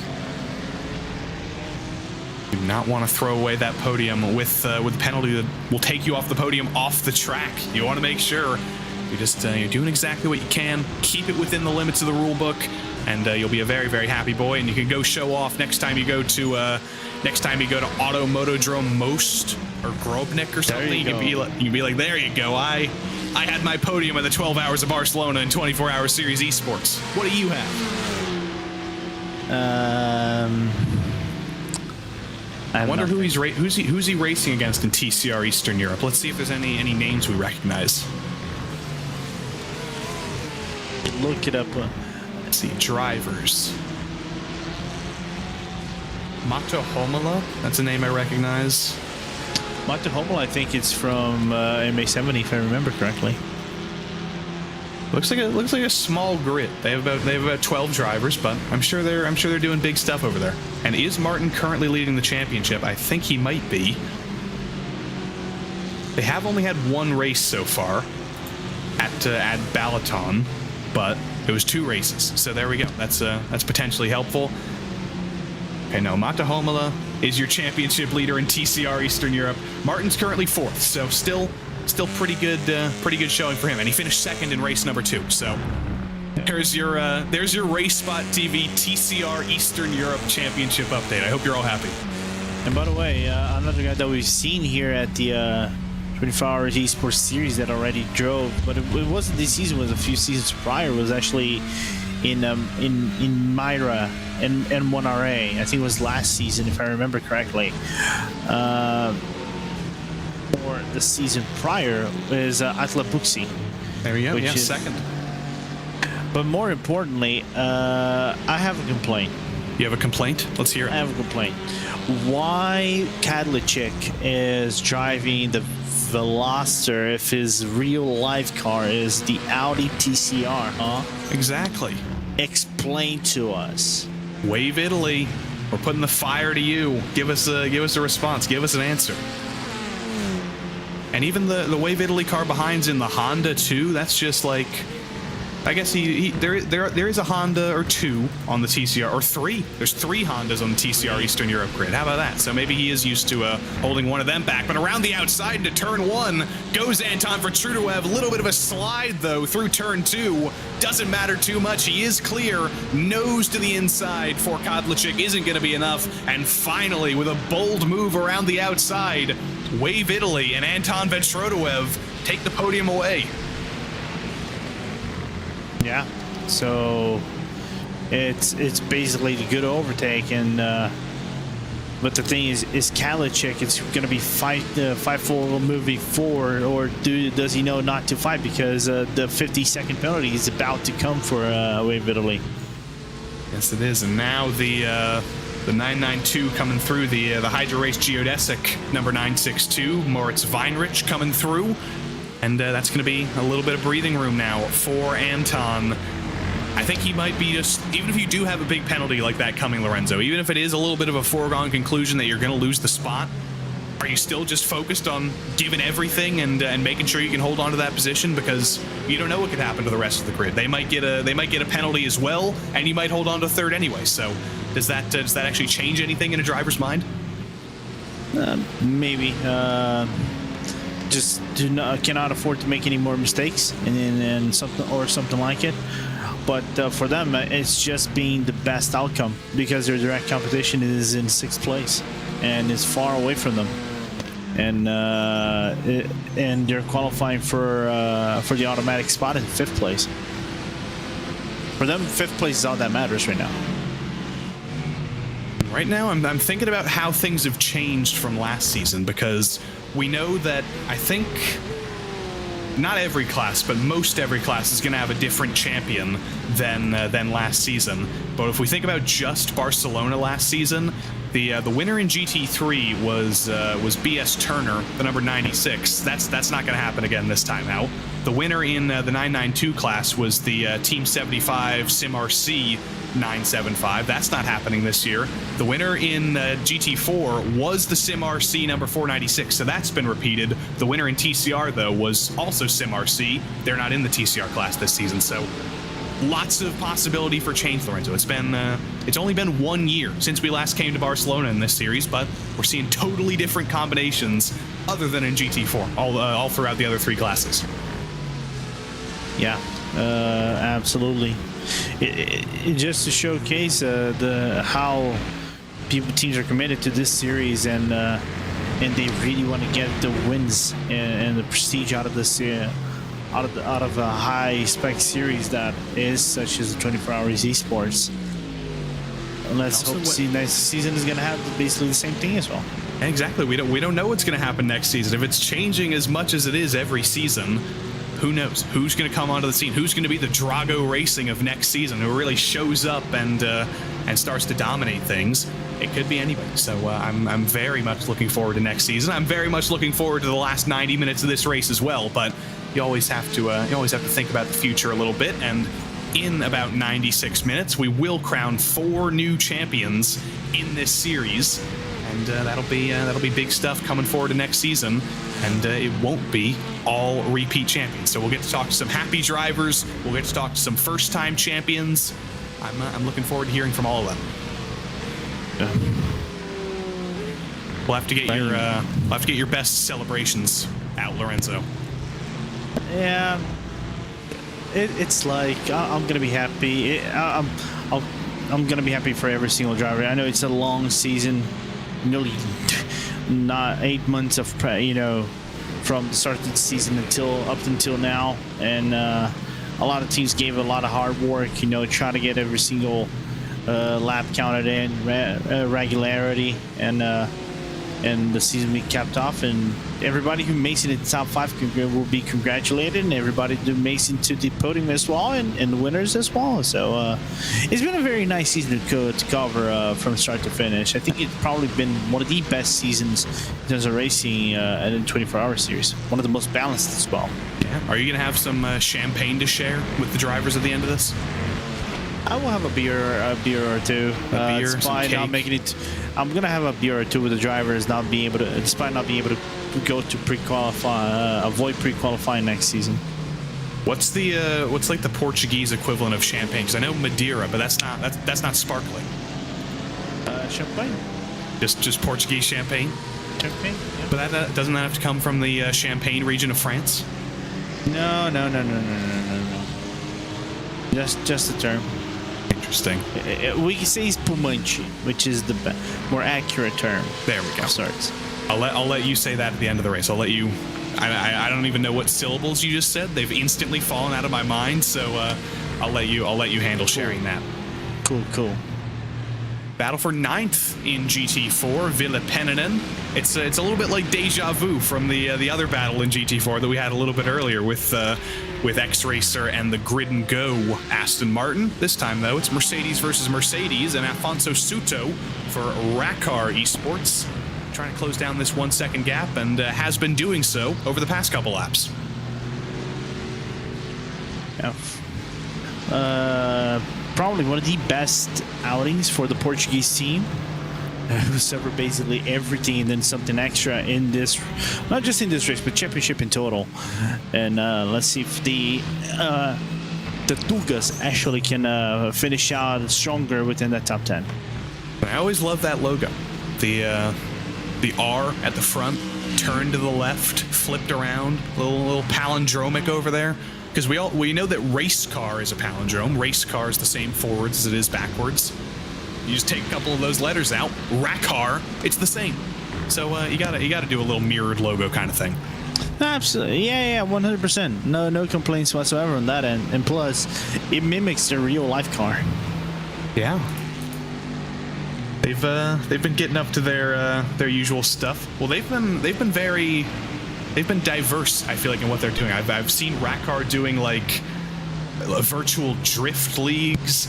I feel like I've seen them in like it hasn't just been iRacing. They've been diversifying. You don't see many teams in this field who are also competing in drifting simulators, and there's elsewhere in sim racing that people are competing, but not in such different places as that. So this is the interesting thing. I'm gonna, now that you mentioned drift, I'm actually gonna have to go into this conversation. Little that I know, there's actually a very strong scene in the drifting scene, in the drifting world here in Portugal. And I was told this by my workmate. I have a fellow workmate in my team that works on it. She's actually a steward for drifting leagues and drifting events, and she told me like it's quite booming here in Portugal. I was like, what? Is that actually a thing? Because it's like I feel like it's kind of like gymnastics or like dancing in that aspect, where it's like it's judged by judges. It's not like a race where whoever is the fastest wins guaranteed. You have to be a little bit like artistic and crafty, but it's interesting. I'm a fan. If I ever see one of those videos like the Japanese ones where they're just like insane, I'll sit and watch those for about 15 minutes. No, I love to, like, sometimes whenever there's Formula Drift going around the weekends, I catch it up on YouTube and I start watching it because it is so cool. Although I'm like, here's the thing, it's cool, okay, confirmed, but the thing is, these cars are already programmed to go nearly full lock at 90 degrees, right, or 180 degrees. It's not like the old school ones, like you would see Keiichi Toshio or the real Drift King. It's not going to be Sean Boswell from Tokyo Drift. Get it with one reality, people. It's just, he does it the old school, you know, clutch, kick the clutch, downshift, you know, the handbrake, you know, full lock, the 270 around the car, and then counter steering everything, and then doing this cleanly while clutch kicking. Is just an art. I would say it's a lost art of sorts. Simufy Porsche Cup getting through on the X-Racer GT4. A little bit more dicey than I think they would have wanted, though. Almost door-to-door contact, and that loses a couple of critical tenths for the X-Racer number 412. That could be draft range coming down into the front straight now, Lorenzo. Suto is very much closer than he was just one lap ago. It was looking like he was taking little bits away. He was taking a tenth a lap. He was taking half a tenth a lap away. That was about half a second on just that one lap, and now we've actually got a battle going. Yeah, finally the Portuguese are able to come close to the back end of Vili Peninen, but the thing is, catching up is one thing. Overtaking is a whole different ball game. So, question is, can they work that Portuguese Mercedes to their advantage and attempt an overtake on the fence? Yeah, unfortunately, I don't think it wasn't Afonso who was doing the Drift Unity simulator. I think that was a fella named Leo Marquez. Leo Marquez, yeah. Yeah. I don't know. Who knows? Maybe the skills have transferred. Maybe we'll see a little bit of drifting skill. That might be what you need to do. You got to get the elbows out if you're gonna make it happen around the outside. Remember the move in TCR at turn 1 by Anton Vetrodoev. Drifting's been an important skill so far today at times. And you need to do that while listening to the Pedro meme song. Exactly. Do we have the rights to that? Can we load that up? If we have that can't be. Is that even a real song? Does that even have? It actually is a real song. I listened to it late yesterday. Don't ask me why I listened to it. I gotta see. I'm gonna look that up right now. What's the original song? Who's it by? No, just hold up. The name of the music is quite weird. Okay, it's originally by an Italian singer named Raffaele Cara, and it's Jacksamy and Agatino Romero who remixed it. So if any of those people I just mentioned are listening, if Mr. Agatino Romero's listening, if Raffaele Cara died, so she's not listening. But if anybody who's still alive is listening, RaceSpotTV, you know who to send the mail to. Send Hugo Luis an email that says you can use Pedro if you want to, and I'll be very happy. Lorenzo will be too. Yeah, I'll be ecstatic. I'll even do the raccoon dance. Yes, we'll get Lorenzo on cam. We'll make sure it's like the pinhole thing where it's a circle. That'll be great. That's like a championship prize. I feel like a team should get emailed that as their own secret file. That's huge. That's massive. But the people actually remove the email because they would think it's a spam. Probably. I wouldn't. I'd be downloading that. I'd be putting that on infinite loop. Be uploading it to Streamable and sharing it with the world. That'd be great. Nice.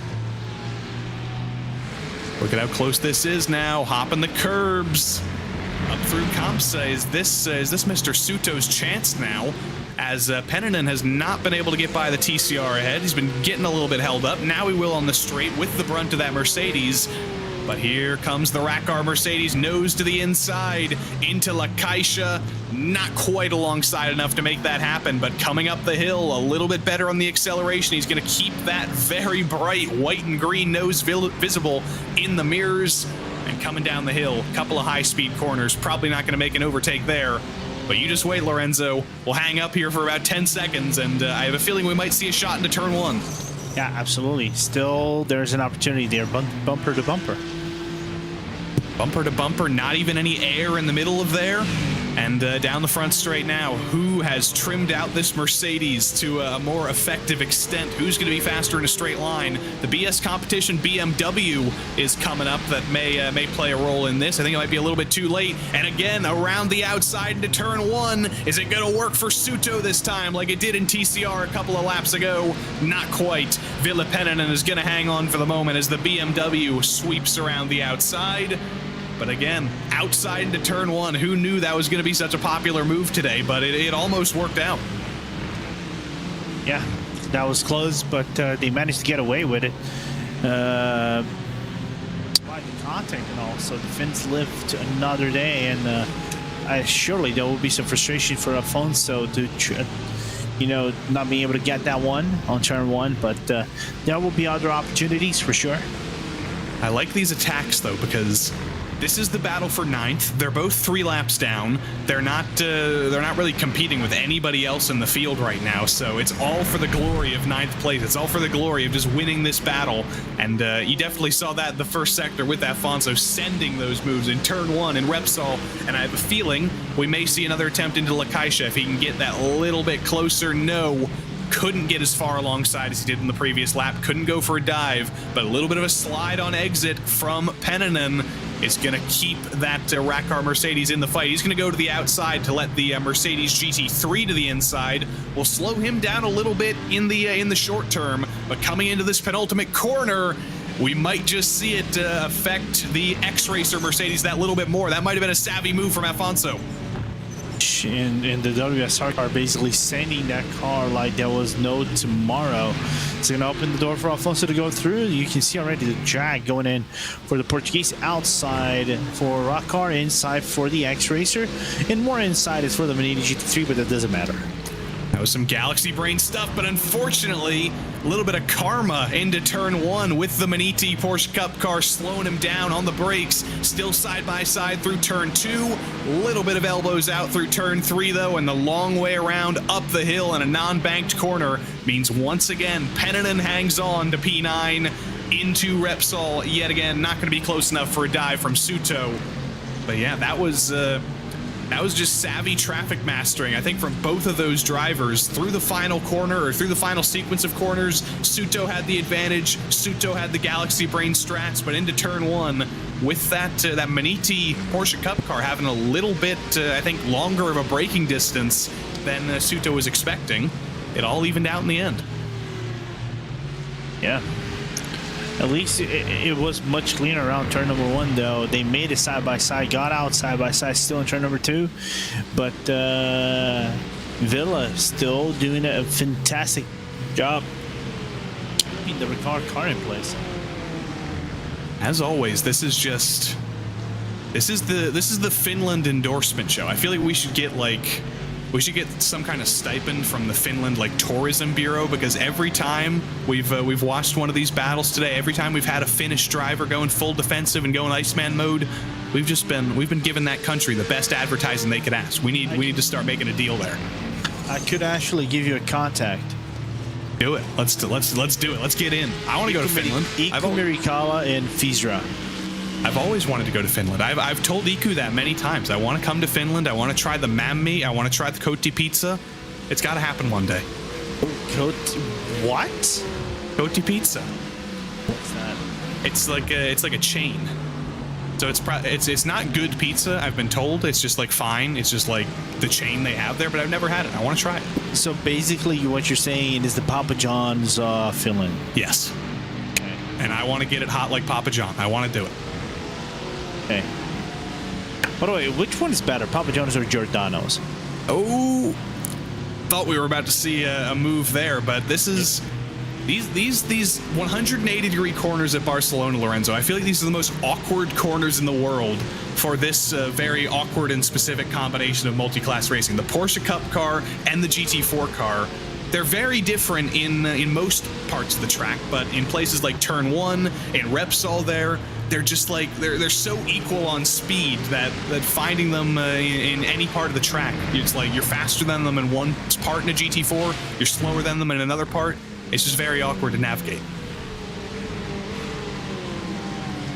Yeah, I mean, it's a track that invites dive bombs and things like that. Those corners are very tricky for you to navigate around, just because it is a very weird track, you know. Of course, like I said before, much better track than the previous iteration we saw in previous seasons, where we had that the Zalfo chicane right around here. But definitely an improvement by a long mile. Nice dive bomb, another nice dive bomb.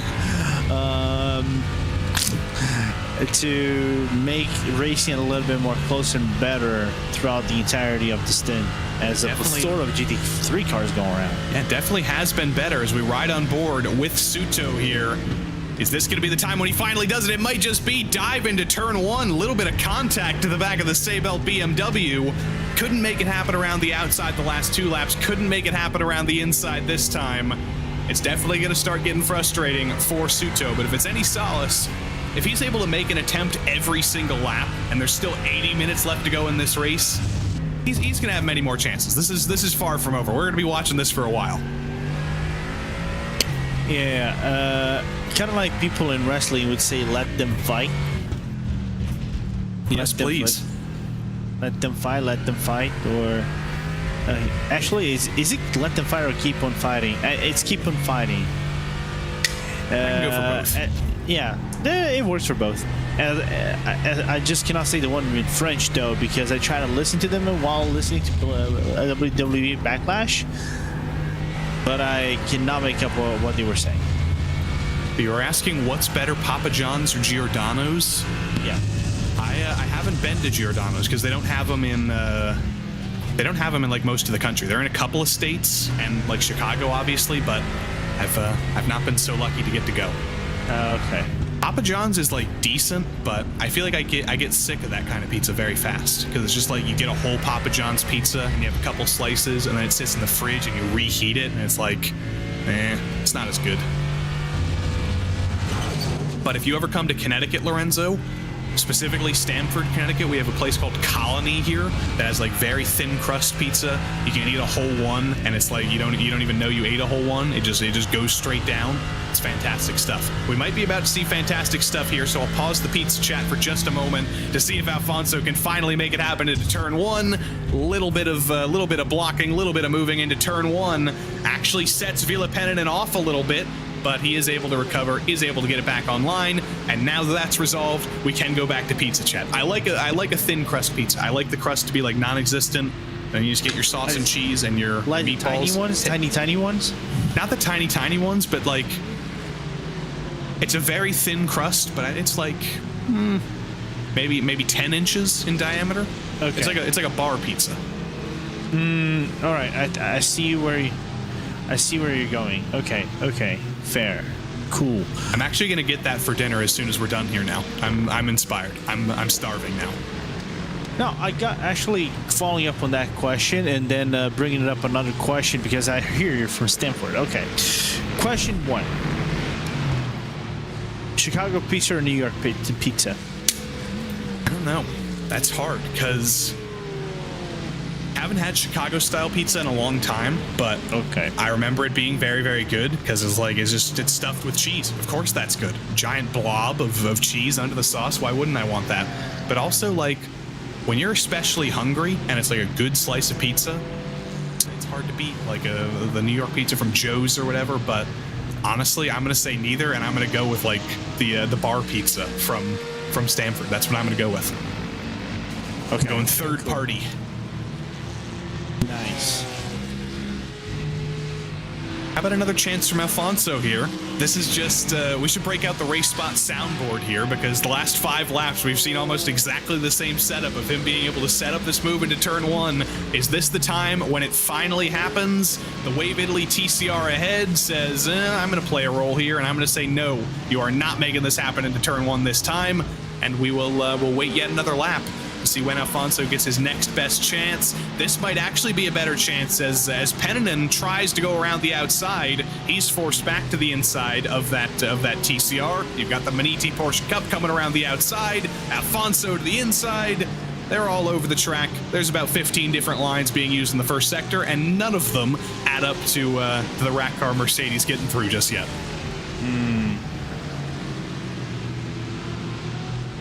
Now, what do you do in this situation when you've been trying to make the move for 5 laps? You've seemingly tried multiple approaches and none of them have actually worked. You just keep trying the same thing and hope it works, or do you have other strategies in your mind you're trying to think of right now? No, just like Dylan Coyle and Jay Uso would say, keep yeeting. Keep yeeting. I mean, eventually it's got to work.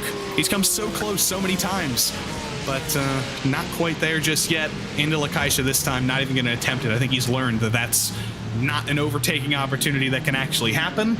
But if he's not able to make it on track, we do have to think about pit stops at some point in the near future, because we're getting to the very, very closing moments of the race. 1 hour and 15 left to go.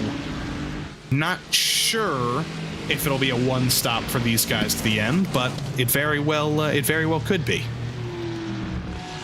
They can make it a 1 hour and 10 minutes. I don't know with the high fuel burn rate right now, because the track's at its coldest right now, if it's going to remain that way. So it's like getting it close. Yeah, last pit stop for these two guys was about 35 minutes ago or so. So doing the math in my head, that's a 19-lap stint for X-Racer, a 21-lap stint for Rackar. So yeah, I think one stop to the end should be pretty easy, because they got a good while left to go on this stint anyway. There we go. Simple strategy, and that makes our lives easier, because we don't even have to think about strategy. We can just think with our monkey brains that, cars together on track, car makes pass, gets position. That's way easier than having to calculate things. We can't be doing that. Nope, and if they rely on calculations, never trust a commentator's math. Exactly. That's why you've seen a couple of times today we have the live points graphics for all the championships on the side of your screen, because that's also something that we may be in the calm period of the race. There may not be much going on track right now, but we are only 75 minutes away from crowning the 4 champions of this season. Those are all almost foregone conclusions. There's not much in terms of championship battles that depend on these final stops, but it is still that those tense final moments of the season, as you can see in GT3 here. Speaking of things not being very close, Drago Racing have essentially clinched things, unless things go horrifically wrong in these final 75 minutes. But even if they do go horrifically wrong in these final 75 minutes, I think with their halfway points, they'd still win the championship. So they could get smited right now. They could get hit by a meteor, and they would still take the championship, I think. Yeah, the gap is 21 points. So yeah, we can say congrats Drago Racing a little bit early, but we'll save the real congratulations for later, just in case something insane happens. But down in the 992 class, in the Porsche Cup class, it's a little bit closer, but also not necessarily close, because when your class leader at Scherer Esport have a 1-lap lead over the rest of the field, that's gonna be a tough game to beat them in the championship. Williams Esports, I think, will be on the lead lap with them. They just made a pit stop a lap ago, so they fell off the lead lap. But yeah, they're not gonna be in championship contention. We can almost put the crown on Luca Alpert and the whole Scherer Esport team, but again, they've just got 72 minutes left to go to hang on, and they will get a championship in this class. Yeah. Which, if I'm not mistaken, would be their first championship in this series. Yeah, so it will be made. I think it is their debut in the series, and well, that as soon as they made their debut, they win. Yeah, 2 debut champions this season. Drago Racing debuting this season as well. Down in GT4, it's not going to be a debut championship for SimRC, but it will be a return to glory for them. Last season, they came up just short to SRC Movano in the GT4 class. Came down to 3 points at the end of it all, and also only 3 points ahead of Urano for that matter in that very close battle last season. But now they've flipped the script a little bit. They've had a very good season so far, very consistent season so far, and it's looking very good for them. And also the driver who is still in the car, if I'm not mistaken. I got to look at my timing here. Yes, Corentin Guinez still behind the wheel. He was actually a TCR champion for SimRC last season, but they said, you know what, we'll bump you up a little bit. We'll take you up into GT4, and now immediately after, in another class, Corentin Guinez might be a champion in 24-hour series esports 2 seasons in a row in 2 different classes. Yeah, absolutely, and they said they wanted to come up to GT4 after they won in TCR, so they brought the challenge, they brought the heat, and they're now being earned with the championships victory over here, and looking really good for next season. Will they go to Cup? I mean, that's got to be the Corentin Guinez ladder anyway. You go up to Cup next season, you go up to GT3 the season after. We'll see if he can continue that on. The battle in TCR for the championship is actually quite close, but it's not close on track, unfortunately. Team Hoisingveld have a 55-second lead right now over their championship rivals at Impulse Racing. Slightly different pit strategies, but it's actually slightly different pit strategies to Impulse Racing's advantage right now. They're going to have to make a pit stop in the very near future. It's been a 46-lap stint for them up until this moment. So it's not actually a 55-second lead for Team Hoisingveld. It's more like a minute 55 lead. It's been very dominant for them today. They're in very comfortable control right now, but they do need a little bit more bad luck for Impulse Racing if they want to hop up and take the championship. Yeah, they need basically Impulse to... Actually, Impulse, they need to flounder in these final moments for Team Hoisingveld to actually win. But also with Wave Italy, really good race today. They're actually getting 5th place over W2 and getting the final spot in the pre-qualifying, which for me makes me a little bit sad. But then again, it's racing, man. It's the whole championship, and they had a good car. They have been consistent. They got P2 in the second race in Sebring, and they are earning that spot moving forward. Exactly, and I would like to talk about Impulse Racing's position right now because, as I said, they're in second. They're probably going to be even further back in second, but they're not in danger of losing any spots anytime soon, because if you look who's behind them, you've got RD Sim Sport, who are on lap 37 of their stint, you've got Entropic, who are on lap 38 of their stint, and you've got Wave Italy, who did just make a pit stop, but they're very far behind. So there's not really going to be any real... There's not a possibility of Impulse Racing losing a spot if all goes well to the end of the race. They're in a very comfortable and quiet window where there's about a minute 30 behind them and about a minute ahead. As long as they keep it on the track, they're going to win the championship. But that's a very big if, Lorenzo. 68 minutes to go. There's still a track full of vehicles circulating. 41 cars left on the track. There's still many, many things that could happen, and there's never the last bad traffic interaction. There's always one more that can come. There's always one more GT3 car that misjudges a gap. There's always one more little argy-bargy incident into the final corner.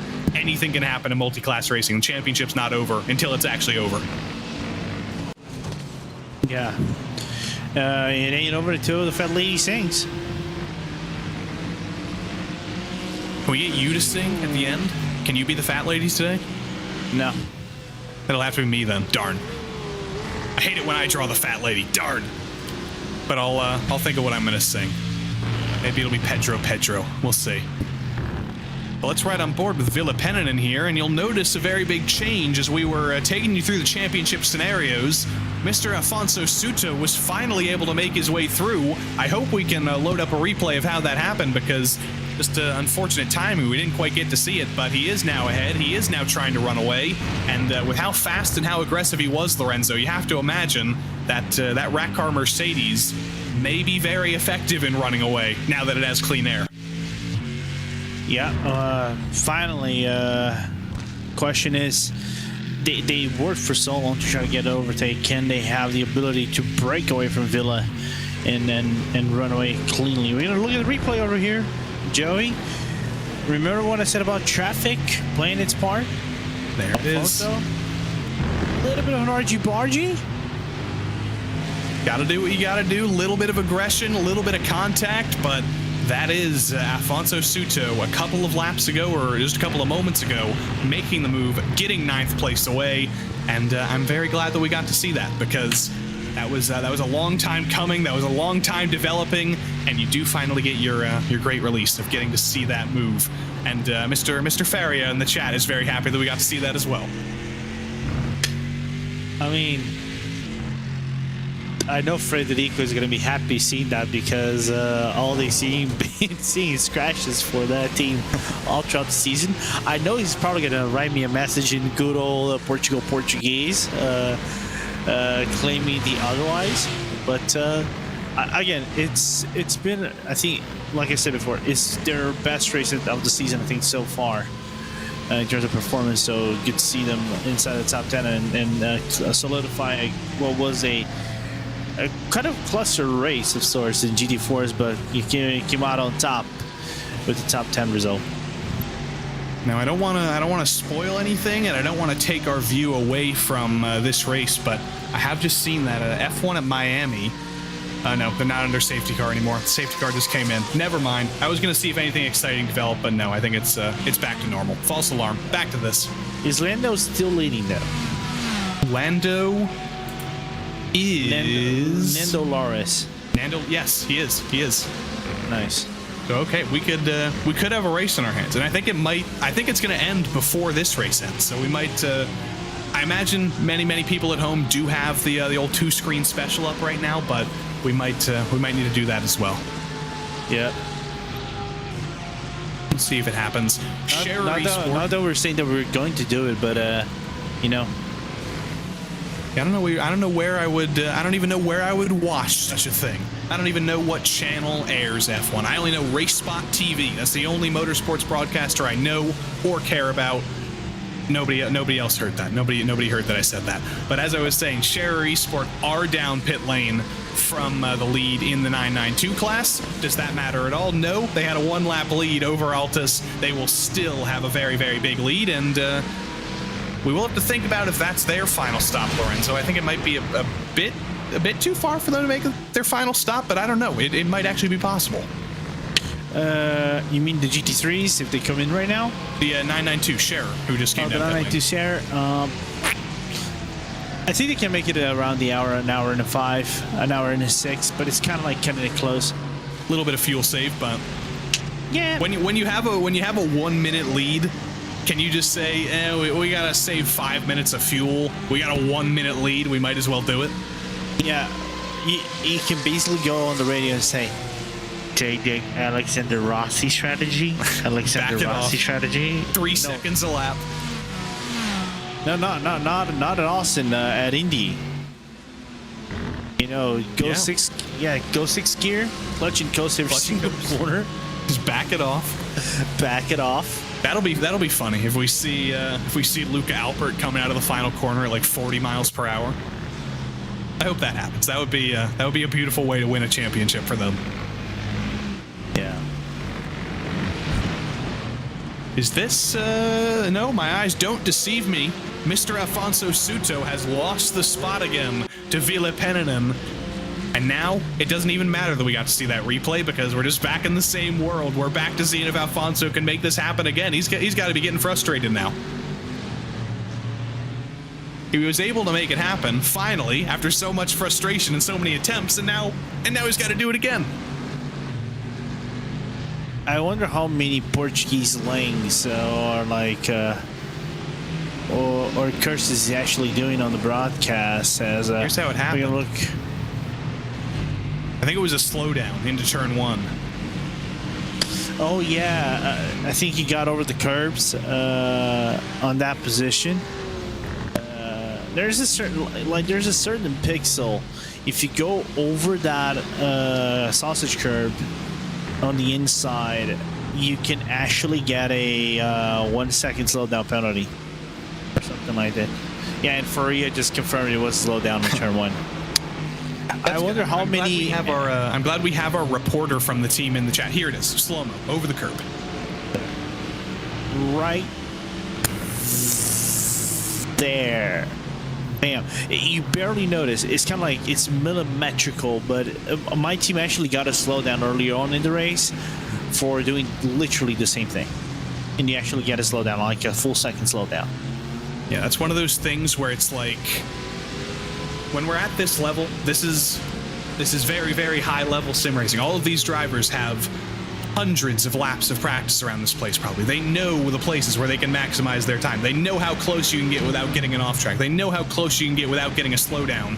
But when you're playing with those millimetric margins, when you're off by just that little bit, when you are playing with the limits like that, you do go over the limit. So we do see that quite often. That it's not even a mistake. It's not even like it's not even misjudging the corner. It's literally turning in 1,000th of a second too late. And when you're at such a fine margin, that can screw you up, unfortunately. Well, it's all about the fine margins, man. It is paper thin. Not even paper thin, pixel thin. Yeah. Oh, you could argue paper thin as well, but pixel thin would be more appropriate. I just wonder how many Portuguese curse slangs words has Alfonso has profaned on the Rock Hard Discord because of that mistake. Probably just a few. I don't know any of them. I hope you'll teach me them in about an hour, but after broadcast. Yeah, teach me them and I'll save them for next season for RaceSpot After Dark. When we're past the watershed. Cool. I only know, well, I won't say the one that I know, but there's I only know the ones that Elio Castroneves used to say, the Brazilian ones. Brazilian ones are beautiful. They are.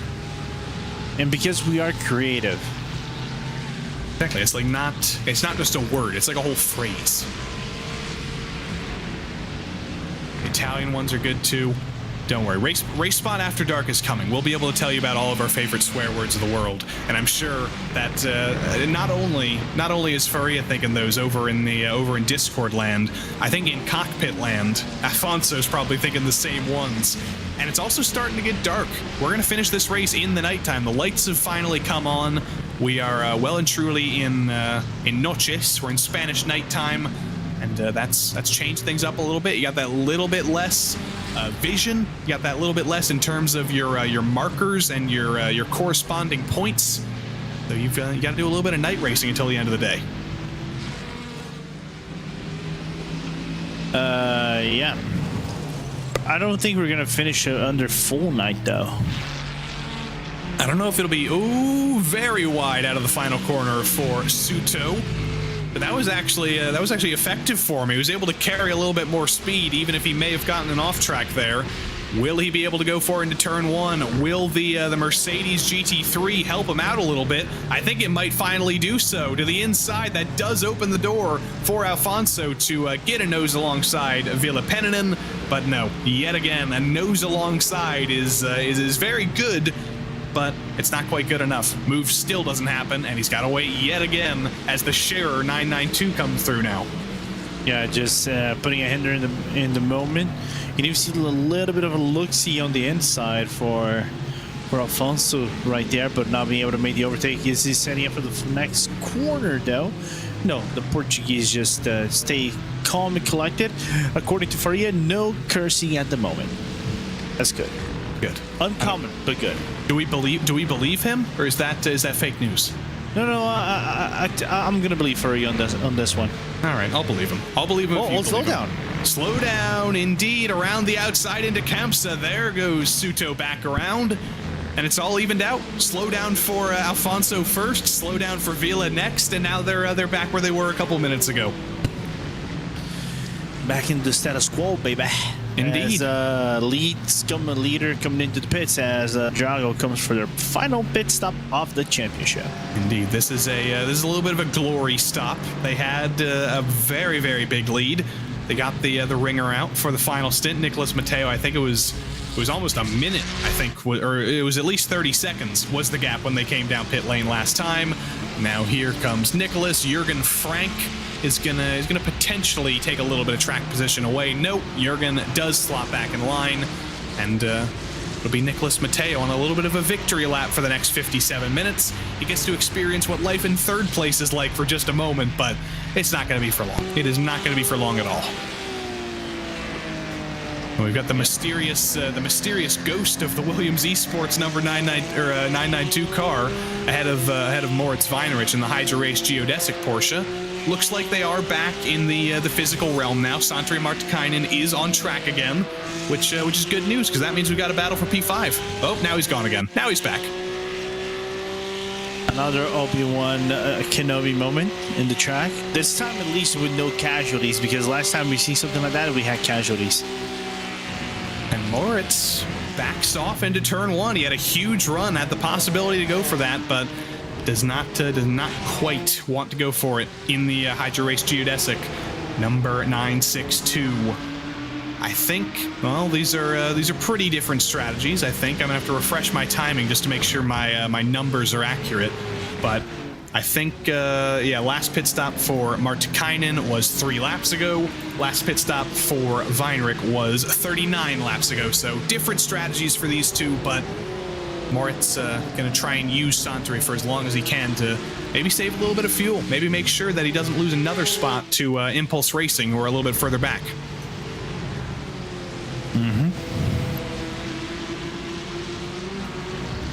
Hopping the curbs.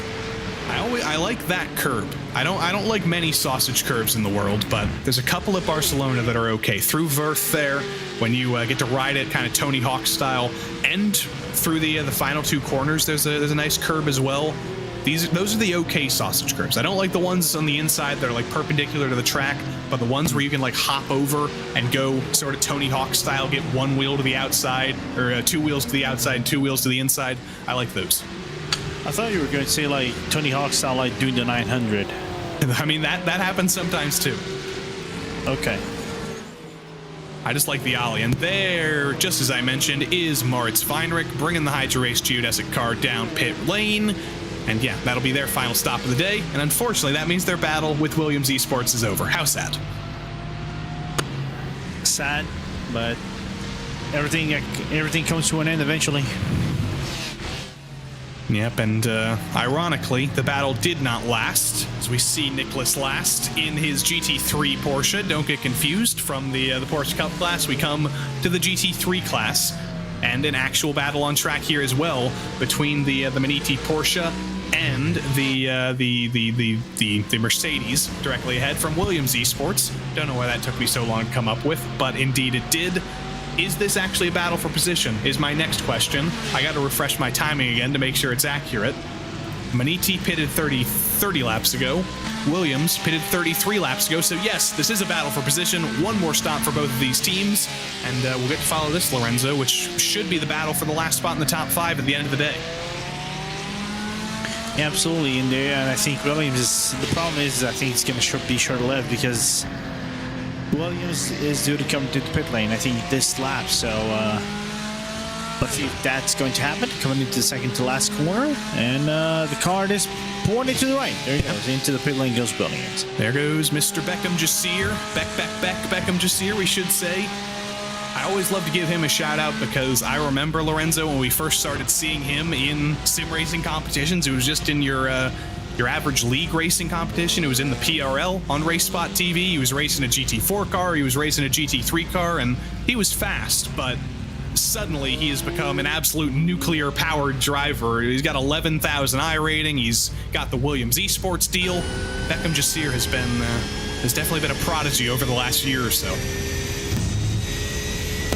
You know the rise and fall, not the rise and fall, but basically the rise of these new guys and new people coming into sim racing, you know, and eventually picked up by stronger teams. I know he drives eventually from time to time with the Geeks Energy by Fiercely Forward team. I think he drove at the Ivra series on their GT car, on loan by Williams. So the importance is stay active as much as you can.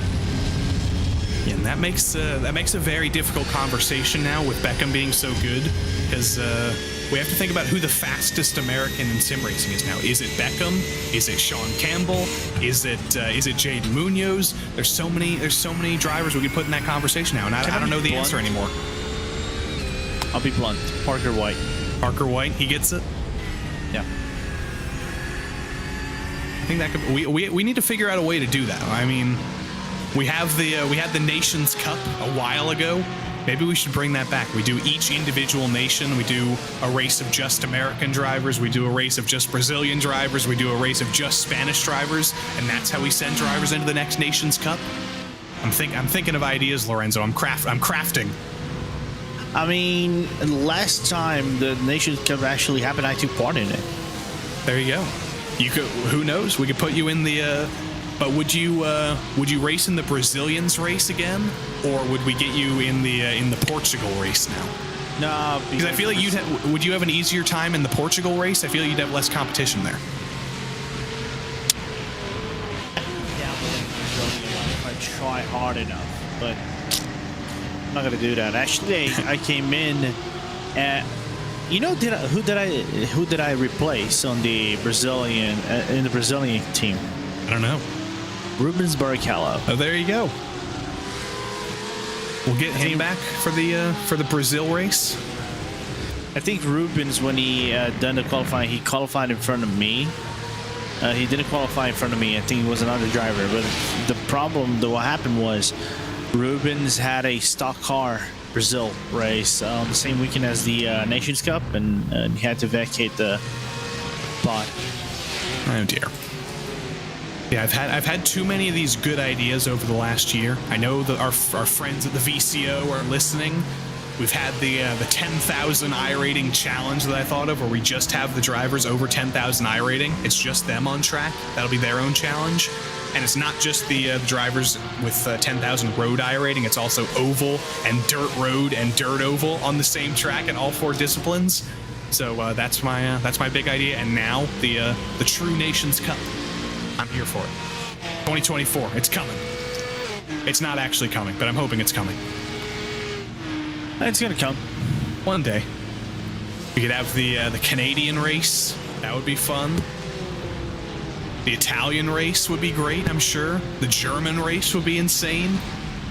I think Martin Kadlicik would like the Czech race. Yep. There's too many countries in the world. There's 197 as we speak. 198 maybe. I think there was a new one a couple of months ago. Rising. They keep rising. We could get the South Sudan race for all we know. But final pit stops going on right now. Nicholas Last is getting the last little bit of fuel into that Maniti at number 78 up in the GT3 class. He'll be back out on track for 48 more minutes. That'll be to the end of the day for them. The Ganonso Tazdelen is down pit lane in the number 943 as well. Number 491 for Sabelt and GT4. It's all syncing up, Lorenzo. We got final stops for many classes at nearly the same time. Yeah, we were due to see these cars going over the hour and coming in for the final pit stop, just to dab on the field, maybe 3/4 of the stint, and get back out for their final, runs. Try to get this championship on a high note. Try to do their best as they can. Good to ride on board with Nicholas, because he's been doing a solid job. They've been very consistent, and you get to ride on board with a driver who hasn't been making mistakes, who hasn't been off the road, who's been trucking forward. Unfortunately, the driver who he was trucking forward to try and catch is a little bit further ahead than before. Beckham Jasir, who was mere inches away from the nose of this Porsche. You see him a little bit further in the distance now, or at least he will be a little bit further in the distance in a few moments. Battle for P4, not quite as close as it once was. And that's not the Williams Mercedes ahead. I thought it was in the distance. Now that we get a little bit closer, you can see that is a GT4. Beckham's actually so far away in the Williams Esports GT3 that you can't quite see him in the shot. or my timing might be totally incorrect. If we look at the rear end of this car, I think Beckham Jasir is actually directly behind Nicholas last. I think my timing was just totally wrong and totally freaking out. There he is. Hello there. That's what happens when my timing's slightly off. They're going to be side by side into turn 1, actually. We do get a battle after all. Unfortunately, it is Nicholas, or unfortunately for Beckham, rather. Nicholas a little bit later on the brakes, a little bit warmer tires. I think he's going to hang on. But now it's good to see a wide shot, Lorenzo, because even if timing screws you up, the live pictures never lie. We got a battle for P5 to the end of the day. They say a picture speaks more than 1,000 words, right? Exactly. More than 1,000 numbers. Yeah, true. Let's keep on with this battle then. Let's do it. Jasir and last. Who will last? I don't know. Will it be Nicholas? Will it be Beckham? We haven't seen much in terms of GT3 battling in the last couple of hours. It's been a very calm class, it's been very separated, but as always, in a 12-hour race like this, somehow we find a way to have a battle that comes down to the final stint, and it just becomes a sprint race again. This is not the 12 hours of Barcelona anymore. This is a 1-hour sprint race for these two guys.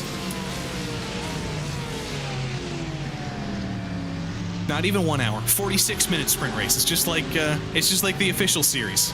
Yep. The official Olympus series. There you go, and no pit stops necessary. All good to the end of the day. We'll see who wins out. Mercedes versus Porsche. Mercedes not the most popular car in the field. Your lead Mercedes is actually that Williams Esports #1. And then you got to go directly behind the WSR. Mercedes is around, and then you go down to Door Esports and P10. A couple of other stragglers deeper in the field, but that's about it. Not the most popular car. The Porsche's been very popular. The Ferrari, of course, very, very popular. That's what Drago Racing has been so successful in this season. So it's been quite diverse. But speaking of Ferrari, Ferrari's actually driving a BMW. This is Roberto Ferrari for Seibelt Esports, and he is in a battle of his own with the Porsche directly ahead of him. The Team 75 Bernhard by SimRC number 75, no longer piloted by Jürgen Frank. He's over in the 75 car. This is Kirim Havus in the number 24. It's sort of the black and white cookie side-by-side car trying to hold off Roberto. This is a great angle. I love this spoiler cam over to the right side. You really get the sense of speed, the sense of vibration. It is. It certainly feels like you're going fast. It doesn't always. When you're riding in the cockpit cam, the drivers make it look a little bit easy. But when you're riding in this precarious position, you can tell it's a knife's edge. It's very, very high speed, and you can feel the wind in your face here.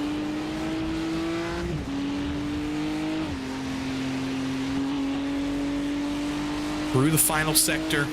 Not much you can do as a driver through that penultimate corner, or through the final corner for that matter. It's a little lift, it's a run through, and you let the car do all the talking, I think, in the final sector, Lorenzo. In the first two sectors, the driver can do the talking, but once you get into those final two corners, you better hope that setup's been crafted. Yeah, so the rear doesn't step out, and you can actually do a proper turn in. And most importantly, do not touch that inside curb. That inside curb kills. Let's do a little sector comparison here, because Roberto did lose a little bit of ground on Kirim Havus through the final sector, but through the first sector in these heavier braking zones and the slightly more downforce requiring corners, he's been able to close the gap down in that Mercedes. He's been getting that little bit closer to the black and white of that Porsche. Coming through the middle sector, though, loses a little bit, and or the BMW, rather. Why did I say Mercedes? But here we go. Sector comparisons. How much faster is he going to be through the middle sector?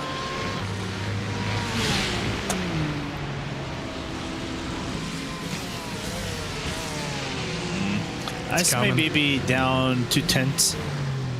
Down 2/10 is Lorenzo's prediction. Is he going to be accurate? Yes! He's going to be almost exactly accurate. Down a 1/10.5 to 2/10. There you go. Put that one in your new resume. Sector time difference predictor, Lorenzo Bonder. No, I'll just leave it as in the general. I'm the prediction king. There you go. We already knew that was true, at least. True. So what's the final sector going to be? What's the prediction? He's gonna be down by 2/10. I think you said that as it was revealed, so that's that's a little bit close, but I'll trust you. But yeah, I didn't even look at the sim, so I just went for a wild guess. Not what Roberto wanted at all, though. Last 3 laps, he's been down 2 tenths, 2 tenths, 2 tenths. Gotta find a way to turn that around, but Kerem Havuts is on a pretty good streak right now. Might be more difficult than you'd want, but still plenty of traffic. 40 minutes to go. Anything can change. We'll maybe tune back into that when it gets a little bit closer. Looking back at that battle between Williams and Maniti, unfortunately, I think that is still fairly separated. I don't think there's going to be much going on there. GT4 is pretty separated. TCR is pretty separated, and the 992 class are pretty separated. We're in a little bit of a holding pattern for now, Lorenzo. We might be able to breathe for a moment. We might be able to talk about pizza again. Who knows? It's going to be an interesting one.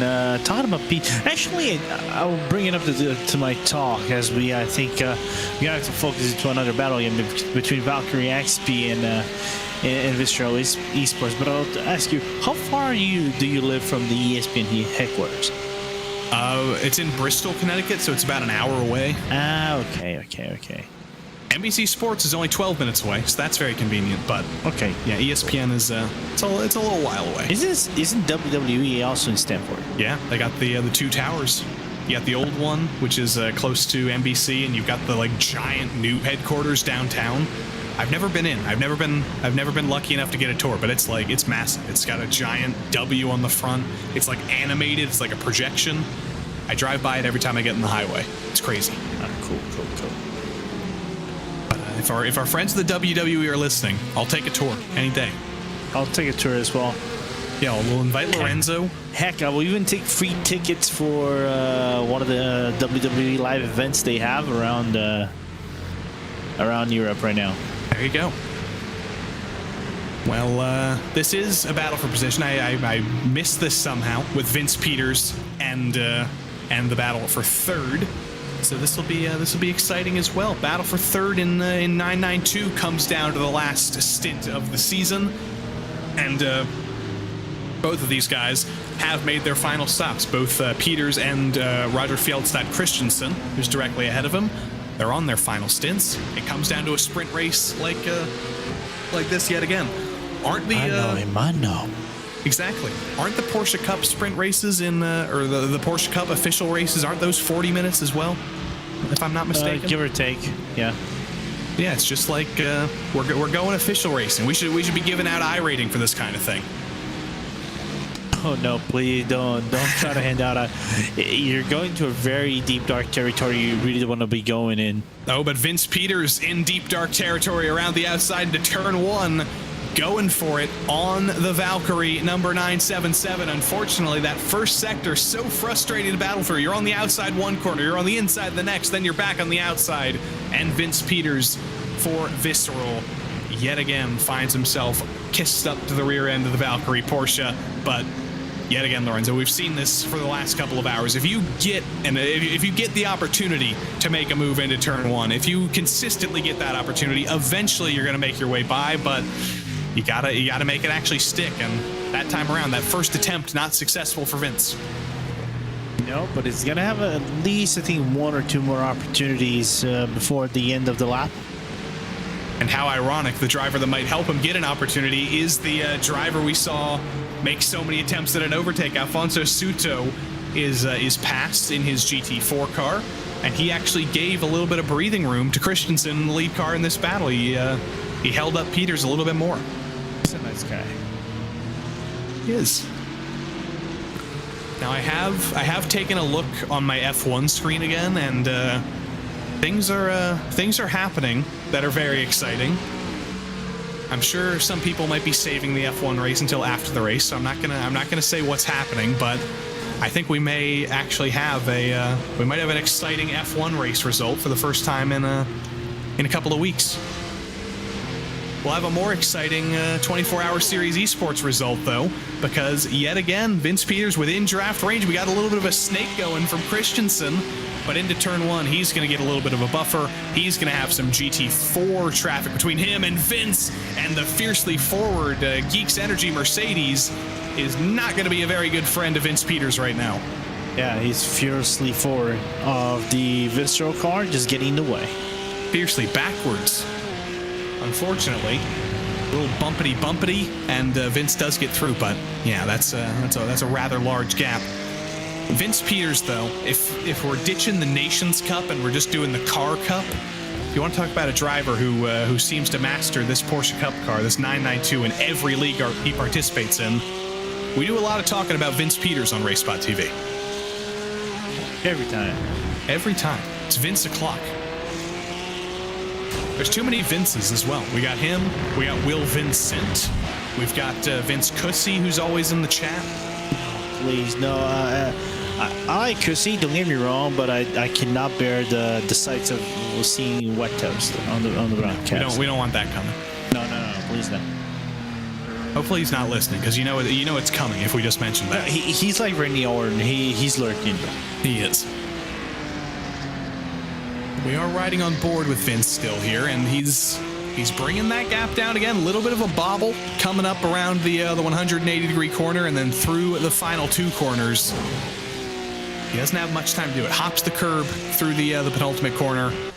Let's keep riding on board. Well, we won't keep riding on board, but let's see what he's able to do. He's got to get closer somehow. He's got to make up that gap that he lost with the GT4 car getting in the middle, but it seems like these two are pretty evenly matched, Lorenzo. I don't know if you're going to make up almost a half a second gap just in terms of raw speed. Actually, you can, depending on the setups and things like that. If your setup is more aggressive, try to go around the corners and things like that. I know the speed cups, they're a little bit more complicated for you to actually tweak the car around. There is not too many options. It's more driver input related than anything else. But there's a possibility for him to cut down half a second and be in overtaking position. Just a matter of how hard you really want to push the car in. While at the bottom of the screen, you have a battle between Zenith and Sabel in the GT4 class. We love our GT4 battles, especially when they're a little bit in the middle of the field, and we love to see this McLaren on our screen right now. It's great to see the McLaren still trucking out there. Obviously not the most popular choice in GT4 anymore, but Zenith, they say, you know what? We're going to keep with the car we're comfortable with. We're going to keep the speed up, and it's the battle for second. We could have a McLaren finish second in this race, which would be pretty remarkable. Yeah, interesting how Zenith race kind of won of sorts. They're going to be able to potentially get P2 at the end of all things. And to the outside, there's a very, very hungry train line, 3 wide with a GT4 car, a Cup car, and a TCR. That's not going to be a very pleasant sight in the rearview mirror for the Zenith GT4. But Alexander Peregrina does hold on, does keep it on the track, and does now have a Cup car in the center of that battle. Look up at the top of your screen, though. Vince Peters has been able to make up that gap, and into the inside into turn 1. Looks like it's going to be pretty straightforward. Getting by Christensen, hops the curb, clears him into turn 2, and Visceral are up onto the podium in the 992 class. Yeah, finally got it done. Eventually, we knew that he was going to be able to eventually get that thing going and get the overtake done. Now the question is, can he hold down for 33 minutes? 33 minutes for sure. 35 minutes, I think, in total. No mistakes, no bad traffic interactions, and you've got a podium. It's not going to be a championship for Visceral, despite how strong they've been this season. They had a couple of wins, or not a couple of wins this season. It's just a win back at Silverstone with Vince and Alexander Tiba, but still 1 win on the season. You know you're going to see these guys back next season, and they'll be championship contenders. They're a little bit too far off this season. You see them in 5th right now, because unfortunately the win was actually their only podium finish this season. Other best finish was a P5 at the Nürburgring a couple of weeks ago, but they can get that winning consistency up next season, Lorenzo. There's no reason why Visceral can't be a championship contender here. There's not, but their season just didn't start the right way to go, but eventually I think next season they could be a threat to be reckoned with. They're a really good team. They have really good quality drivers, so and I think they secured the spot in the top 5. That's the most important thing. Zenith going off the road here. We're very close up, so you couldn't quite see it, but I did see Peregrina clip the grass coming into La Caixa, and just that little clip of the grass sent him off, and there was a little trip to the gravel for that McLaren, and suddenly the battle for second in GT4 is not so close. Here it is from a little bit further away.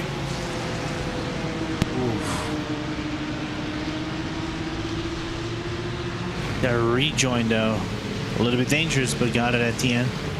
Yeah, there was a little bit of a move to the right originally. I think that was from a 992 that I think scared Peregrina a little bit, but was able to recover. There's not tons of asphalt runoff out there anymore, but there is plenty of gravel, and when it's dry like this, that's just fine.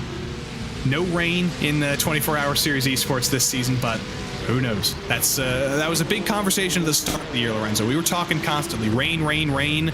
But I feel like we've had a couple of weeks off from rain. We haven't talked about it as much, but maybe next season, who knows what'll happen? A couple of months off, a couple of iRacing updates. Maybe we'll be talking about rain in this series as well. No, absolutely. It's gonna come. I really wish they could have come earlier in the 24 hours of Nürburgring for us to get that test event and see how that would perform with the cars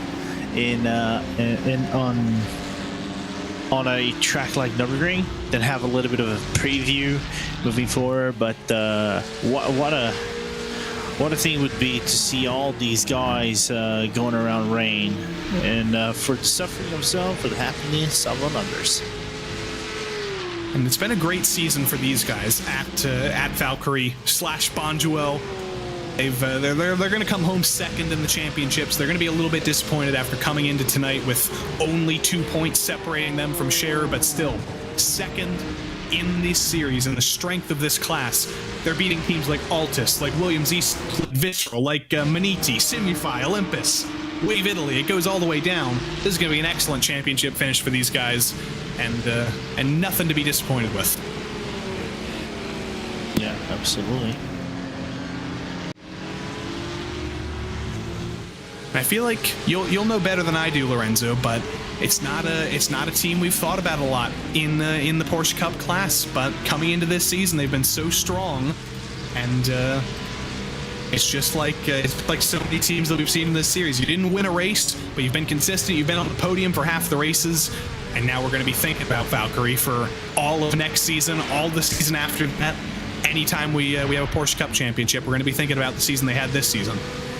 No, absolutely. It's a team that I think coming into the season prior to it, and I probably didn't expect them to be in this position they probably would be in. I knew they probably would be fighting for top 5, but never expected them to be fighting for the championship, you know. And it shows how regularity plays an important role here in the 24-hour Series Esports, for you to be, you know, always finishing strong. The problem is, Scherer, if there wasn't anything bar than the Monza round and the incident they had, I think at the mid of the race, this probably wouldn't be close. But still, it's a season to remember for Valkyrie, despite all the mishaps and incidents that happened to the other teams in the field. I think we are in true night mode now, Lorenzo. I thought we might finish with a little bit of sunlight in Spain, but yeah, I think we're truly night mode. I don't see any pinks and purples anymore. I just see black. It's like we can talk about maybe like Altus, for example, having their disconnects mid-race, right? They had some, which affected the results to be in P3, but it's not. We cannot dismerit a team just because other team had disconnects, right? They pushed on, tried their best to get the wins, and like I said, maybe next season is a team that we should be keeping an eye on, because their drivers like Jovigar, Goldestad, and Roger Fjellston, they are guys, in my opinion, that could actually break within the Porsche Esports Super Cup contenders whenever qualifying happens, because they're actually guys that improved a lot over the, I would say, the last 6 months.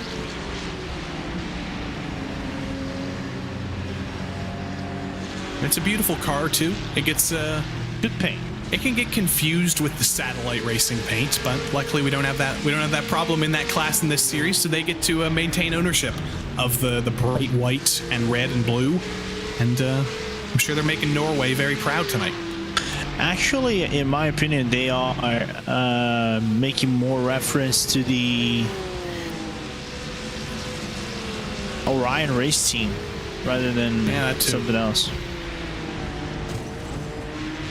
Yeah, Norway's another one of those places where if we had the Norwegian Cup, that would be a very, very strong race. Oh yeah, 100%. You'd have Roger. You'd have his teammate in this car today, Jo Vegard Goderstad. The hits would be coming very, very deep. Ole Steinbraten.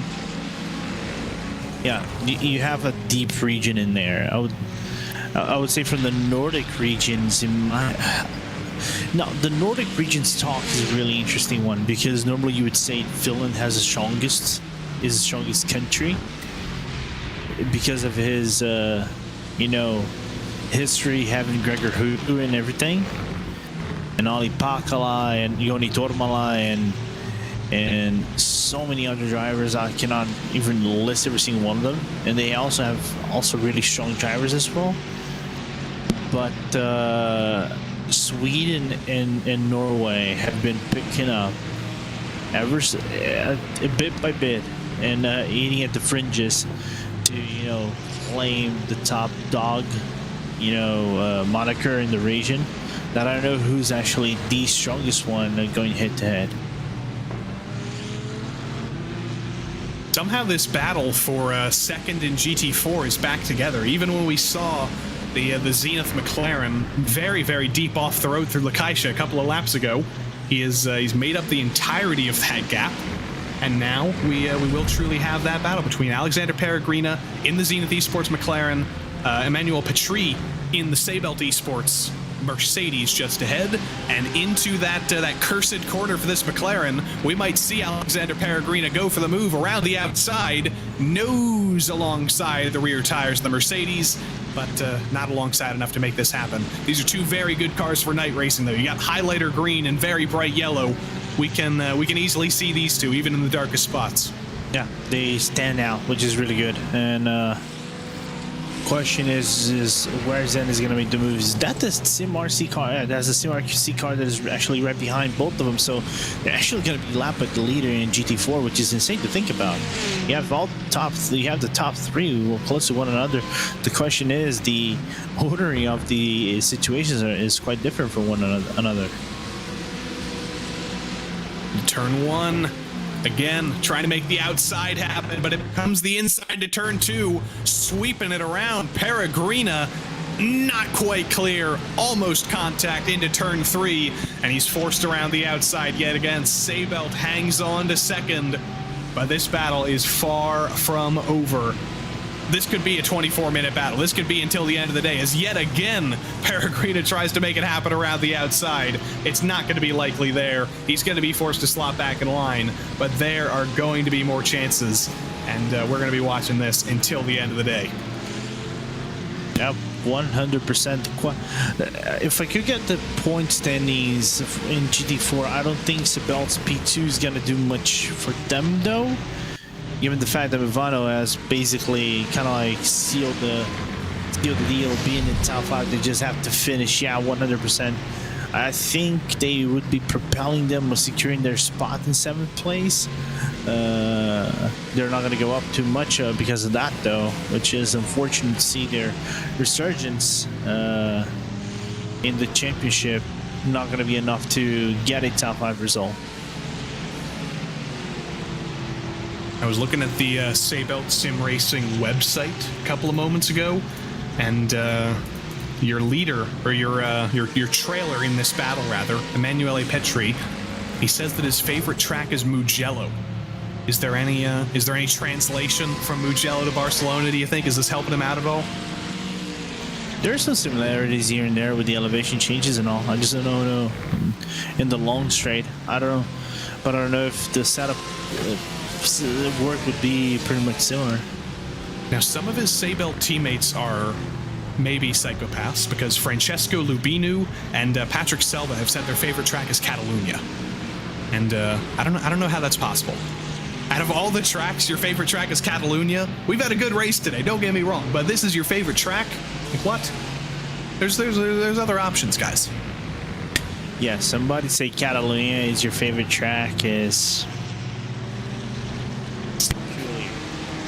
Yeah, it's pretty diverse list. You got some Road Atlantas, you got some Spa, Imola, Zandvoort, Red Bull Ring, Nürburgring is the most popular one, I think. Hockenheim. Thomas King of Seatbelt Esports says Snetterton is his favorite track. I have a feeling that might be a local thing for a guy named Thomas King. I don't think that's an Italian driver, but trouble here for 5th place in GT4. A little bit of a loop-de-loo through Worth. That's one of those sausage curbs that can set you off a little bit wrong, Lorenzo, if you clip it just wrong. And the Movano Mercedes is the unfortunate victim. Unfortunate to see that happen for Fraser, but at least he keeps it on the track. That's the most important stuff for now.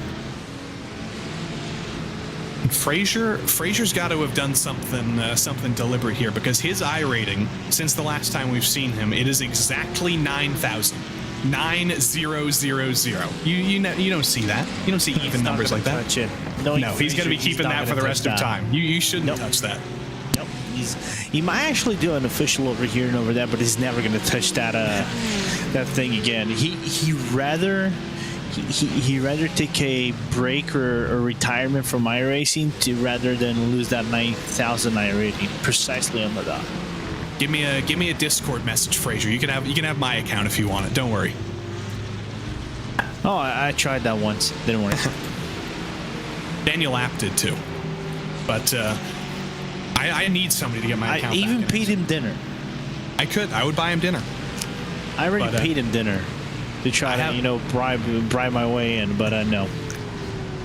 I haven't actually done an iRacing race myself since March 17th. I saw recently, so I gotta get back in the seat soon. One of these days. Like an official race or just a normal race? Just any.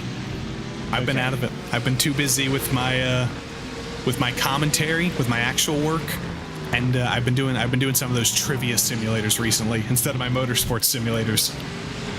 Trivia simulator? Yeah, they do. There's a whole Discord server where they do virtual Jeopardy games, and people write like whole boards, and you have your actual buzzer. It's good. It's fun. You get to learn.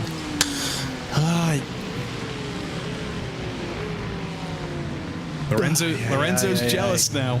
No, it's okay. 19 minutes and a half of race left. 19 minutes left, and then Lorenzo and I will play Jeopardy together. That'll be fun. No, I actually gotta do it in the League 500, Indy 500 after this race is done. Today?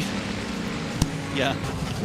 What time is it right now for you? Like 9:45? 10:45? Yeah, 10:47. Oh dear. Yeah, races at midnight over here. Have fun. My brain is gonna freeze mid-race. Yeah, you already got 2 extra hours here that you didn't know you were gonna have, and now you've got 3 hours of racing. I hope you get to eat food in the meantime. What is food? I don't know. I won't send you a photo of the pizza I get after we're done here. I promise. No, please don't. My girlfriend had the audacity. Not my girlfriend, my fiance had the audacity of me sending her me the food from yesterday. It wasn't yesterday, or her dinner yesterday. I was like, babe, did you know I actually ate like a tangerine for dinner? I'll tell you that. We'll get off food soon. Don't worry, people at home. But yesterday, I went to a German restaurant in Queens. It was one of the top 100 restaurants rated in the city by the New York Times. Incredible. The German people they're some of the masters of food. Director Hugo is going to be listening to this right now, and he's going to be agreeing with me, because we got a sausage platter, we got a Jaeger schnitzel to split, we got Käsespätzle, fantastic, the bacon bread dumplings, apple strudel. It's fantastic stuff. Hugo had sausage earlier, so he knows what I'm going on about. Okay. It was so good.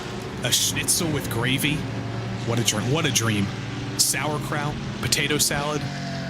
I could move to Germany. I could go to RaceSpot HQ if they need me. I mean, I haven't, I think, eaten German food ever since I went to the Sim Racing Expo. No. Oh no? My team got another 25-second penalty for track limit infringement. You gotta hang up this call, go over to your team, yell at them, and come back. No, I'm not gonna yell at them. Yeah, they only got 17 minutes left. It's like the last day of school. Like, if you get in trouble on the last day of school when you're a kid, like, you can't be doing that. Yeah. We're right on board with Alexander Peregrina here, because this battle continues on. McLaren versus Mercedes. Just like many times we see that dynamic, but not as often in GT4 anymore.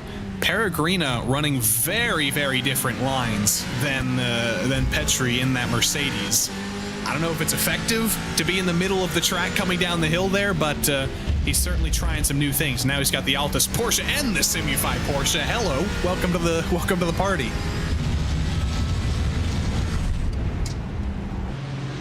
Maybe that's why he was in the middle of the road, because he saw two 992s coming behind him who were looking to get by. Yeah, angry 992s, don't forget. Very angry.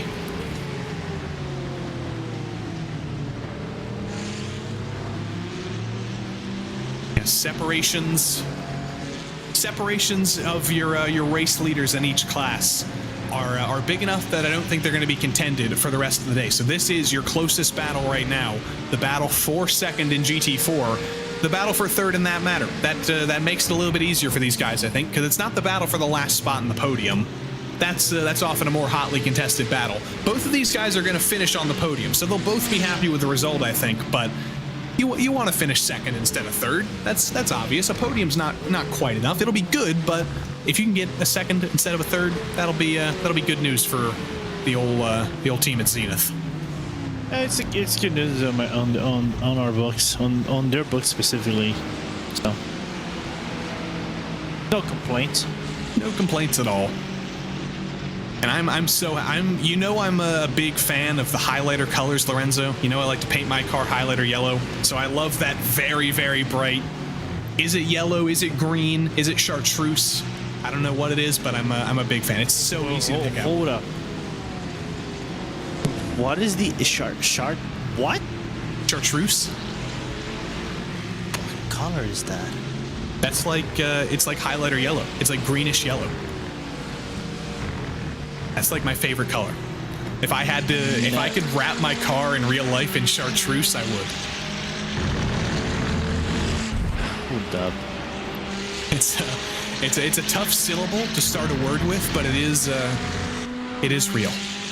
There was a guy in the parking lot at work the other day. He had like a 1970s like Porsche that was painted chartreuse with German license plates. Okay, now I see what you mean about the color. I thought 1 second, I actually looked it up on Google. That is actually a drink. It is, and the drink is like that color. Interesting. I did not know that. We're learning new things every day. It's like I use yellow on my paints, so I cannot complain. It's like, did the drink come first? Did the color come first? It's like orange. Was it the color first or was it the fruit first? I think there was an answer to that, and I don't remember what it was. I think it was the fruit. Okay. I do know... What came first, the chicken or the egg? I do know, though, that when you're talking about kiwi, the bird came before the fruit. Because the fruit's kind of hairy, so when they first discovered it, they said, wait, that looks like the bird. And then the people of New Zealand came after the bird. So it went bird, people of New Zealand, fruit. All of them were kiwi in that order. You're learning so much today, Lorenzo. You didn't expect to be taken to school today, but you're being educated. No, I'm not complaining. I'm taking it all in. You're marinating. And you're also starving right now, and I'm only mentioning food to you.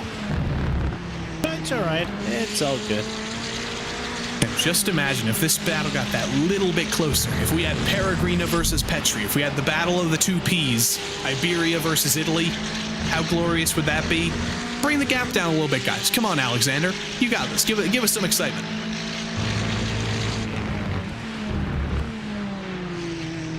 But into La Caixa, not much changing, Lorenzo. But we do have a penalty, though. 15 seconds for the team Hoisingfeld, number 48, up in GT3. Is that going to matter too much? They're currently 11th, and they're 2 laps behind our leaders and 1 lap ahead of the next car behind. I don't think they're going to care too much. No, not at all. Just throw that penalty in the bin, because it's not going to do much. But who's behind the wheel right now? Rene Lenz behind the wheel right now. I'm sure he's absolutely nonchalant right now, because it doesn't matter at all. He's just got to bring it to the end of the race, and that's a good feeling, I think, for some of these drivers, Lorenzo. It has been a very long season. It's the longest race of all, 12 hours of Barcelona to end it. I think once this race is over, you're going to have some you're going to have some drivers who are very, very excited to have a rest and not think about racing for a little while. 100%. Well, a little while, you forget that Nürburgring 24 is this weekend, so a little while is like 5 days. Yeah. At least tonight. At least tonight you want to think about racing, hopefully. I know they're going to be looking with the lens scope for that Nürburgring race. Now, I know they're probably not going to take the penalty, because penalties that are under 30 seconds are going to be added on your total race time. If each penalty is above 30 seconds, then you have to actually take the service regardless of what happens. But when do you think more 24 Nürburgring 24 preparation is going to happen? Do you think there's some drivers in the field who are going to hop out of this race and hop into practice for that, or do you think that would just be would that just be psychopathic? No, that would be psychopathic. I think that means some drivers will actually do it. Like if Sean Campbell was here today, I bet the second this race was over, he'd be hopping onto the Nürburgring. But I hope the rest of these guys are. The rest of these guys should be slightly more sane. No. Sean would be, measuring how fast a GT3 car can actually go backwards in the Nürburgring in full layout. And breaking the laws of physics somehow. Science. And saying that it's an average lap time of 900,000 miles per hour. Yeah, no, science. We love science. I'm not gonna say the other. I'm not gonna say what the other word is, because I really don't want to coach Jesse Pinkman. We'll try. But this guy probably loves science. His name's Petri. He's like the dish where they grow bacteria.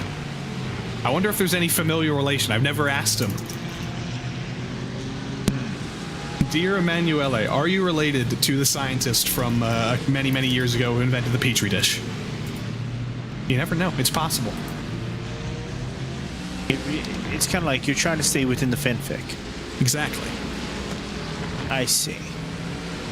Are there any famous Bonders in the past? Any other people with your last? Because I feel like that's a very unique last name. You don't see many Bonders. No, I come from a very unique lineage. Was it German at one point? It is like German Russian of sorts. Interesting. Very interesting. The Bonder is like a Jew, Russian German-esque name. Interesting. It's associated with Bender, but it's Bonder. It's more like Russian then. A little bit Yiddish, for that matter. But all right. At the line, it'll be 8 minutes to go, and for our leaders in GT3, that should mean about 5 laps to go, I think, will be my correct math there. So we're almost to the end. 12 hours of Barcelona have been in the books today. And if you can't tell, it's been a long day. It's been a long race. Interclass dynamics into turn 1. Vince Peters in the Visceral Cup car gets through. Seybelt, Mercedes, though. That's the battle. Mercedes versus McLaren. Hoisingfeld, Ferrari, and GT3 gets around. Maniti, Porsche's going to get around. And I don't think any of that has really helped Alexander Peregrina in the Zenith McLaren. Although, into the braking zone for Repsol, you're going to see those two cars in the same shot for the first time in a little while, Lorenzo. I think Peregrina was actually able to close that gap down a little bit. We might have a battle on our hands now. Yeah, definitely. We might have that battle brewing up in a little bit. The question is, does the McLaren find the opening to try to make that overtake? And the question is where, and if they're willing to risk it all. They got to risk it all. Look at that gap. It's a lap back to 4th place. Even if you spin, you're probably going to be fine. I think we're going to see a great battle here to the end of this race. None of these guys have won a race this season. It's not going to go their way tonight either. It's likely going to go Sim RC's way. They're going to take their 3rd win of the season and most likely the championship.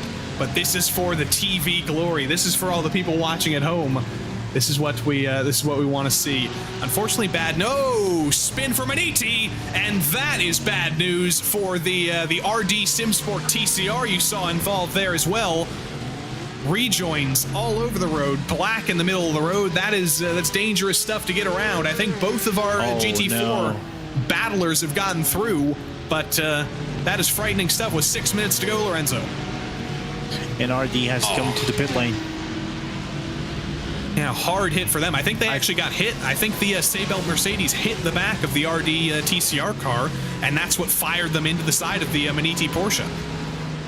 I don't know if they're going to be able to, I think they can still carry through towards the end of the race without having to pitting the car, but their car actually is broken. Yeah, I hope we can get an onboard with that Sebelt Mercedes. I don't think they'll get a penalty of any sort because it was just a little bit of a checkup, but that's what we were talking about, Lorenzo. You can get into a little bit of a holding pattern like this. You can get into a period of the race where not much is happening on track, but one spin happens, one mistake happens, and you're never safe in a race like this. No, not at all. It's just unfortunate the savage nature of endurance racing. Here we are on board with the Sebelt GT4 with Emanuele Petri. You see the Porsche spinning. There was definitely contact there, and maybe even some damage. That was a hard hit. Yeah, the RD car is broken. The Sebelt car probably is borked on the front. Let's see if we can see when it comes around. It's going to be tough because of the glare of the lights and the darkness. But yeah, we're not going to be able to see it. Maybe on the front straight when there's actually lights, but. That Zenith McLaren is all over the back of the Mercedes now, and the straight line speed's going to be hurt. Maybe the balance through the corners is going to be hurt as well. Coming onto the front straight, I think there might be a little bit of a crunkle on the right side, but it's going to be it's not going to be what they wanted over at Sebelt. They wanted that clean car. They were comfortable. They're not anymore. Oh, and RD's off again. Oh dear. It was a good day for RD, and unfortunately, now they're down pit lane, out of the top 5. That's going to be a slightly heartbreaking way to end their season. Got it, man. I truly got it. Yeah, very gutted for them. Through turn 3, Peregrina hunting. Those lights are going to be so bright in the rearview mirror. 4 minutes to go. It's feeling like the end of the season. It's feeling like school's almost over, but you've got to do one more test. You've got to do one more fight before it's all over.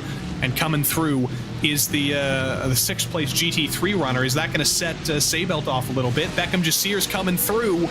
I think once again, though, he'll catch him at an opportune moment. And Emanuele Petri gets to slot in line, gets to run his own line through Verth Corner, and gets to continue to hang on. You got to start getting desperate now, Lorenzo. Only 2 laps to go at the line, and you got to make something happen somehow. Yeah, that is unfortunate that has actually happened. But I'm looking over here. Zenith might actually get a yellow flag infringement. Ooh. That could really throw things off. Is that, I gotta look at the stewards board myself here for Zenith. Ooh, you're exactly right. Under investigation right now. The number 456 for yellow flag infringement. I don't know. Will race control rule that down in the next 2 minutes? It doesn't matter too much because it's going to be the difference between them finishing second or third, because fourth place in GT4 is a lap down, but those are critical points. Those are important positions, and the fight is going to be fought all the same. Into turn one, too far back yet again. There's about a car length separating these two cars. But through the middle sector, that McLaren's been nimble, that McLaren's been fast, and if there is one single bobble from that Mercedes, you're gonna see an attempt at the pass. It's not coming yet, though. The tension keeps rising, though. Yeah, they're probably gonna have. They're gonna do the sand. It's just a question of where and when. They're going around turn number 4 over here, and you can see him cooking the best way he can around Rapsol, coming down into turn number 5. I'm not gonna lie, I think he's gonna have 2 chances of trying to do an overtake. First one might be at La Casha, and the second one might be at turn number 1. And he might actually just lift off of the gas and try to, go for the real late brake and just coast the car around the corner and make the overtake on the Sebel car. Bad news for WSR Esports butt kicker fans. Our old friend Andrew Carone has let us know in the chat that they actually ran out of fuel in that car, so it's going to be a setback for them in the final race of the season, but they'll be back next season. They'll be back very strong. They always are over at the World of Sim Racing team. That is a very scary sight there, Lorenzo. The Drago Ferrari, the race leader, coming through with lights that are almost invisible. It's a little bit of a stealth vehicle there, and you saw directly behind them a spin. Is that the same Maniti Porsche that spun earlier? No, it is a different one. Looks like to be the GT3 one, or the 978. Yeah, they look the same. That's very difficult to know, but I think both Maniti Porsches may have spun. White flags in the air, though, for Drago Racing. This is the final lap, and this will be a little bit of a victory lap for them, but to the inside to turn 1, who knows where to look, because they're side by side in this battle as well. A dive to the inside from Alexander Peregrina in the McLaren gets him the inside into turn 3, and on the last lap, on the final time of asking, he's finally going to get clear, but there's still 3/4 of a lap left to go. Blocking to the inside is Peregrina. Looking to the outside is Emanuele Petri. He's been so defensive all day long, and now he's finally got to be offense on this final lap. The inside is not going to be given to him. Coming down the hill, but he's got the middle sector. He's going to try and squeeze the number 4, 5, 6 down to the bottom. He's got to wait until the final sector now. Yeah, he might have a few corners up to go as they go down into turn number 6 and 7 into TV3. They have the W2 car up in front. The question is, does that Mercedes have the speed to try to get closer to the McLaren and seal the deal? The W2 car is going to get in the way, though. Up through Kempsa for the final time. The lights are flashing, and I think that might be second place sealed. It might be taken away from them. There's a steward's investigation right now, but for now on track, they'll get it. We take your focus to the bottom of the screen now, though, as through the final 2 corners, an absolutely incredible season from Drago Racing is going to come to an end in the best way possible. They started it, their debut in this series at Spa with a win, but it's a win at Spa, a win at Silverstone, a win at Monza, a win at Barcelona, and a championship for Drago Racing. Nicholas Mateo brings the car home. His teammates Ricardo Rico, Manuel Troncoso, and Aaron Vasquez from a couple races ago, they're going to be cheering. They're going to be elated. Drago Racing and the number 69 Ferrari, champions in 24-hour series esports this season. Go down to the 992 class, and you've got a pretty easy champion down there as well in Scherer Esport. Big congrats to them. SimRC in GT4, they'll come home with the championship. The number 476, 3 wins this season for Adam Isaacson and his teammates across the season. A win at Spa, or actually that was win at Spa, win at Sebring for them. Absolutely fantastic stuff from them. Here is your 992 champions. Luca Alpert brings the Scherer Esport number 905 home, and it's a win and a championship for Scherer. Raphael Renhofer as well in that car this season. Julian Reimer, so strong at Sebring, so strong at the Nürburgring, and totally dominant, totally untouchable today. And Team Heusinkveld are going to come home second, if I'm not mistaken. We're going to have to bring up the championship points because I don't know how it all ended up. Yeah, They're going to win the race on track. Marcel T brings that car home with the win, but I think with the way the math works out, your champions in TCR are still going to be Impulse Racing. Yeah, by 2 points. By 2 points. We got to wait for them to come to the line, I think, to see the points graphic. But Martin Astert is going to bring the number 122 home. Norbert Leitner, Jan Bull, Marcel Jochheim. They've had an absolute murderer's row of drivers in that car this season, and it has won them the championship. Impulse Racing are your TCR champions in 24-hour series esports. And it came down to 2 points, Lorenzo, after 6 races, after, do some quick math in my head, after 42 hours of racing, it comes down to 2 points. It comes down to 1 position. That's how close stuff is in this series. Yeah, it's their show. They ran TCR from start to finish, and we knew it was going to come down that way. We knew it was going to be very close between both guys. It's going to be quite interesting how the next season will fare, and that if any new challengers are going to come to the fray. After 12 hours of racing, this is how it all ended up. Drago Racing made our lives very, very easy, at least in terms of championship calculations. All they had to do was win the race, and they won the championship, and they've done exactly that. So Nicholas Mateo, Ricardo Rico, and Manuel Troncoso come home with the win. And Drago Racing come home with the win in GT3. Simufy, an excellent day from them. 2nd place for the number 14 car. They'll get to end their season on a high with a podium, just like they started the season with a podium at Spa. And BS Competition round out the podium in this final race of the season. It'll be a solid end to an up-and-down season for them. 2 wins and 3 finishes outside the top 5. Nicholas Last and Maniti Racing were able to hold on to P4 at the end of it all, and Team 75 Bernhard by SimRC rounded out the top 5. Beckham Jasir brought that Williams Esports number 1 home as the last car on the lead lap. 1 lap down was the WSR Esports butt kicker Mercedes after some fuel troubles, and the other Team 75 Bernhard by SimRC car, Endor Esports, rounded out the cars that finished 1 lap down. Rounding out the top 10 was the Seibelt GT3 car, and Team Hoisingfeld, with a penalty at the end of the race, didn't change their position whatsoever. The number 48 finishes 2 laps down, and Obsidian 3 laps down. The second WSR Esports car was 11 laps down, a little bit of early trouble from them, and then the used car lot were very early troubles for the Falcon Sim Racing team, for the Valkyrie GT3 car, and for Impulse Racing. Troubles for all of them. Down in the Cup class, in the 992 class, Scherer Esport also made our jobs very easy. Championship leaders coming into today won the race and won the championship. Luca Alpert brought that car home. Then Gononso Tazdalin for Altus was in that car for an absolutely titanic stint until the end of the day, and they get to finish on the podium for their efforts. And Visceral, thanks to an excellent pass by Vince Peters, they round out the podium, and Valkyrie finished 4th.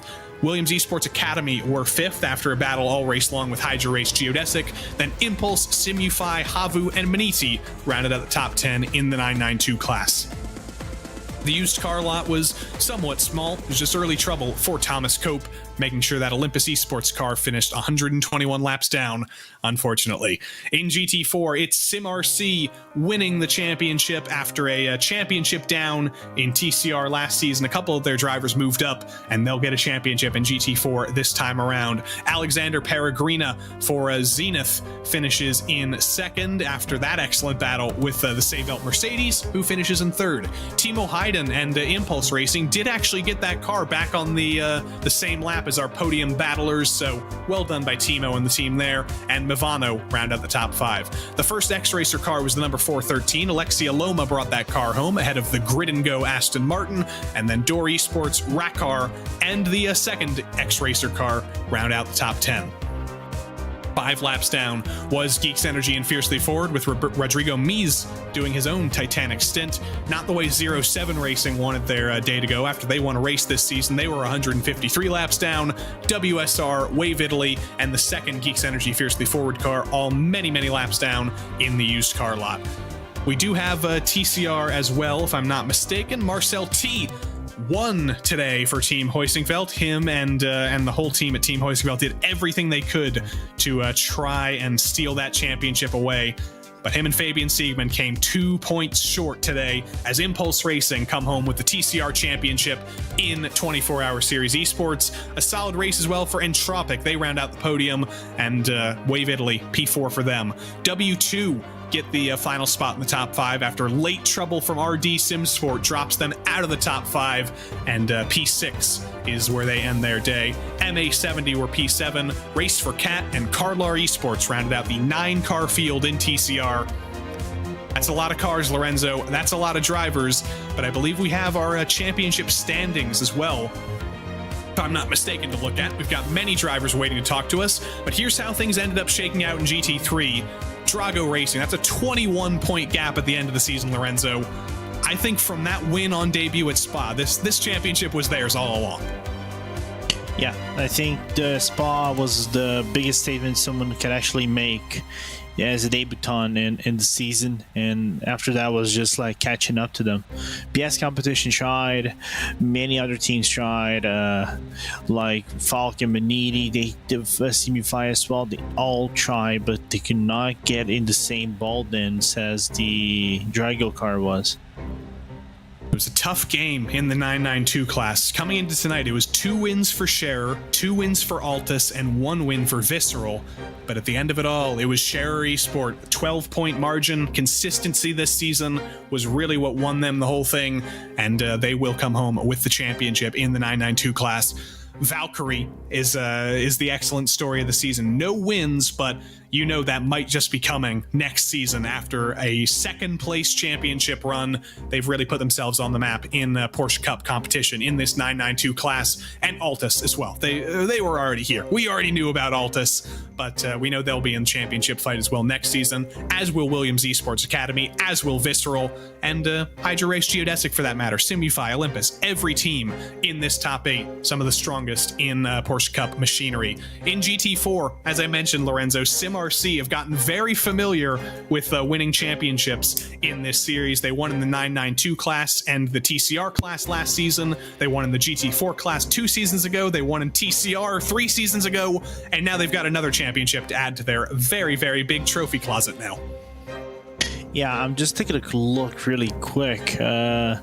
With that being said, they have 4 championships so far prior to this one, so 5 championships for them in the 24-hour series esports. I think they had beaten Williams. I think they might have been tied with Williams with most championships in classes and overall things, but what a performance for them from start to finish, and obviously earning the championship on the dot.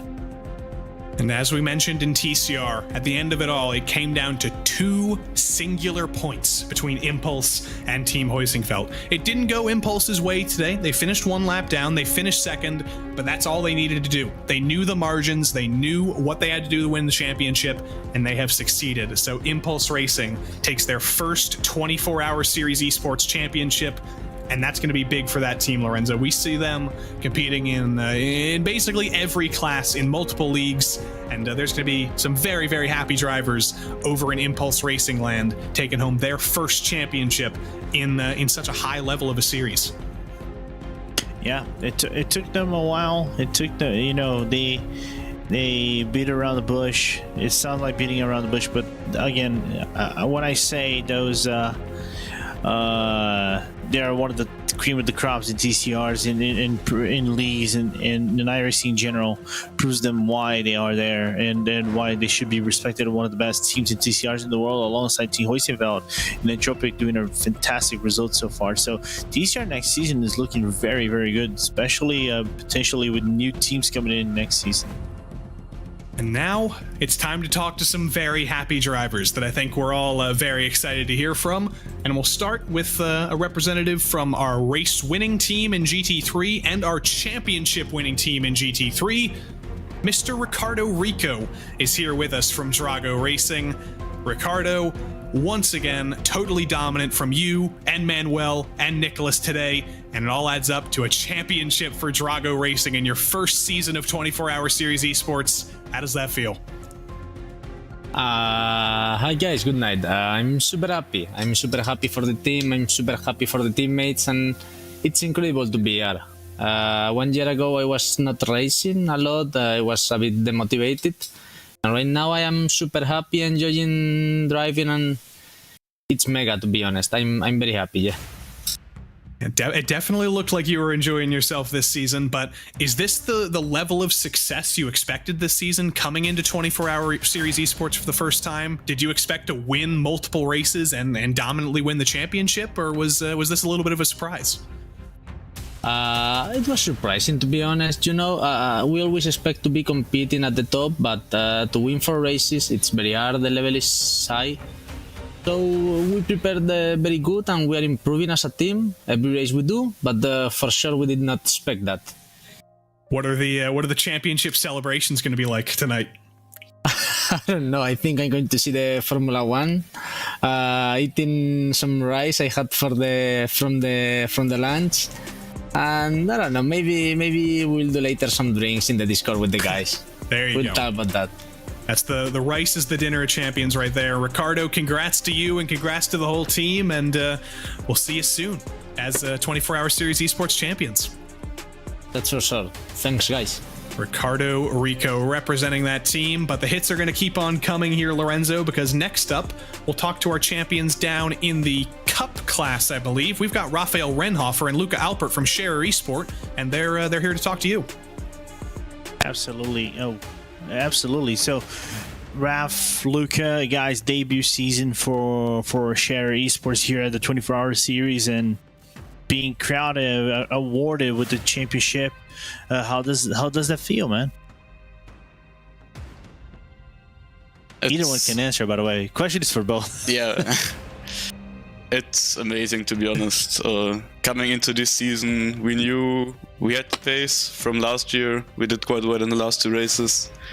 But yeah, to finish the championship in this way, finish off a perfect season with the DNLS championship and a 24-hour series championship, couldn't have imagined that at the start of the season. So yeah, we are just really super happy and super proud of what we did this year. Luca, anything to add? Yeah, I'm also blown away. I guess 2020 for the 2022 season, when we tried to get our car in, we barely missed the last spot for the grid, and now we win the championship on our first go. And I think especially the last 2 races, with like, what was it, more than 2 minutes gap in both races. I guess we never thought we had the pace to do that, and I'm just really happy we achieved it, and proud of our guys that we put that much effort into it and got the win. Absolutely, and actually, Raf, you touched on something that I really wanted to ask. You guys won the LNS. You guys are winning this as well. You guys are proving that endurance is a thing that I think is in your guys' veins of sorts. How much confidence, or how to phrase it better, how much work has gone into fine-tuning the Porsche Cup, which is a car that you guys are both tried to race within the past and things like that to get within interest performance level and have such dominant seasons on both ends? A lot. We really invested a lot of time and effort, especially this year, into DNLS and also the 24-hour series, especially because the Porsche Cup car is so dependent on tires and making them last, which is not always easy to understand, especially with the current tire model we have. But yeah, we invested really probably more than 200 hours in total, something in that area. So yeah, for it to pay off now is obviously the biggest reward, and makes it even better. Yeah, I think right. What gave us the edge to our opponents is we basically only doing the P-Cup in endurance. We started last, like the DNLS season before, 2022, in investing the time to get the car working for 4 hours instead of 20 minutes like it's normally used. And if you keep doing that for 1.5 years, you learn quite a lot of things, and I think that's what makes us so fast. 100%, and in the evolution you guys had, it was something to take notice of, and that's really cool to see this evolution come to fruition. And finally, before I let you guys go and have your beers and everything, every good old German celebration, what's next for you guys? I know Porsche Esports Super Cup is around the corner. You guys probably want to try it again, but what's the goal? Yeah. Unfortunately, I will have to be kind of alone because Raphael's doing a lot of real life stuff. But I think, next up is the 24 Hours of Nürburgring, where we want to claim another win. And especially, just the special events. And I guess getting the next, what is it called? The back-to-back win next season. That is, for me, the biggest goal. Okay. All I'm going to say is Glückwunsch, and wish you guys to see next season here at 24 Hours Esports, and then eventually next week in the Nürburgring 24. Yeah, thank you very much. Thank you. Guten Abend noch. There we Good go. Abend. Lorenzo's breaking out the German. I gotta cut that off before they can even start, because I don't know what they're saying. But we'll go down to GT4 next, because we have our champion Sim RC, represented by their drivers today, Mr. Adam Isaacson and Mr. Corentin Guinez. Adam, I'll start with you, as you were in the car for the final stint. It seemed like it was a pretty comfortable day for you guys today. How good was it knowing you had a championship buffer, you had a very fast car? Were you feeling comfortable for most of these 12 hours? To an extent, yes. Was, as you said, quite comfortable lead, so not really that much stress in that regard. But then again, there's always a risk of something happening, and so we had to still be on our toes throughout the whole race. Never truly safe. Yeah. I'll come to Corentin next. You were a champion last season in the TCR class for this team. You moved up to GT4s this time around. It seems to have gone pretty well for you. You think you're going to stay in GT4 next season, or maybe move up another step and go up into the Cup class? Yeah, I guess I had to do something else, always doing TCR. So yeah, at least people can't say that I'm only winning in TCR, but yeah, pretty happy with this one because it was a bit of a last-minute call for me. So very limited practice, and yeah, very surprised by the way we made the race easier for us. So yeah, very, very, very happy with this one. Very happy also to help Adam and Karim because they made most of the season. So yeah, the main congratulations need to go to them. But yeah, I hope next season I can do at least the full season in GT4, or maybe with something else. Who knows? But Adam, we've got a couple of days off, I think, that we can potentially rest. But you've got the Nürburgring 24 coming up. You got many big events for the rest of the year. What's coming up for the rest of the year for you? Are you looking forward to maybe a little bit of a break, or are you straight back into things in a couple of days? No, there's not really much rest to be had. As you said, the Nürburgring 24 coming up is gonna be a big one. Hopefully, we had quite decent pace there in the series, so hopefully we can get a good result out of that. Well, Adam, Corentin, congrats on the championship. Forward our congrats to the whole team, and I look forward to seeing the Sim RC 24-hour series esports trophy cabinet, because that's pretty big. We'll see you guys soon. Thanks.